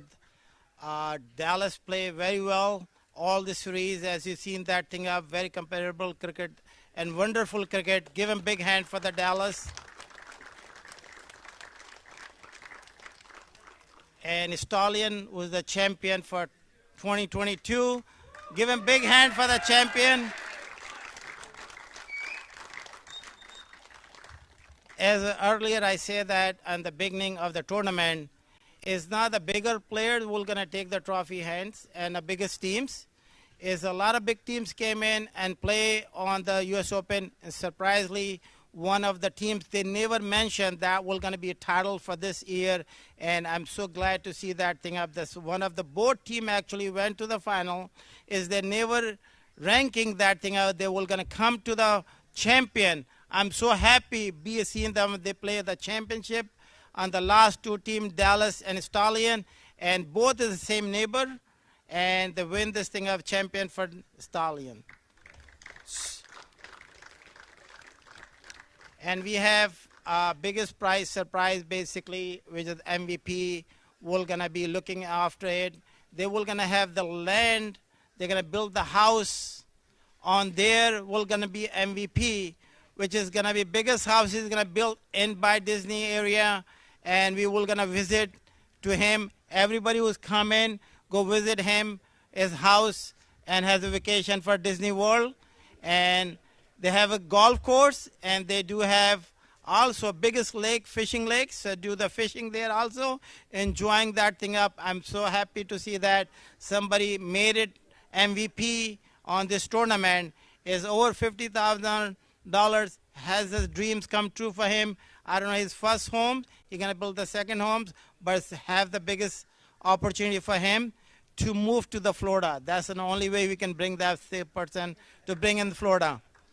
And thank you for all of them, our supporter for all the teams, not as a one team, two teams, all 12 teams who's participating on 2022 US Open.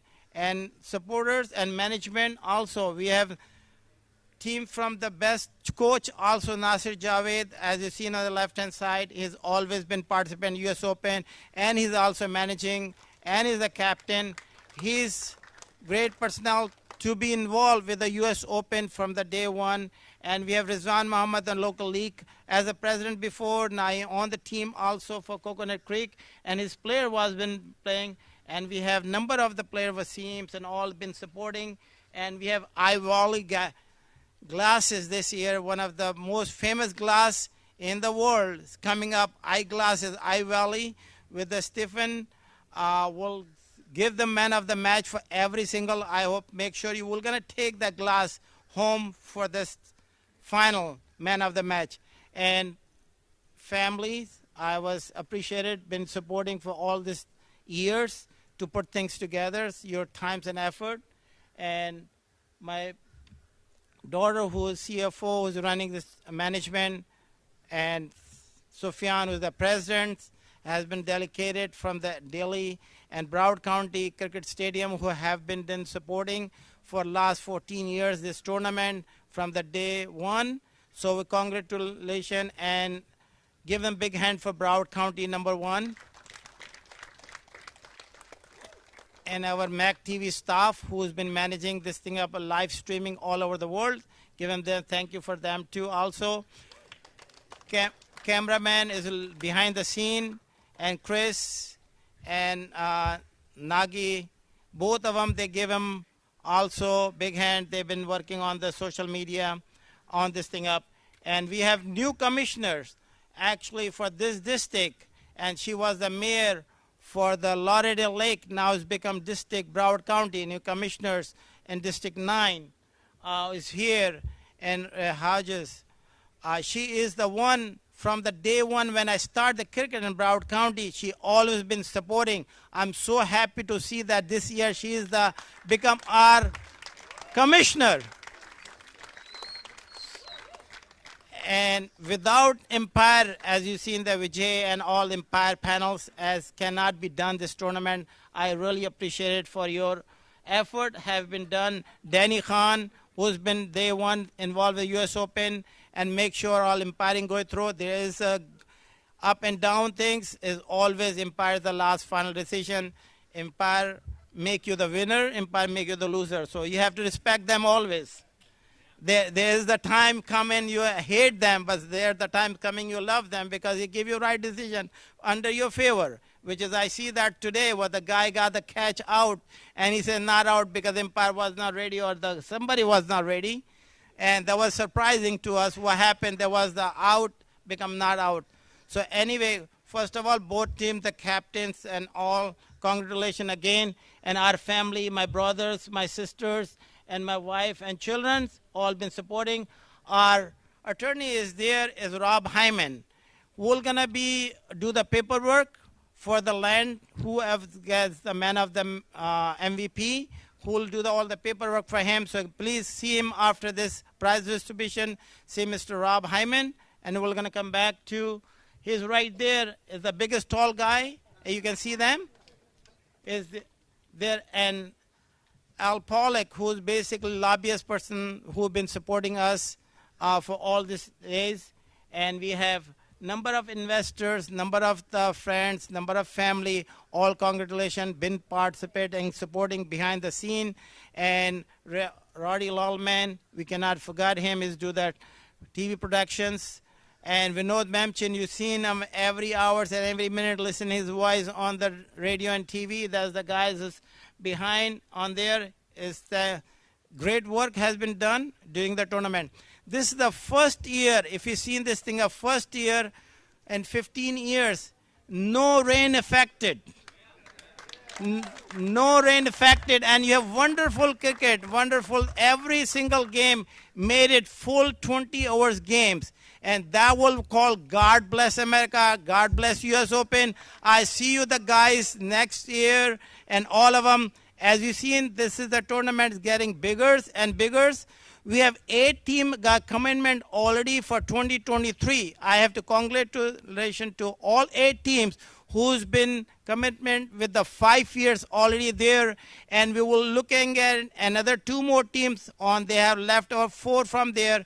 There's a lot of backstanding. The rules is saying we have to give them first right refusal for the teams who is participating this year, and they become the long-term relationship with us, and we have a lot of changing. We're going to see that thing up. So congratulations, whoever that come first and registered, and this year the teams, and go in, confirm your teams for 2023. $250,000 cash prizes. One of the guys will going to take it again, land. So you have to wait for work for another property. We're going to have the same area. Thank you very much, and looking forward for next year.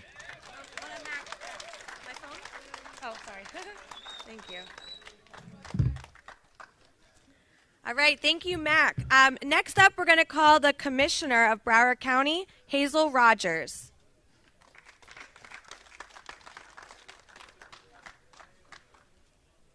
Good afternoon, everyone. Okay, we are bragging on the Sunshine State. We can claim it, right? You had 10 beautiful days. And we just say thank you for coming. Thank you for participating. And Mac will brag on 14 years. All right? Who commit to something that long? Right? So we have to put it together for Mr. Qureshi and his family and all of the team members, all of his partners. Could not do it by himself. But if you test Mac, he will do it if you challenge him. Right? You know that, right? So I just want to introduce myself. I'm Hazel Rogers. I'm the new county commissioner for the next 2 years. So I expect to see everyone here next year, 2023 and 2024, and you commit beyond that, all right? But welcome to Broward County, and enjoy yourselves. I know you spent a lot of money because that's why you came. This is best shopping ever. So I want to make sure you're spending your dollars. We need it here. And just be safe while you're here. I will tell you, Mac asked me, why are you wearing your mask? I said, COVID is still here. COVID is still here. Just be careful, right? Just be careful. And God bless you. Enjoy the holidays. And don't forget, we gave you the Sunshine State.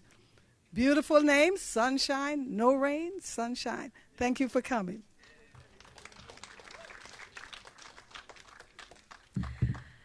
All right, next up, we're going to be announcing the most wickets of the tournament, presented by Ashi Karesti.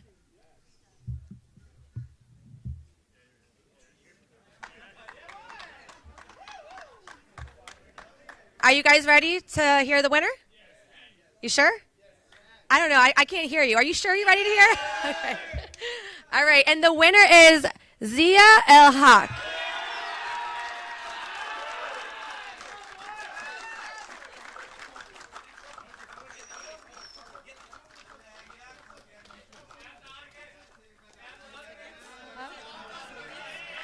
Most wickets, and then, yeah, most wickets.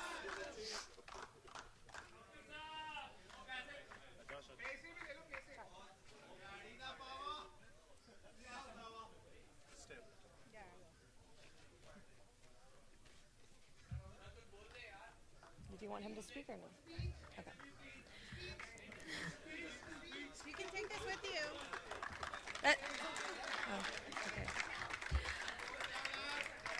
All right, next up is most runs of the tournament.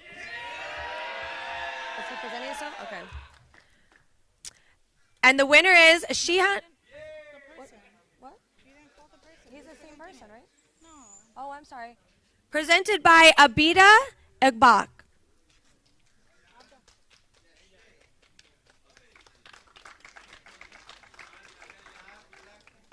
Sorry, I thought it was the same presenter. And the winner is Shihan Shangir.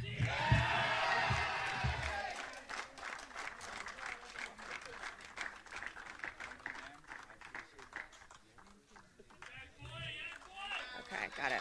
So okay, man of the match. You keep it. Next up is the man of the match, presented by Tanvir Iqbal.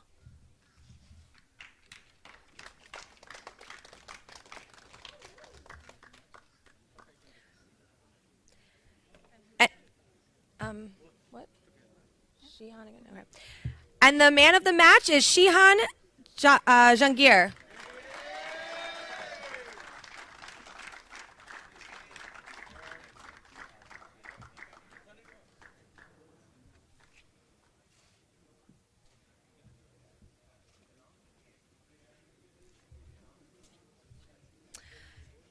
Next up is Most Promising Player, presented by Samantha Kamar. And the winner is Ayan Kurshi.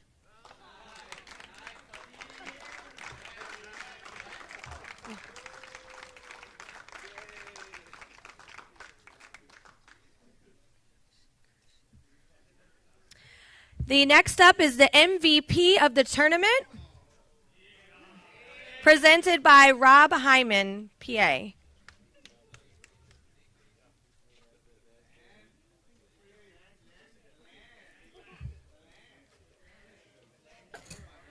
The MVP of the tournament is Shihan Haga.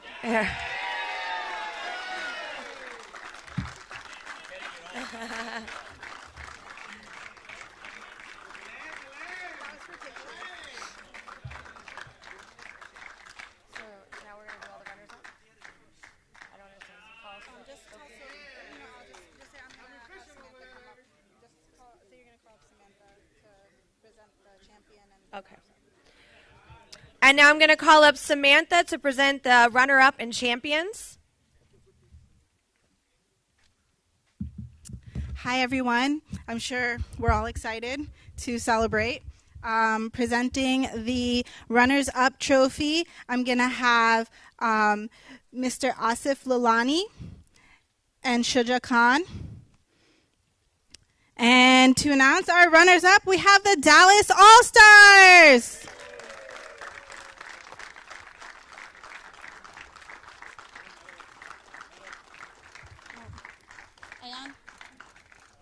If we could have the whole team, you guys all did a team effort here. You all won? No?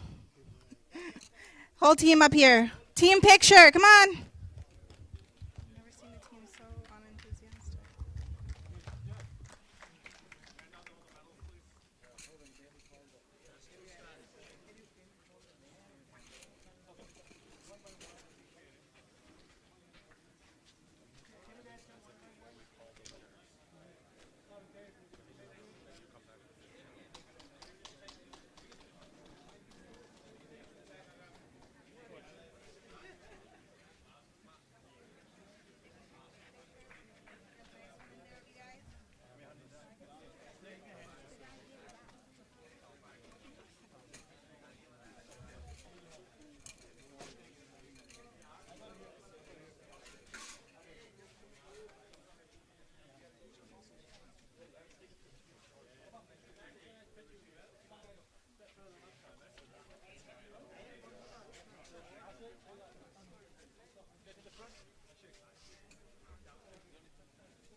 Congratulations. Just quick, I wanted to invite all the umpires to give them a special thanks and recognition. They did a lot of hard work. If the umpires could come over here, we have a little certificate to present our appreciation to you guys.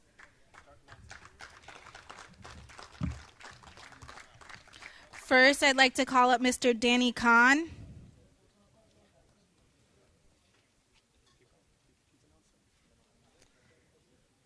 We have Mr. Vijay Malela.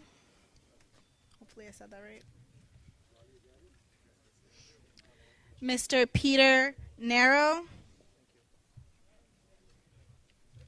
No. Mr. Irfan Ullah Saeed. Mr. Jermaine Lindo.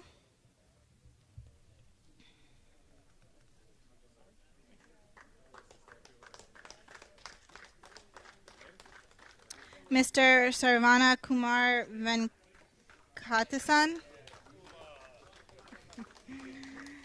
Mr. Avik Gangopadhyay. Sorry for messing that up. Thank you for your hard work. And Mr. Conrad Rogers.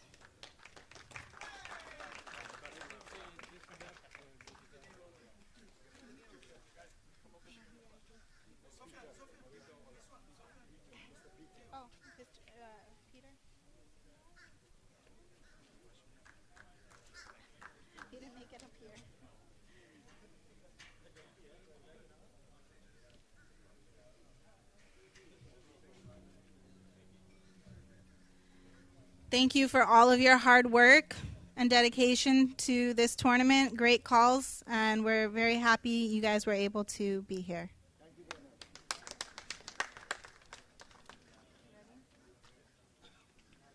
And last but not least, our champion team.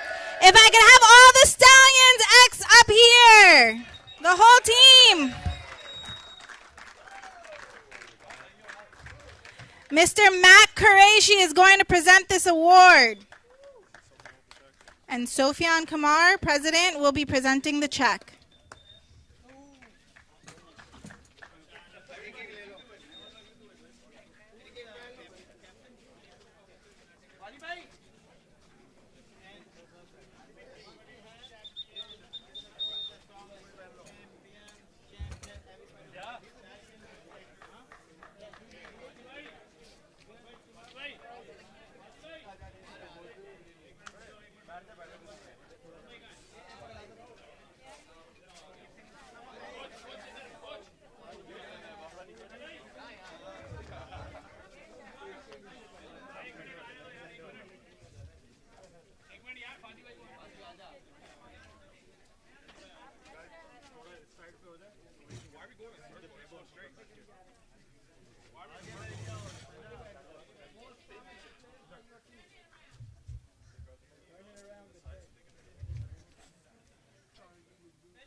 Yes. No. There we go. Jan, go for it. Say something. Hello. Yeah, first of all, man, I'm super proud of my guys, the effort that everybody has put on the field, and even our management, our ownership, the amount of hard work that they put in, the amount of hard work they're putting for the betterment of cricket in the USA is commendable. All the teams coming in, amazing tournament this year, and hope we get to play more competitive cricket in the future and keep winning trophies, boys! Let's go!